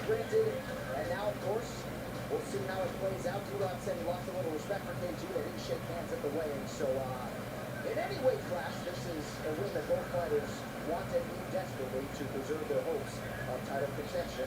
Let us get to it. Mexican-American warriors Kelvin Gastelum and Daniel Rodriguez know acutely what's at stake tonight, and they plan to do whatever's necessary to get the win in order to... I'm racist against people who can't make weight. On a stacked fight card filled with a bevy of UFC stars, many fans and pundits have penciled in tonight's matchup between Kelvin Gastelum and Daniel Rodriguez as one with definite fight of the night potential. Seems like it, Jake. Action is middleweight showdown, and this you'll be flying early it up. I'm actually excited for this fight because we're both Mexican fighters and everyone knows Mexicans can swing. Tonight is my night because I'm in a must-win situation. I have no choice but to go out there and get my hand raised. I think Jaden nailed it. I mean, you know, he's been a delusional hater pretty much the entire stream, but he was right on point on that one. You think that's the last time he's going to say something sensible for the rest of the day? Oh, he did beat Michael Bisping. I guess I was wrong. Shows how much I give a fuck about his career. A run towards the championship. This is the only reason why I'm here is to win UFC gold, and it starts with Daniel Rodriguez here tonight. A bonus running submission of Jim Lee kicked off what has been an exciting... I don't want to hear a guy who can't make weight, a guy who loses a bunch of fights talking about, this is my run to the championship. Shut the fuck up. Yeah, like... David Banner's Gastelum has been phoning it in for 4 years. Like, man. So much for so long and so hard. JL basically said what I said. I expected.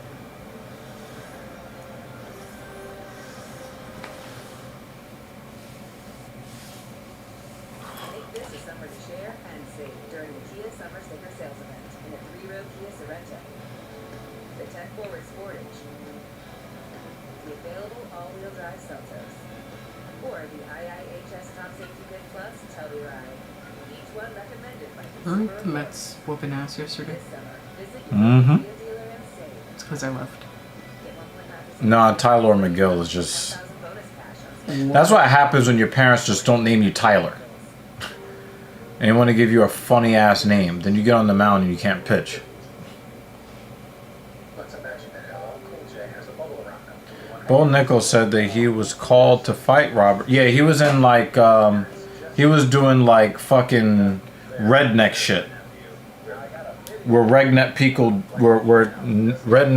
people do things. And they don't have like modern technology where redneck people do things.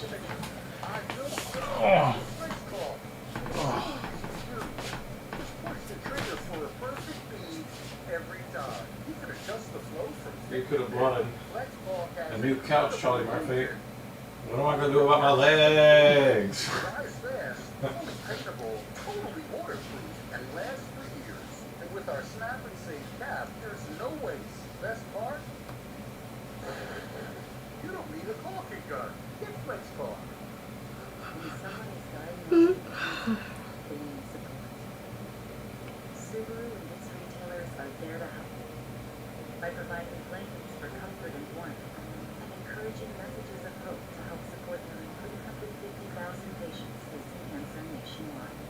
We call it the Subaru Love Promise, and we're proud to be the largest automotive donor to the Leukemia and Lymphoma Society. Subaru, more than a car company. You're way shorter than I thought you'd be. There's a shirtless selfie of me by the dumbbells. Here I am, a new air drumming, a competitive air drummer. By the way, I forgot my wallet at home, so sugar mama. I take Tucson with advanced tech and safety features. There's joy in every journey. Lease an all-wheel drive Tucson for $229 a month, or get 2.99% APR, or up to $12.50 bonus cash. Hurry, offers end soon. Crap, wasn't it? Well, when you're home on a boat and RV all bundled with Progressive, you've got the peace of mind you really want. Yeah, I just hope it stays this way. Word gets out about these places, they tend to. And there it is. At least your vehicles are protected. It's good. Hey Sam, I am just at this beautiful lake that I just discovered, practicing gratitude, manifesting abundance. When the sawdust settles and the engine finally roars, the thing you care about most is a job well done. But when you get your tools from Harbor Freight, something about the job feels a little different. Your wallet. Because we believe no matter what you're working on, you need high-quality tools at a great price. And that's what we're all about. Whatever you do it for less at Harbor Freight.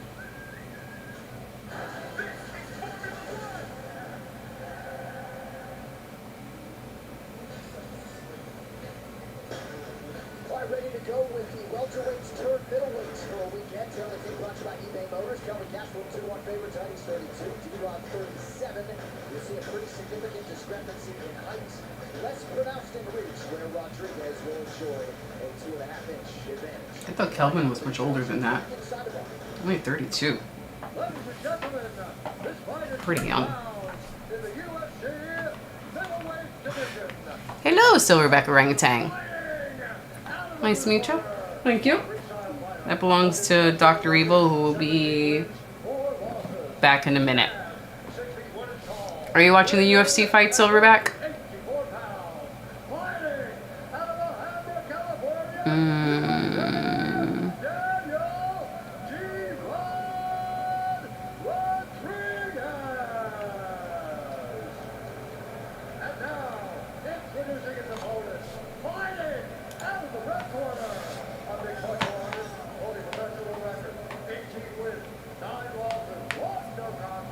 I think it'd be really funny if Kelvin gets knocked out very quickly.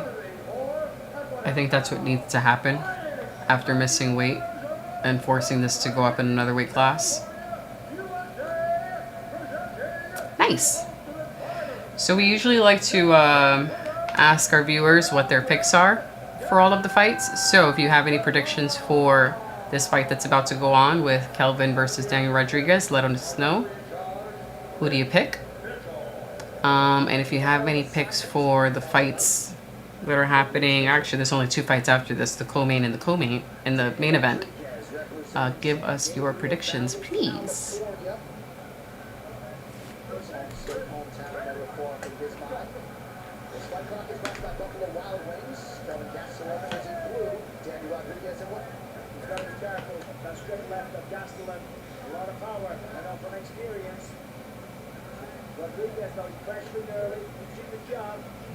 Good leg kicks from Rodriguez.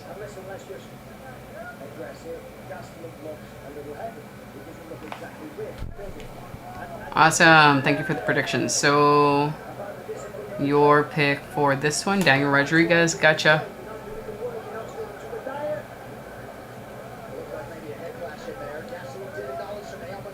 Sergey for the next one, and Ikram for the last one. Whoa, that's for after the show, sir. We only got 2 fights after this one, okay? Okay. We've got a new viewer who joined the show. And he's giving us his predictions. Silverback Orangutan 71. What's up? Kelvin is washed like Walker. We would no longer refer to him as Kelvin. His name henceforth is Fat Nazrat.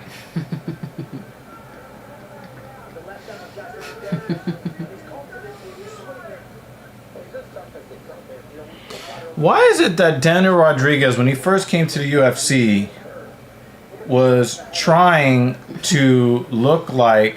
JL corrected himself. Thank you, Jay. Why is it that when... Do you remember when Daniel Rodriguez first came to the UFC, he wanted to look like he still owned the prison yard. Mm-hmm. And now he looks like he wants to be a merengue star.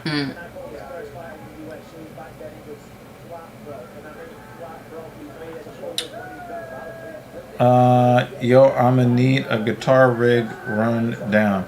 I think that's it's a Les Paul model. LPM.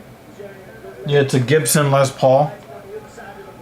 My uncle was for a while trying to teach me how to play it, like through like FaceTime and shit.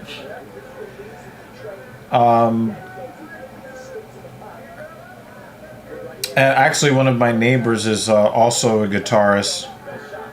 I propose that we trade services, personal training lessons for guitar lessons. Overhand left for Fat Nazrat.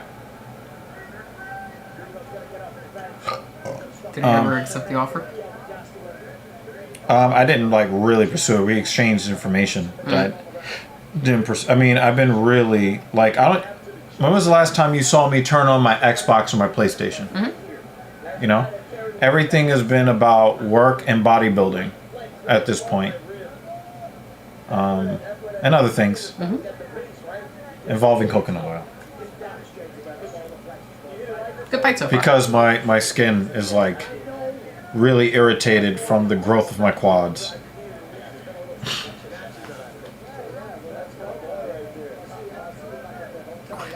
What is happening right now? So back in 2019, they couldn't open the doors to the bullpen. Oh, big left hand from Rodriguez there. But Fat Nazrat looks like he's about to send Rodriguez back to some sort of regional circuit. Technically, Fat Nazrat made weight. No, he did not. He missed weight, and he begged Rodriguez to fight at a 185 catch weight. So if we're I'm hoping that Fat Nazrat was forced to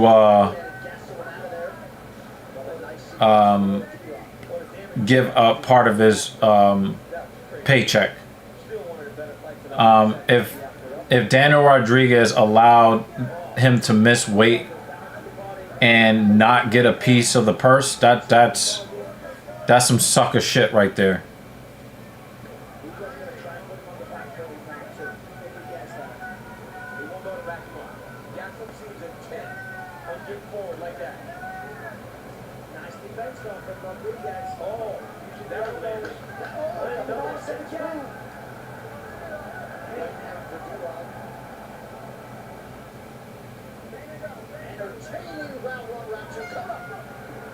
Damn, you have to give Fat Nazrat the round there, unfortunately. It's always the guys that can't make weight that seem to always win the fight.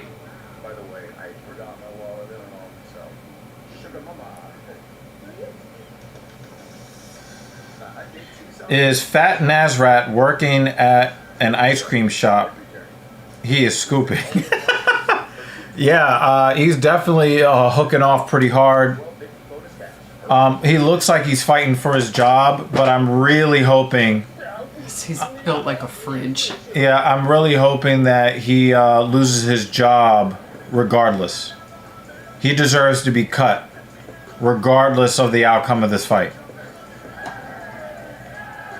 He does. It's weird. Like, right there. Yeah, he got that tattoo from that one time he lost his virginity. Now you can prove that he's... No, I'm just going to leave it alone. Let me leave it alone. Fat Nazrat is just being tested by God. Okay. He runs like a 4-year-old. I swear to God.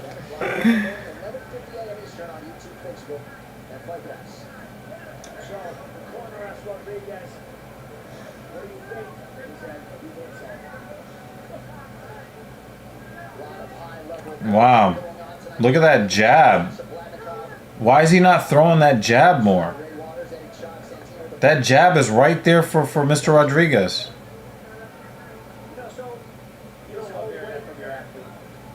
don't love hearing that from you. He is hard. You don't love that. Yeah, but you know what? There's nothing wrong with What did he say? realization. He said Daniel Rodriguez was asked what he thought about Fat Nasrat, and he said he hits hard. Yeah, he's a fighter. But it's like, just say, you know, if a guy cracks you, I want nothing. Or would they rather that he lie?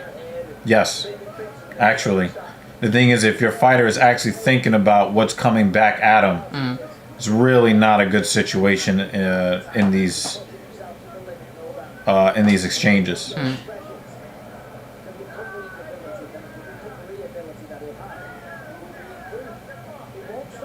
I mean, we've seen what normally happens when fighters don't respect the power coming back at them. Oh, nice. He popped his head up with that left. Rodriguez's striking defense is garbage today.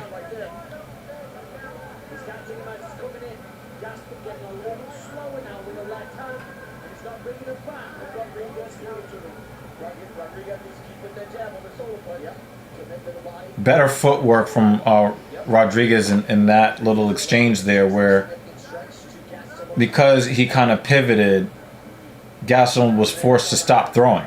So instead of Daniel trying to defend the strikes, he cut off the ability for Fat Nasrat to throw the strike at all.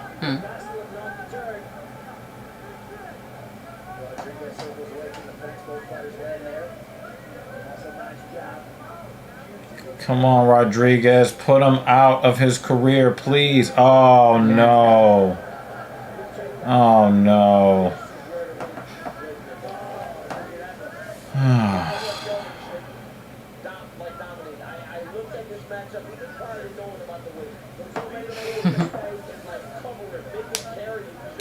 Pause. D-Rod, pause. Is treating this like a jail fight, and Gastelum is trying to take his... Well... it looks like he's gonna. It looks like he's ending up cleaning Fat Nasrat's cell.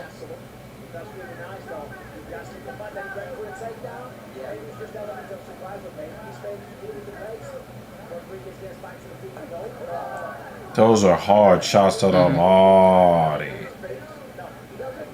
and you could tell that it hurt Daniel because he tried to give them back. Oh, nice combo though.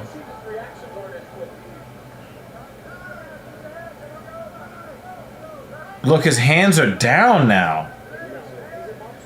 He's got no footwork right now, and his hands are down.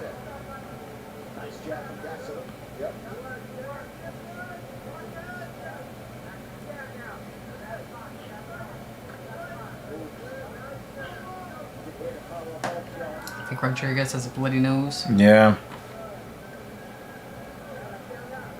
Some of that blood got punched off to the side. Oh, what a calf kick from Fat Nasrat.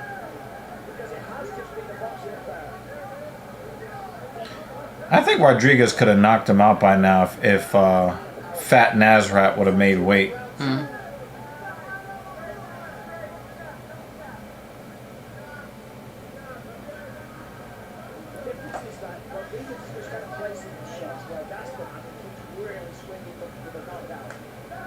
Ouch. Oh, big left hand from Daniel Rodriguez.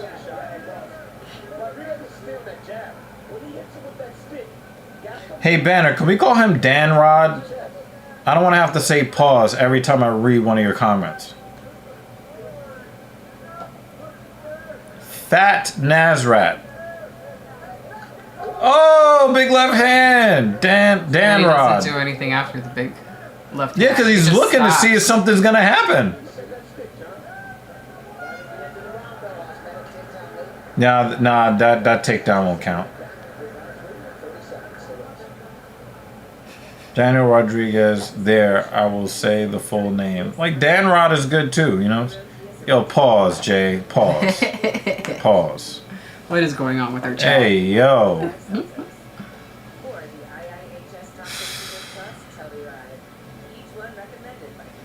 That was wild, man. That was egregious. PBR for 48 months plus 1,000 bonus cash on specially tagged 2024 Sportage and Sorrento vehicles.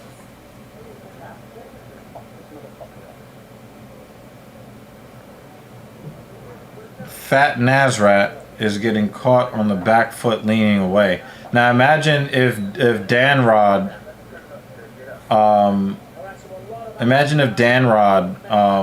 actually stepped into some of these strikes. Is Danrod's jaw broke?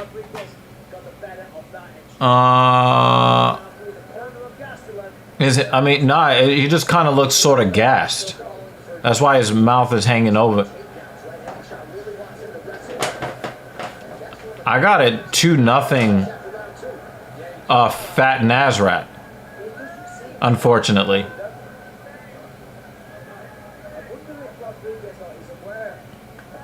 Danrod's ear is really red.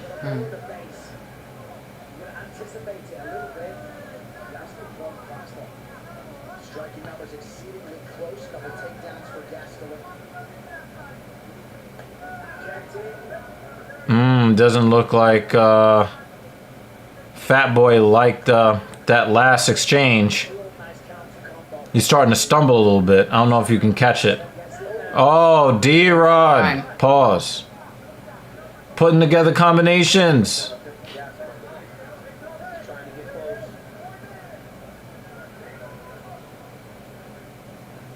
Where did Danrod start getting all of this striking accuracy late in this fight? He's probably told that he's losing. Yeah, he's like, oh, I want to lose 29-28 instead of losing 30-27. And I think the announcer said that Danrod actually had his weight below 180 when he got the call begging for a reprieve, begging for a favor.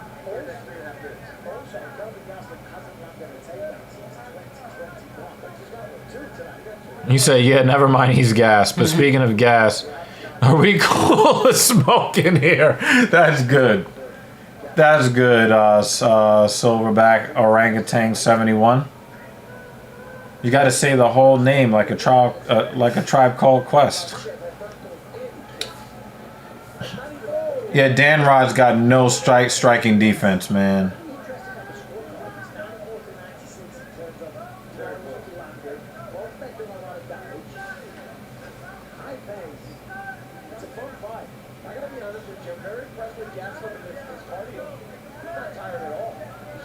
Oh, nice little short right hand.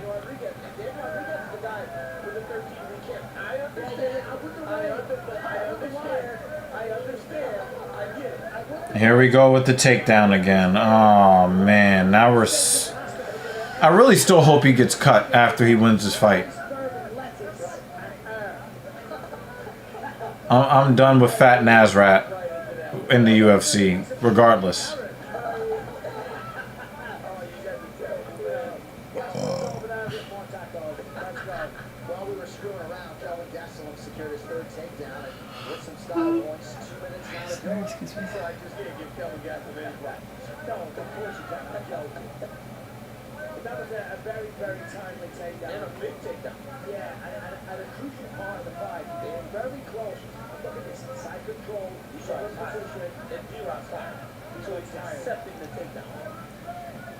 Yep, 2 shoulders on the mat.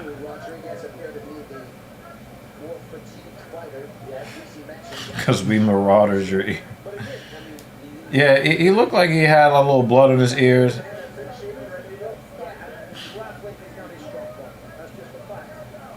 Now he's going in the mount. No, not 30-26. It's 30-27.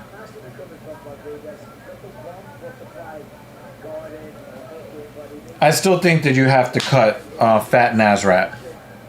You still have to cut him.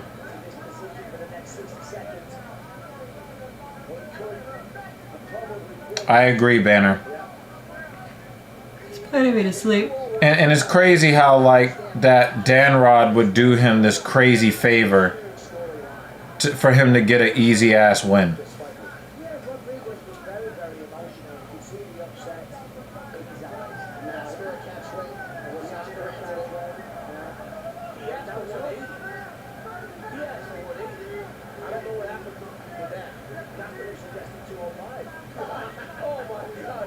talking about that now. Yeah. It's disgraceful.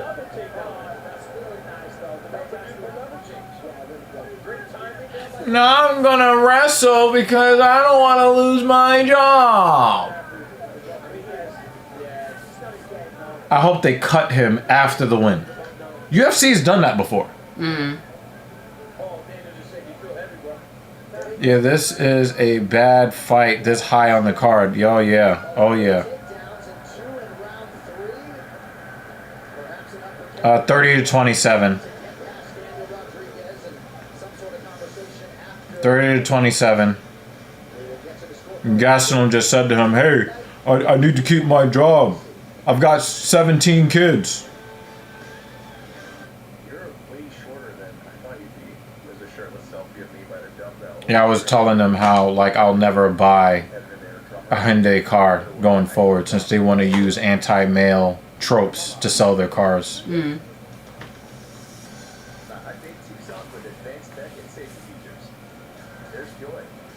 They wouldn't go the opposite way and have like a chick at a date begging for money with 6 kids by 7 different men. They wouldn't do that to sell their cars. Them and Nissan, they use anti-male rhetoric to sell their product. So no Nissan,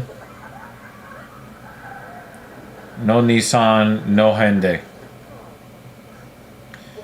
JL said good cardio. DC said he was impressed he didn't gas.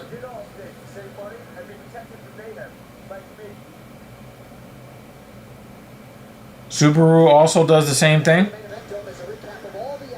I haven't seen any of their advertisements. But Nissan, Hyundai, no interest in. And I was telling them like the Hyundai Ioniq 5 would be one that I would have suggested to you, as an electric vehicle. Mm-hmm. Nope. Get your strong and independent women to buy your product.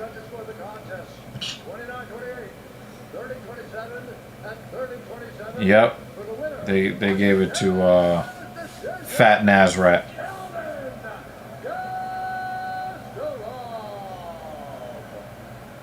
So they're gonna ask him about the weight. Before we get to what was a great performance, what happened? Why did the fight take place at 185? It did. Sunny! He's not going to answer the question. Thank you, Saudi Arabia. I had a great time. Dana, Hunter, man.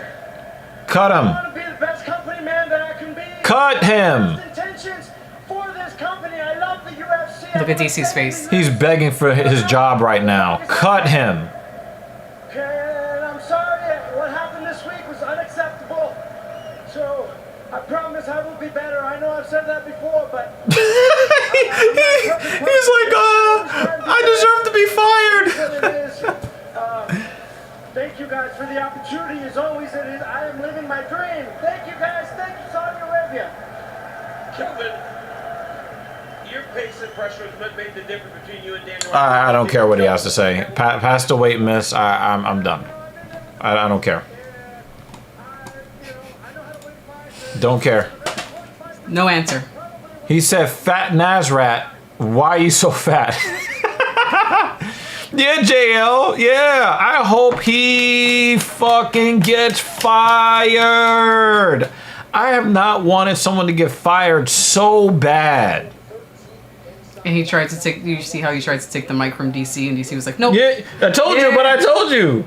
It's like, nope. DC is like that black girl with the pigtails and the barrettes, who's the best double Dutch jumper. Mm-hmm. She knows how to jump in and jump out. Mm-hmm. That's DC. He's like, nope, gone. Nope. He won a snoozer and then put on the knee patch for the company. Please, baby, please, don't fire me. I hope we find out on Tuesday. I hope On Tuesday, there's 4 fighters cut, and Fat Nasrat is among them. Get out.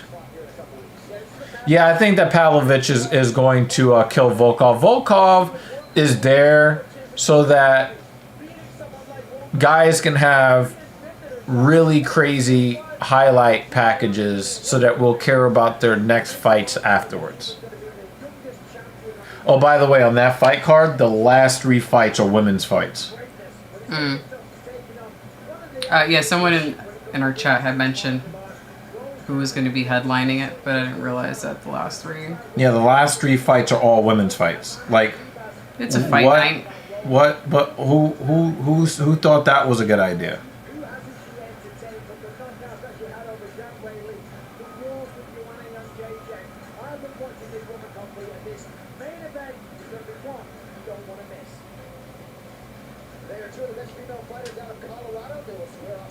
Well, if you need an excuse to miss it, that's the day we plan on doing the barbecue.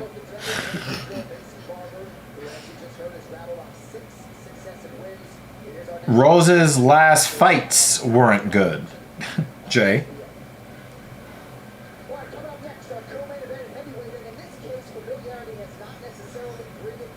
And now she can't even rely on being cute because now she's looking more and more like Pops every time we see her. Robin said he cried when she talks. Ugh.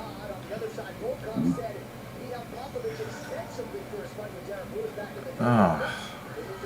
I think we all cry when Rogan talks. His podcast is back on YouTube, and I still don't watch it.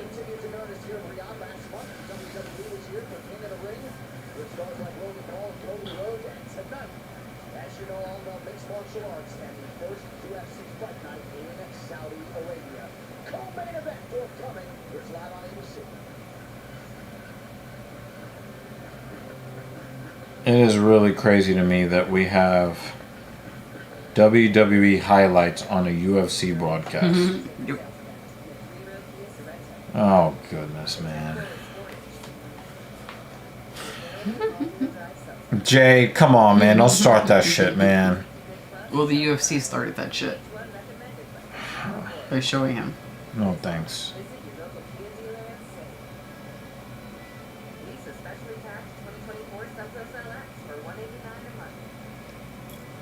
I'm just trying to get to the end of this fucking card, man.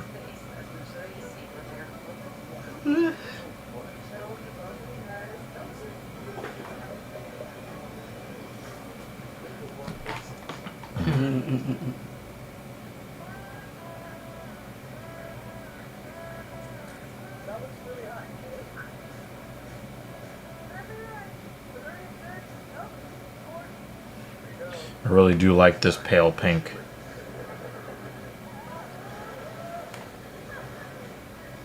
Don't ask me why, I couldn't tell you.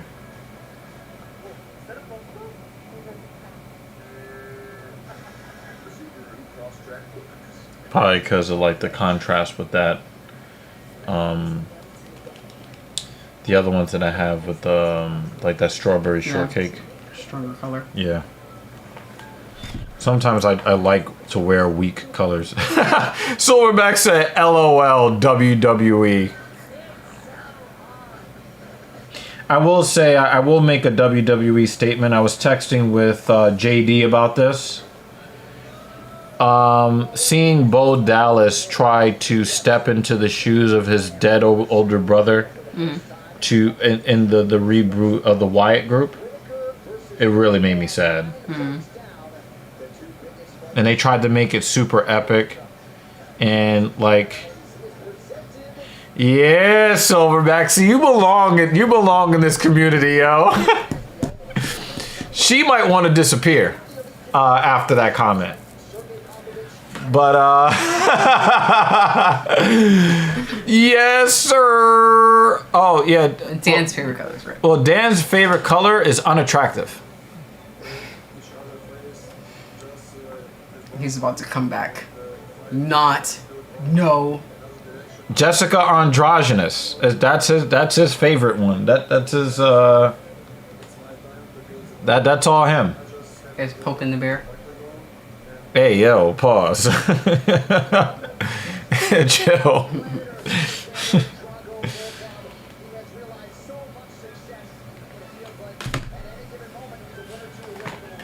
Hauser versus Horner.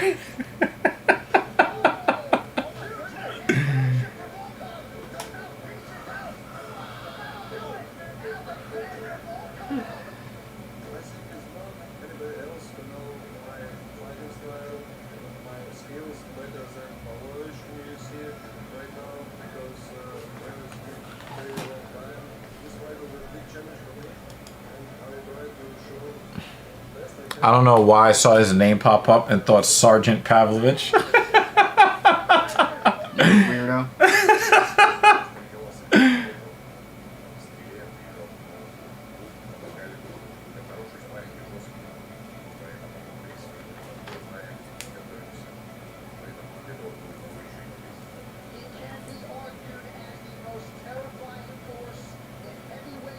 That's creepy. I don't like that. They pulled some Cheshire Cat shit with that. That was cool. Nah, that I don't need to go to bed waking up in a cold sweat. Yo, Banner is crazy, yo. He's crazy.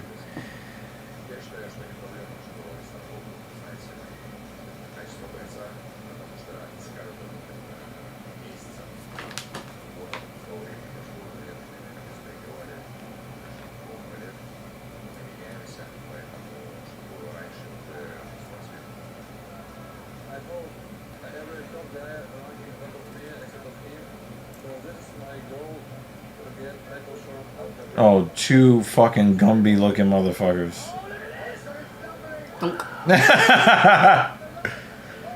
They're not gonna show when he got knocked out by Derek Lewis? No? In this one? No?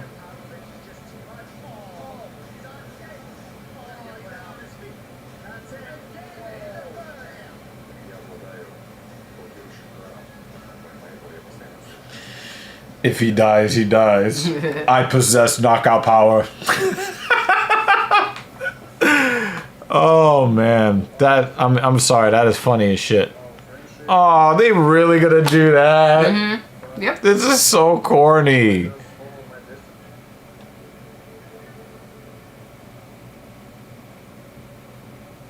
Loser gets sent to the front lines. You said I didn't. Oh man, that would be really messed up, right? Mm-hmm. Putin puts in a call to Dana White because we know Dana White loves idiots.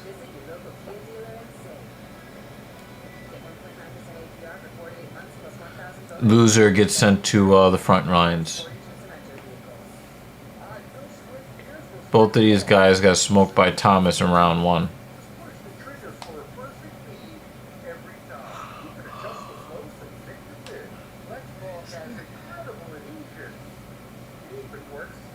This nigga still got a job?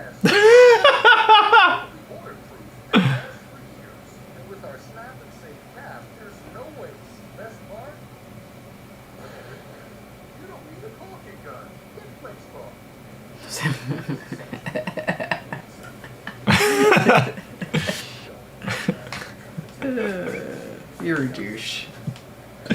Why do you always have to be a douche?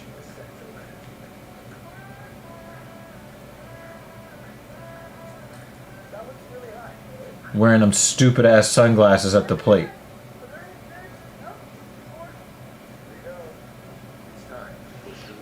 Shit, that dude from China that lost to the South Korean will be beaten within an inch of his life.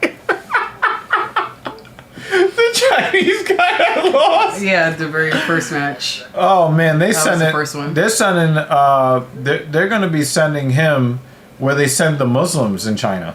He looked really upset when he lost, and the South Korean looked slightly surprised. Are you excited to see Chiesa and Tony get locked? Shut the fuck up, Jake. Oh man. Oh, you're so dumb, Jay. Well, the Mets have packed it in, so I'm not even gonna finish watching the game. They just gave up, so.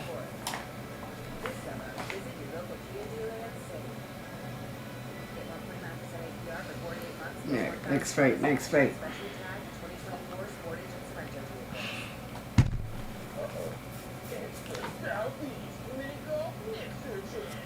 Shocked, and he knows what's gonna happen. Dude is trying like hell to defect now. Dana, help! Who would have won between Pavlovich and Francis? First guy to land, because that's how Pavlovich lost the last time. He was just the last guy to land.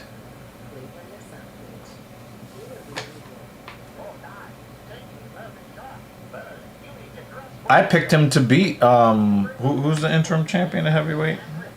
The English guy? I remember. I see his face in my head. Yeah. But I picked Pavlovich to win in that fight. Thomas English Muffins? Tom Aspinall. Oh. Yeah. Thank you, Dan. I picked Pavlovich to beat Tom Aspinall and John Jones. Yeah, in heavyweight, it comes down to the first guy to land a solid puncher, and that's how that fight went. We don't know if Tom Aspinall is actually a better fighter than Sergey Pavlovich. He just landed his kill shot before Sergey Pavlovich. I think we should see a really funny knockout here. I think Volkov is made to look like a slinky. Okay. We have one fall down like a rock star. Mm-hmm. The other guy played dead. Yeah. So you have one play dead. We have one guy break it down like a rock star. And I think we get a slinky. Look at his hair today. It's just... Yo, that dude is like... He's ultra white today. Yeah. Volkov is uncoordinated and Pavlovich is crisp with his striking. Yeah. The way that he did his hair is like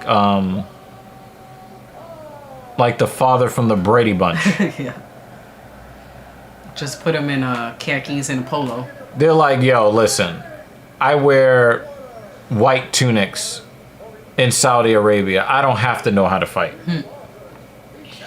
Banner says Dana will be licking his chops for having that main event, Francis versus Aspinall. Imagine you get a guaranteed KO and you pay a total of $300K from the main event. Oh, that's nice how you snuck that in there.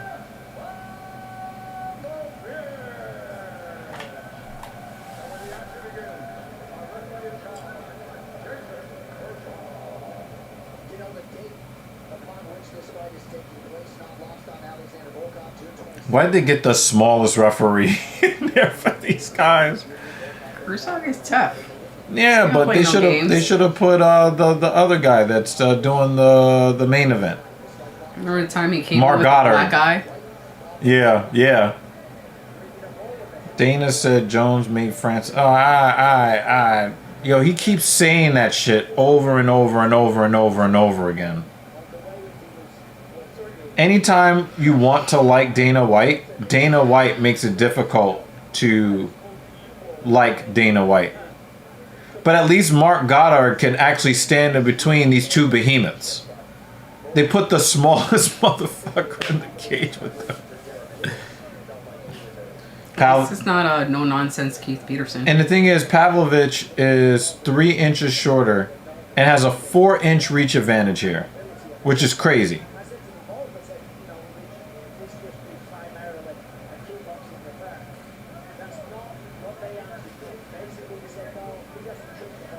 Pavlovich is really looking for a big straight right hand.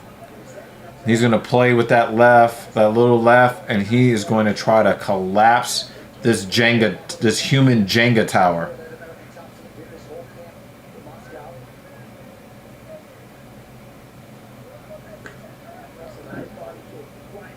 It was really slow body kick too. You heard that big ass thunk. Orangutan does not like Mark Goddard. Mark Goddard.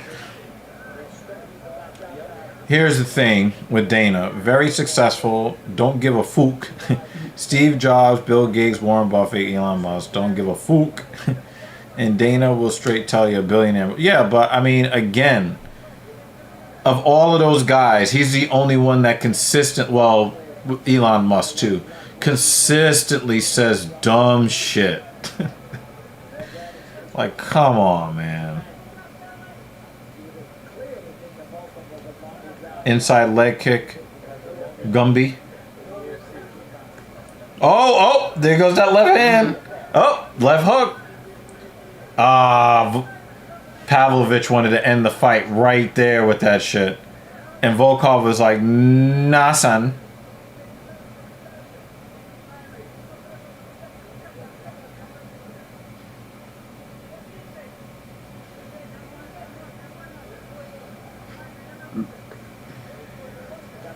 Oh, there's the right hand. Right in the mouth. He changed the color of his mouth crazy fast with that shot.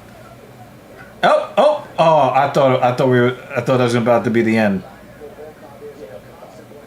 Anytime Pavlovich lands anything on him, a different part of Volkov turns pink. Yeah, he's definitely swinging and banging. Yeah, Volkov was very, very fortunate to get out of that exchange.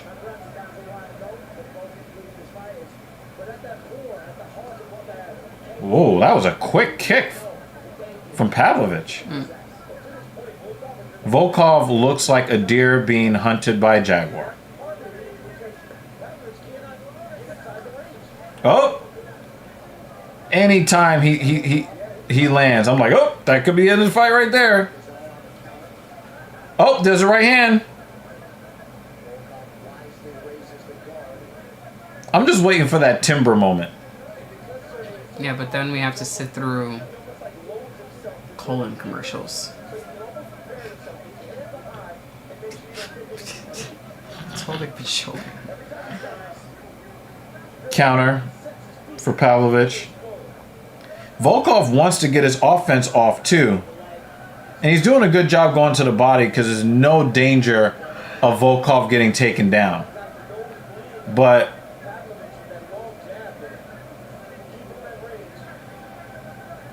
I mean, Volkov is going to be quite flaccid when he goes down.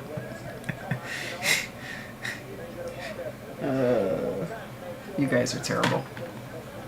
Silverback really does belong here. That dude is going down like a fucked up souffle.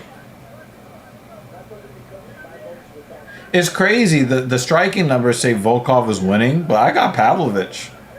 Ooh. He's hitting the snot box though. Is the snot box kind of crooked now? No, but it's like it's compromised. Or is it just a bit of blood that makes it look like it's crooked? Banner's got Volkov winning, but the thing is, I think that Pavlovich's shots are just way more impactful. Like I get it, the numbers say Volkov, but the damage, the impact from the strikes to me is more closer to in favor of Pavlovich. I mean, if you want to say that you think that Volkov won the round, I'm cool with that. But yeah, Pavlovich's cardio hasn't been tested. He loads up so much, and if he can't connect, he doesn't offer much. I mean, but that's what a lot of guys that have a lot of knockout power.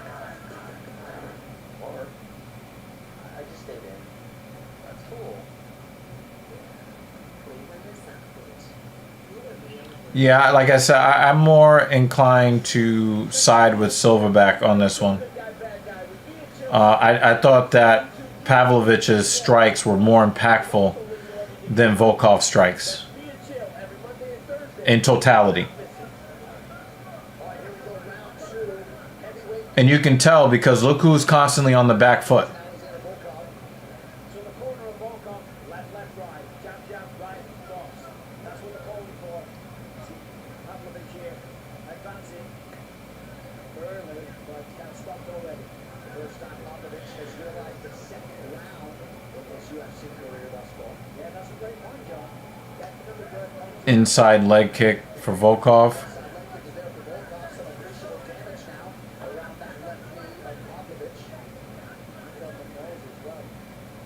It's smart by Volkov to try to take the power out of Pavlovich's strikes.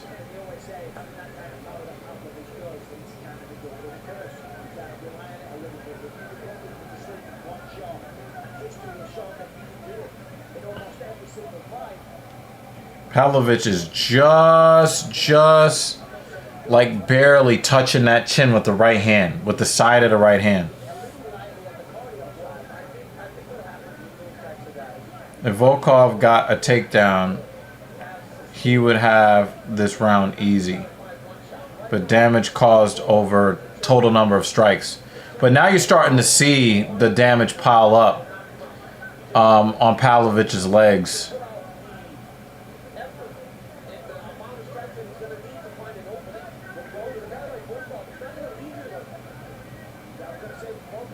Oh, big right hand.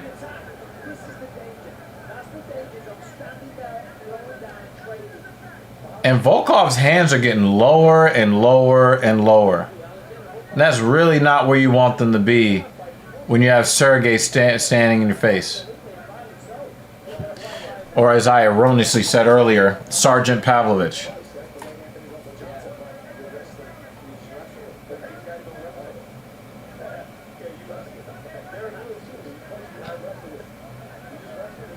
There's a lack of directness in Pavlovich's strikes. They're a little bit on the loopy side.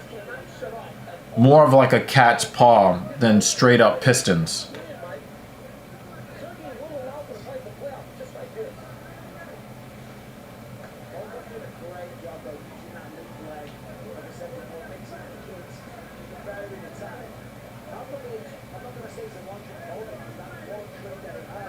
Uh-oh, Bisbing says, I'm not going to say that he's a one-trick pony, ... but he's a one-trick pony.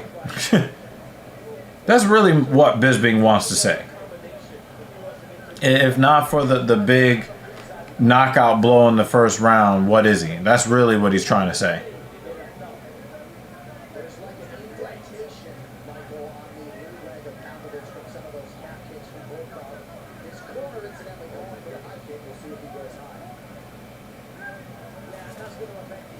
Yeah, I think Volkov has had enough of tasting the power from Pavlovich. He's just going to stick and move, stick and move. He's going to stick, run, stick, run, stick, run. Look, he's just circling away from... Well, he's actually kind of circling towards the power of Pavlovich. He's walking towards his right hand, which is probably not a good thing. Oh, nice left hand. Yeah, Pavlovich is hurt.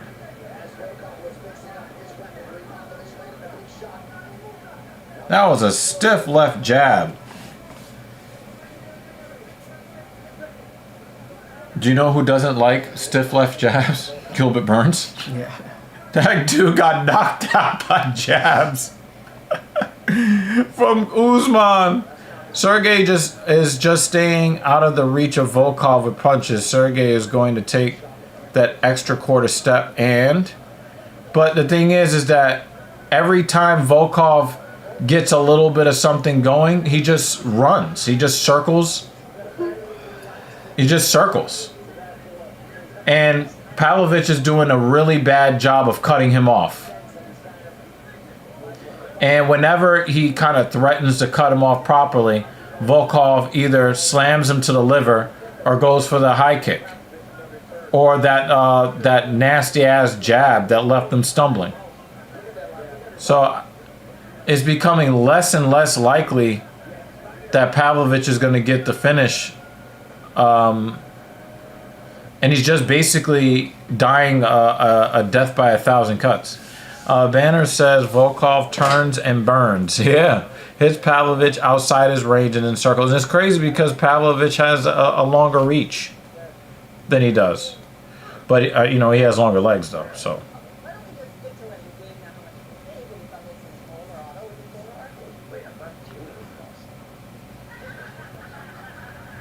I mean, at this point, Pavlovich is coming off of a brutal knockout. He's already coming off of a brutal knockout, so.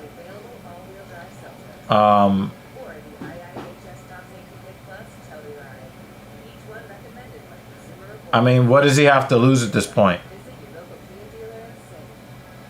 You know, chasing after Russian Gumby for the next 5 minutes and getting being on the wrong side of a 30-27, or take your chance to get a finish and end up getting knocked out.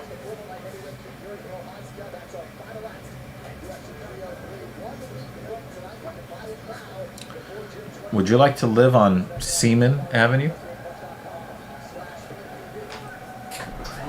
I did not know that there was a Seaman Avenue here in New York City. As Stewie Griffin would say, sperm whales and semen. I didn't bet on this fight for this exact reason. Round 1, Pavlovich is unpredictable. Yeah. Yeah, Silverback. Are you from New York too? Say with Texas accent? What?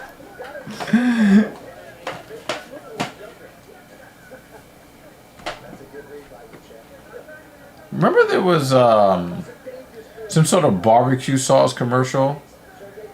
And it was like, I guess from like Texas, like, this ain't from New York City. They don't remember that one. Yeah.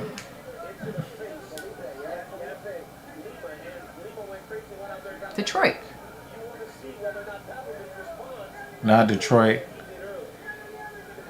Live in Cincinnati.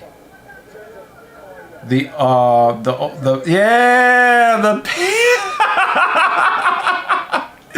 it was the Pace commercial. Oh man, he remembered. Oh, thanks, you saved me on that one.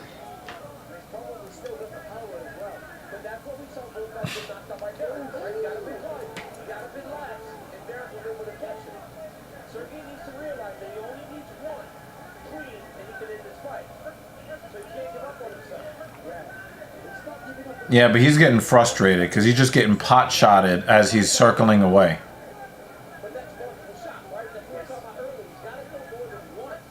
Boom! Big right hand. Uh-oh, uh-oh. Uh-oh.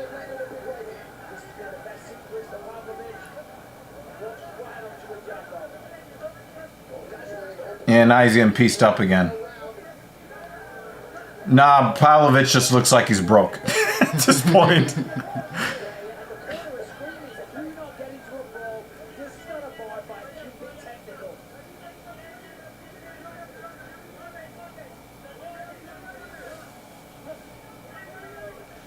These standing hammer fists from Volkov are weird. It's done it a couple of times now.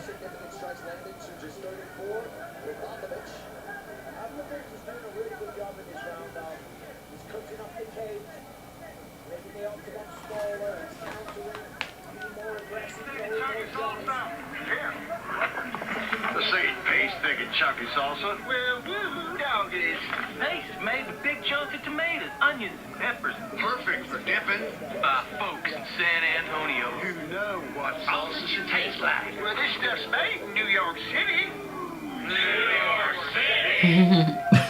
Jake, it's time you switch brands. Pick up a big and chunky one. Pick up the Oh, it's awful. That was awful. Why did I remember that?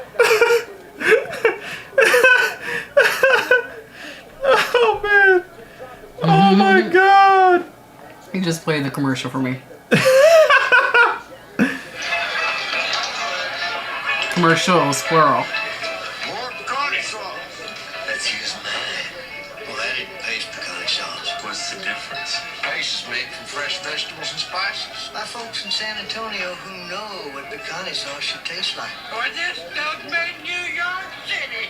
New York City!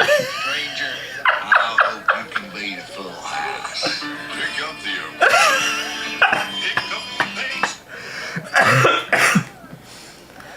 Oh man. Boy. Oh man. Oh man. Oh man.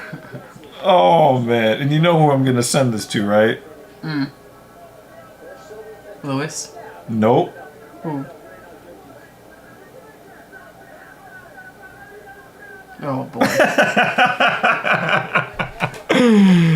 Man, every time I pick after Jay, I go like 5 for 5. I gotta wait until he comments first.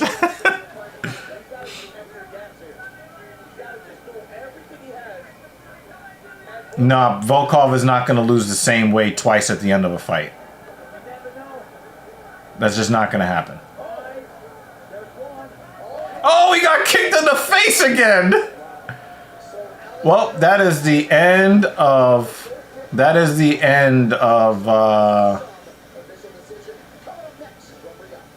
Sergeant Pavlovich as a contender. Like that's officially done. You get beat by Volkov, it's over for you. Yeah, he just did that stick and he did the Biggie Smalls to him.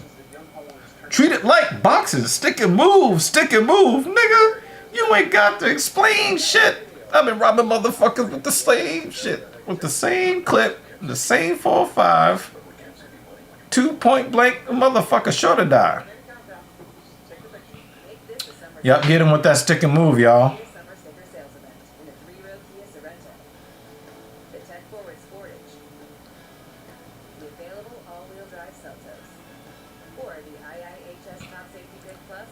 JL, I have to agree with you, but no. I didn't like that. Let me throw like a little bit of something and then run. He spent most of the fight running. Yeah, he's mad. He was chasing him around the cage for 15 minutes.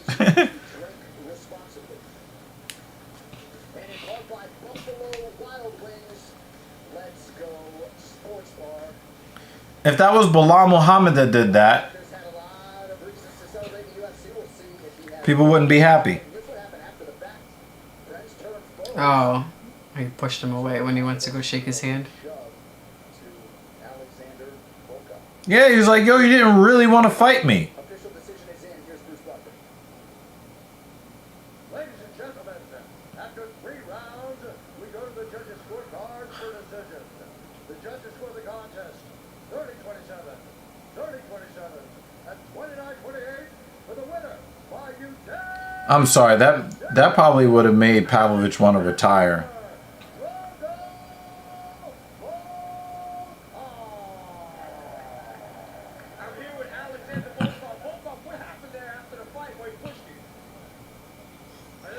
I ran away from him the whole fight, and he didn't like how cowardly I was.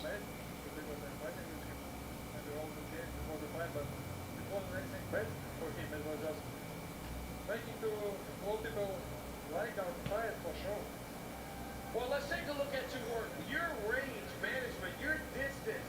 Was the difference tonight against Sergey Pavlovich? Was this the fight that you expected? Yeah, it's kind of really expected him because I know our sparring goes exactly the same this way. I have some tricks on the spine. Exactly what I think he don't know. But they will work himself. I think this was the surprise for him because usually I prepare in the gym and I work at my like lower step. But I just we don't train this. I just come in and feel himself by to the work. I did 2 strikes and then I run. And then I did 1 strike and then I run. And then I did a 3-hit combo and then I run. What's wrong with running?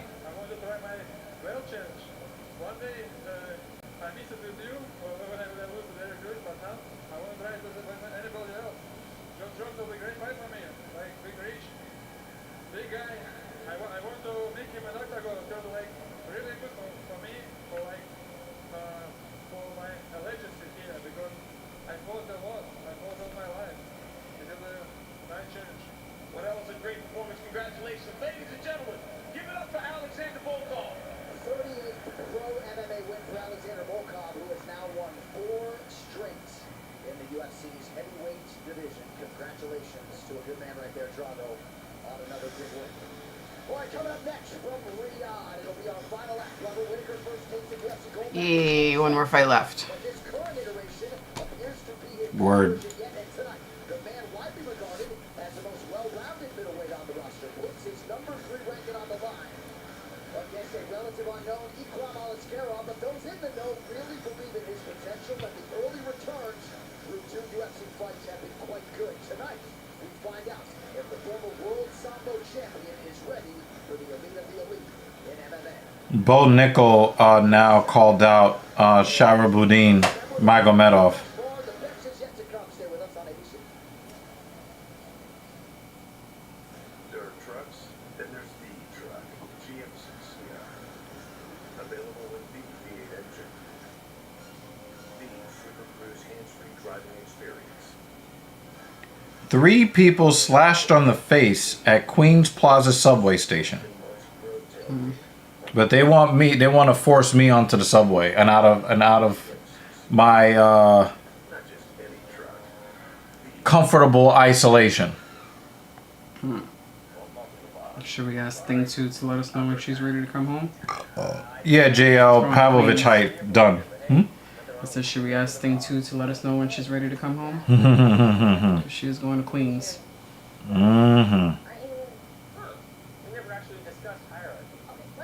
Thank you to Silverback because New York City.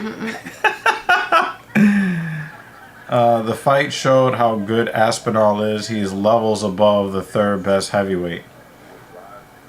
Yeah.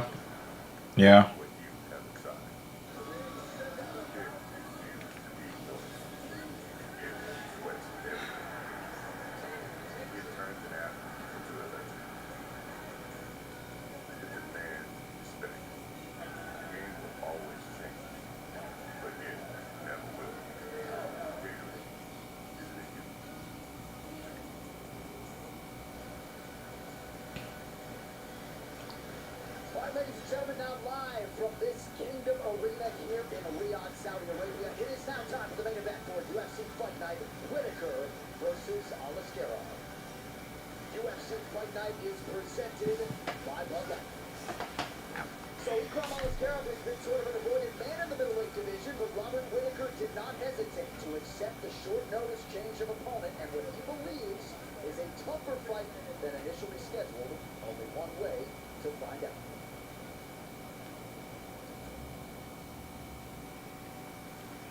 This guy is a silent killer. He is Whittaker and Aliskerov. These guys are Pakistan, man. They're bred to be dangerous fighters.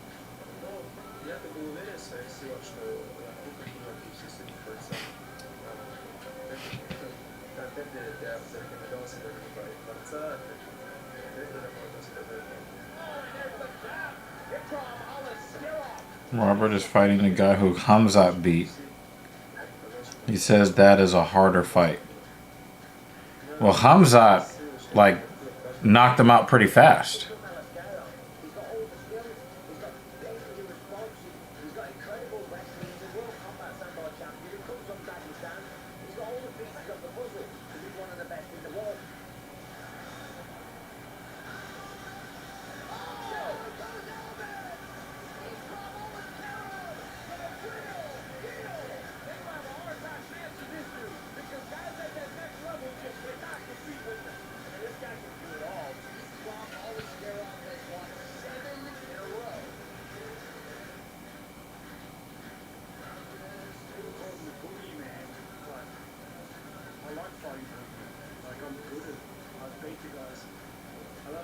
Ever since that Phil Hawes fight, Ikram is one of my favorite middleweights. Okay.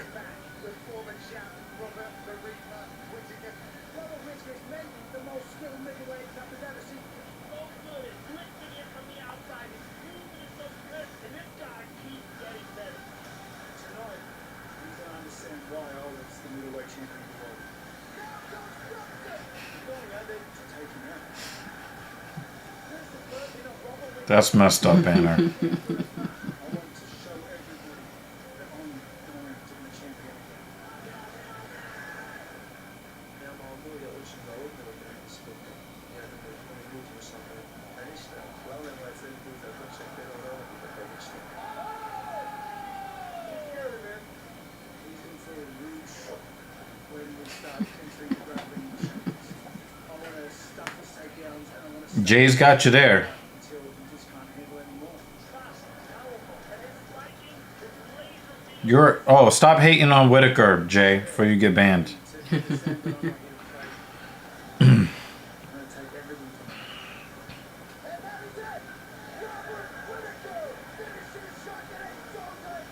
IRS to reject billions of dollars in improper pandemic-era small business tax credit claims. Oh, man.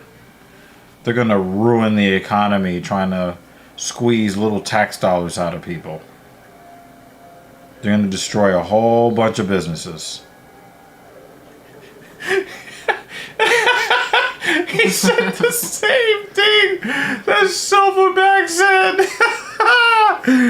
Oh, he said, I remember that. New York City. Yeah, I did get the video. It took me a while to get out of bed and do human things.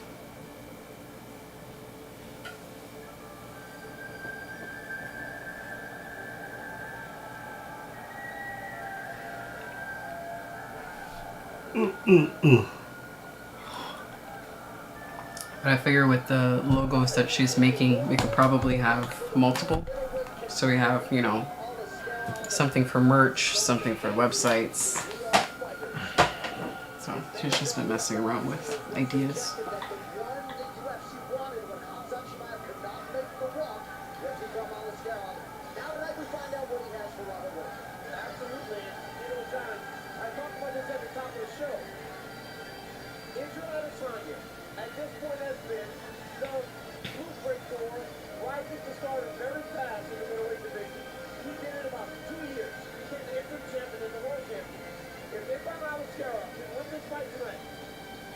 Yeah, because fucking Volkov ran from him the whole fight.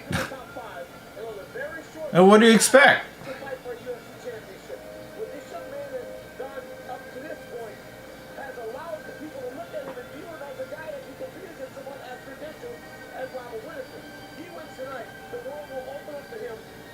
Yeah, but nobody likes some guy. Nobody likes to watch fighters get into a cage and then one of them puts on his PF flyers and starts running away.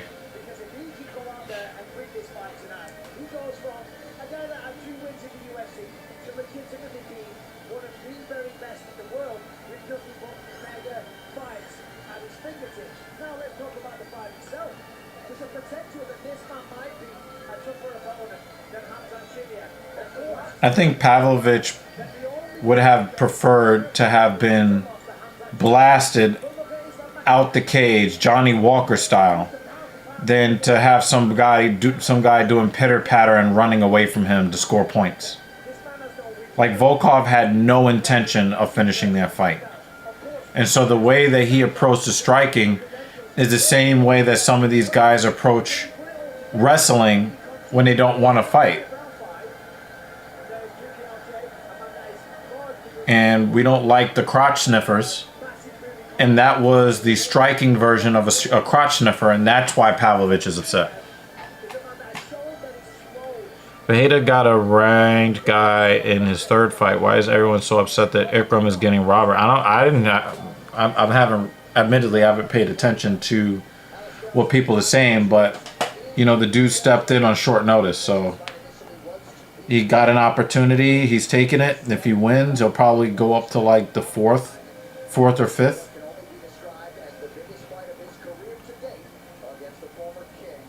If Robert wins, where does he go? He won't get DDP or Izzy next. That is for sure. Well, there's nothing sure yet. It depends on how impressive he looks if he wins, and how unimpressive somebody else might look if they win and or lose. Banner says, Fajeda's special circumstances, he has history with the dominant champion that wiped the division clean. Yeah. Yep. That's fair.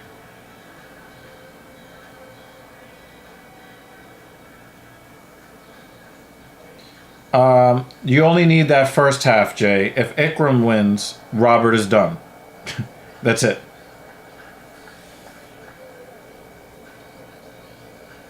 Why is he mean mugging so hard? I don't know, man. The last time I saw him trying to do like fake emotional shit, he got knocked out by Izzy twice in the same fight.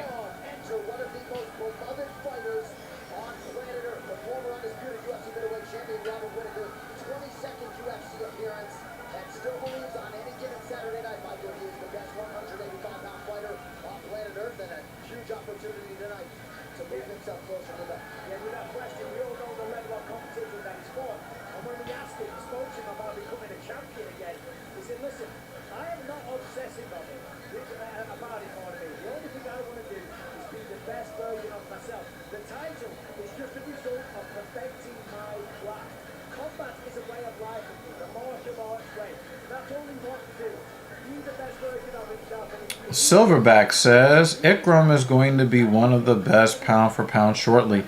If he gets twisted by Robert, he won't be. Nope.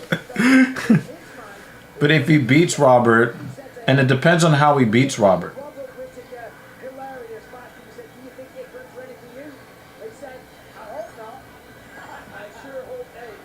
Robert has faced the same guys Izzy has. The only difference is Izzy beat Robert twice.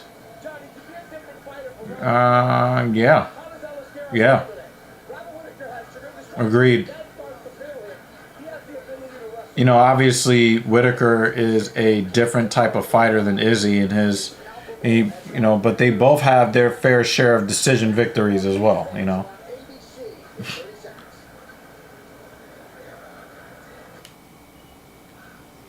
After Last Robert was commercial. beaten by DDP, I think Robert can wait for Strickland to get his title rematch. Risky if Hamzat can finally get to the octagon.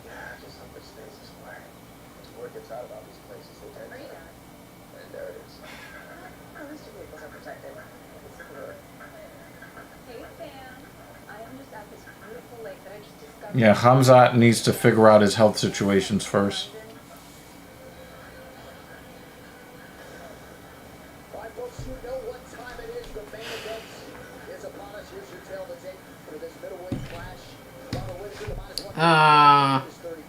Now. Damn, you got to go to work when we're right here at the main event. End. Well, don't get evicted. All right. Have a good night. Don't get evicted. Since I'm new here, where does everybody rank Zabit Magomedov?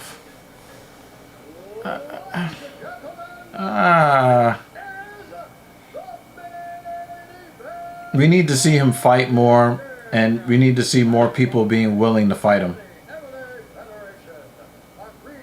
Obviously, you know, he's a very talented fighter.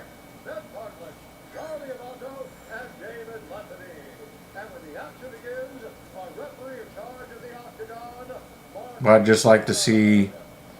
but again, you know, when you get these guys who are in the top 10, top 5, they only want to fight people who are ahead of them. And they don't want a dangerous fight from somebody who is unranked because it fucks with their legacy. It fucks with their business, you know? So, just like people don't like excessive wrestling because people pay to be entertained, you know, it is about the entertainment value and it's also about money. So why would you face a super fucking dangerous guy who only has 2 fights in the UFC and you're ranked number 2 in the division? You want to get to the belt because the belt is where the pay-per-view points come from. Yep, it's time. It's time, Dan. So, you know, that's my perspective on Magomed Sharipov. I can see why certain people don't want to fight him. And, it's hard to find out just how good somebody is when all the litmus tests want to avoid him. Because they're worried about their own purse strings. Wow, he's a minor favorite. Vegas is not very confident.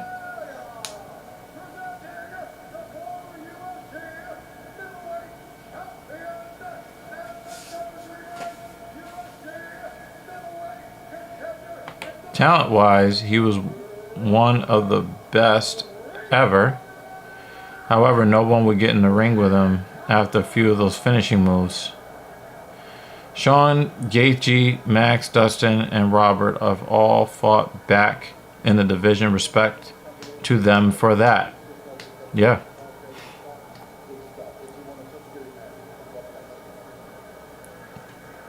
A banana split, an electric chair. I want to see somebody get RKO'd in the UFC. Like, literally out of nowhere. Somebody actually won an MMA fight with the Walls of Jericho. Yeah, I remember that. I remember seeing the clip of that. Yeah, Jones won't fight, like, actual problems. He wants to fight old retired men.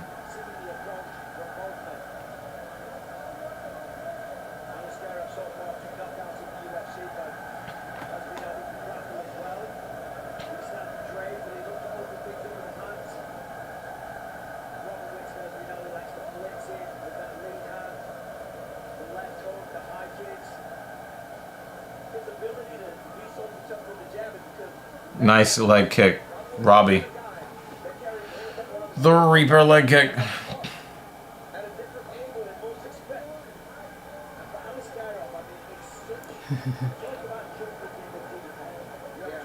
Eddie Hall did it to one of the brothers he fought and then knocked him out cold for 5. An RKO?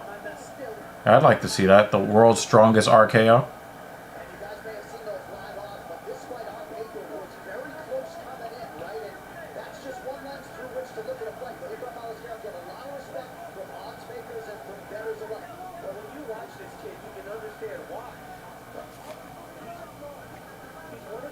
Oh, he did a pop-up power bomb. A double-A spine buster. Nice leg kick from Aliskerov.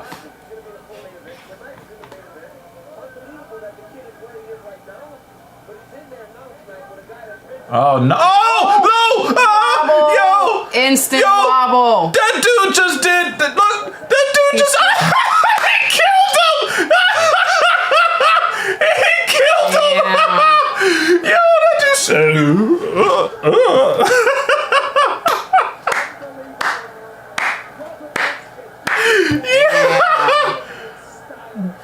Oh shit! Banner said, "I'm never picking before Jay again." Yo, that dude said, "Whoa, ooh, you, ooh, ooh." Oh wow! Now again, you guys. Let's blame JL. That's the comment to the stream. Let's blame JL. But the thing is, like, one of you guys kind of touched on this. I wanted Whittaker to win, but I kind of feel bad for this dude since he short notice. Good on him for taking it. But I'm going there. Okay. I was going there. Here's the thing, right? Here's the thing with this fight. Mm-hmm.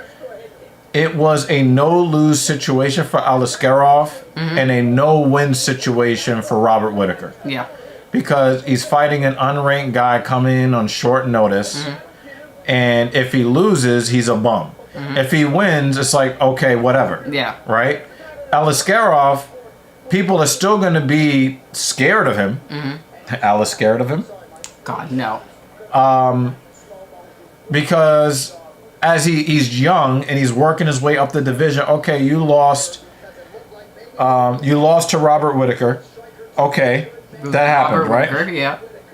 But you lost to Robert Whittaker. Yeah. You didn't lose to a bum, right? Mm-hmm. So, I mean, the real MVP is Aliskerov. Mm-hmm. Ikram is the MVP because he saved the main event of a Saudi Arabia card and him being Muslim. Mm-hmm. In Saudi Arabia, he is the MVP of the card. Did he go down like a sack of potatoes? Yes, but we still got to give him a lot of respect. So, Robbie's stock does not go up. Yeah. And Ikram's stock does not go down. So it's okay. It's totally okay. We got a first round stoppage. Doctor stoppage. Doctor stoppage. First round. Oh, yeah. And because of that, I think the housekeeping is actually rather quick. We did not have a stream sponsor for this stream. Yeah, and I want to work on that stream ending thing a little more so we don't have to play it today. Yeah. So, you know, we have a different ending screen. But yeah. You know, we can't go back and roast people for their predictions. But hopefully,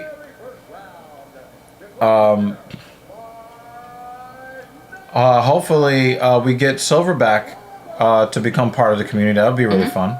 Yeah, dude, we are here for every... Jake Miller says first stoppage win since 2016. That's hard to believe. We're here every Saturday where there's a UFC event. Yeah, even the ones where we're really not interested in being here for it, we still show up. So, yeah, and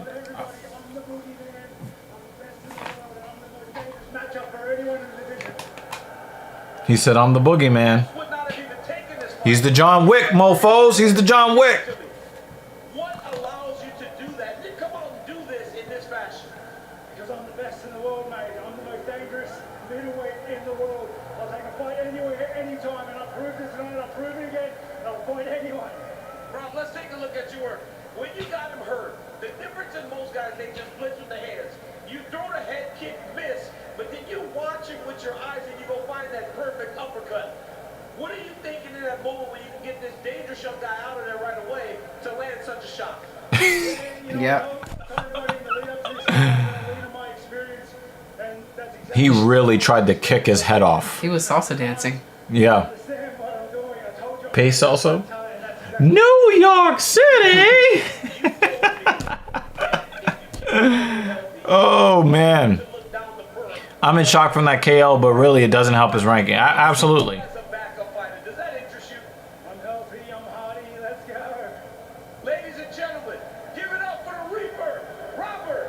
The only bruising he has is from slapping his own chest. Mm-hmm. Yeah.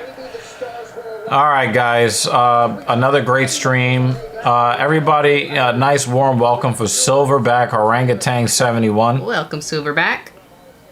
Appreciate See you you. again. Reminds me of my buddy Kofa. I think he's in Detroit. No, that's Theo Coop.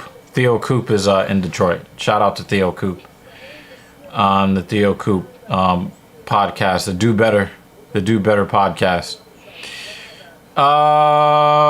Yeah, nice to see Robert maintain his spot at the top of the division. Welcome, Silverback. The cast of the usual suspects, we appreciate you. Even the dude that came in here was like, I want you to talk about the fights. I respect you. Yeah, Dan Jensen is taking us home today when he reminds all of us the importance of being safe out there in the real world. Thank you so much, mofos.